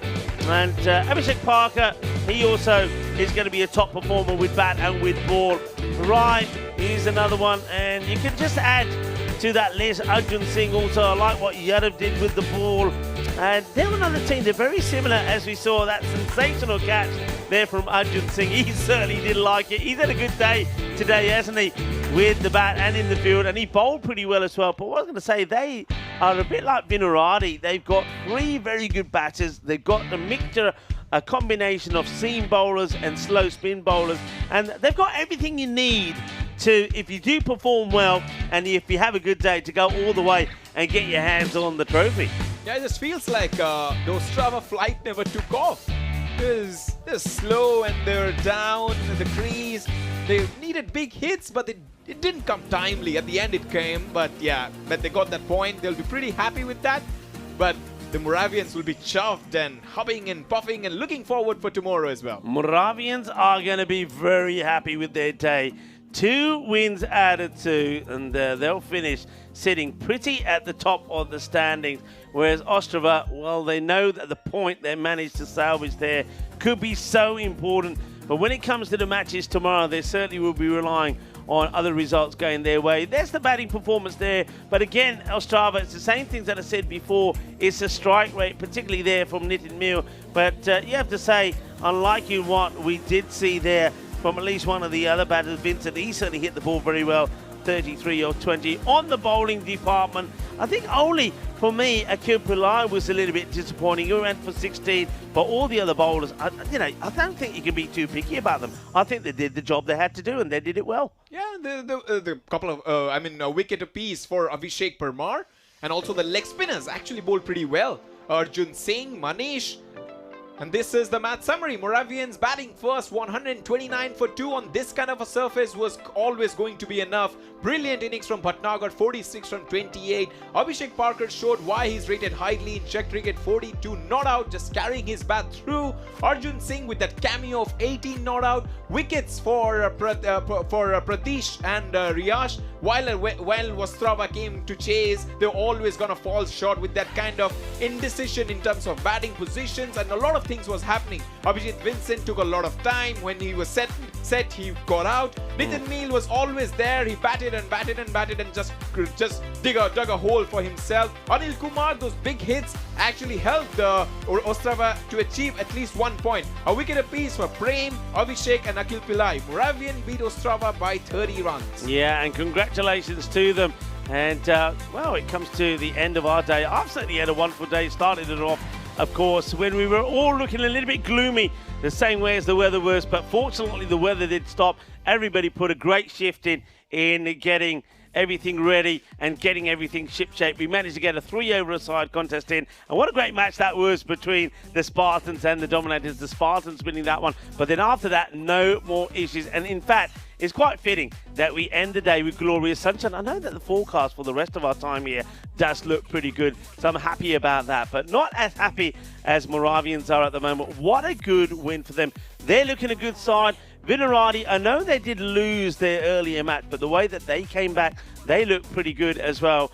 I think tomorrow we're going to have a very exciting day. Now, I know you're not around tomorrow and for the rest of the tournaments here happening, or the rest of the days happening here in Czechia, but having seen the action today and seen the teams in action, come on, I'm going to put you on the spot. What's your feeling about this Challenger division? Who do you think is going to be crowned the champions? I think it will be Prague Spartans. Oh, right, okay. Now, you basing that on just historical matches and victories, or do you just feel that they have something that the other teams don't have? No, I play for them. I think we all heard that. He plays for them. He can't say anything different, otherwise he'll be on a spot and bother. But look, what I want to say first of all, it's been absolutely fantastic having you here with me. I love your energy, I love your style, and I've had a fantastic time working with you and making a very good friendship. That's what we do on the European Cricket Network. We're a family. Our family grows all the time, not just there in the chat, not just when we go to every country with the players in the federation, but also within ourselves and in our own team. So it's been great to be with you. I know that our viewers around the world have loved listening to your tones as well. So it's been absolutely fantastic. Thank you very much. Thank you so much, Rico. It's absolute pleasure. You have been wonderful so far, making me feel at home here at Vinos Cricket Ground. And it's lovely to see you around. And as everybody told me about you, you are quite colorful, cheerful, inspirational figure for me. So it's very thank you very much for those kind words. And of course, though we won't do any more matches here, we will in Bulgaria, so we look forward to our time in Bulgaria. We're going to have a wonderful time.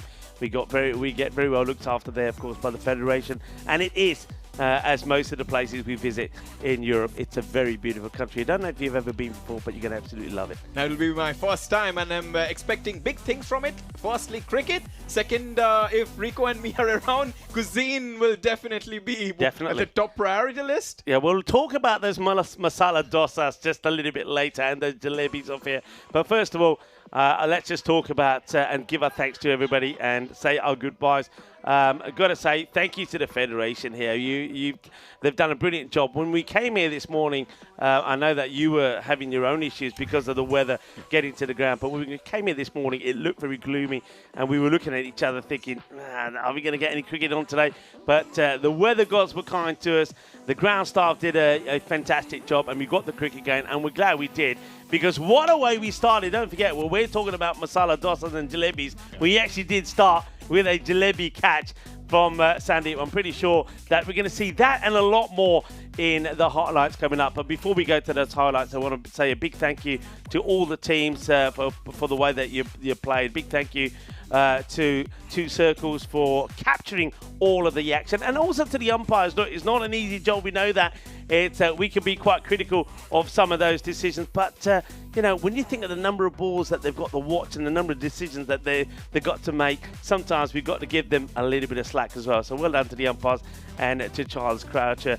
But most importantly, Shubu, we have to say a big thank you to our viewers around the world, wherever you are tuning in from. You've been absolutely fantastic. I've enjoyed the conversations that you've had in the chat, and I've enjoyed being involved with those, and you've been involved with us. So hope you have a very good evening, and well, I'll see you tomorrow. No, Shubu, you won't. I'll let you say your goodbyes until the next stop. But Danny Hudacek will be here with me tomorrow. And do like, share, and subscribe to the channel. That's very much important. And I'm looking forward for the Bulgarian trip with my very good friend, now I can say, if it's possible, Rico. Will be absolutely having a blast out there. Thank you so much for tuning in.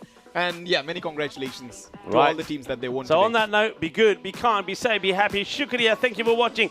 Hasta mañana, mi familia.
body back and forth.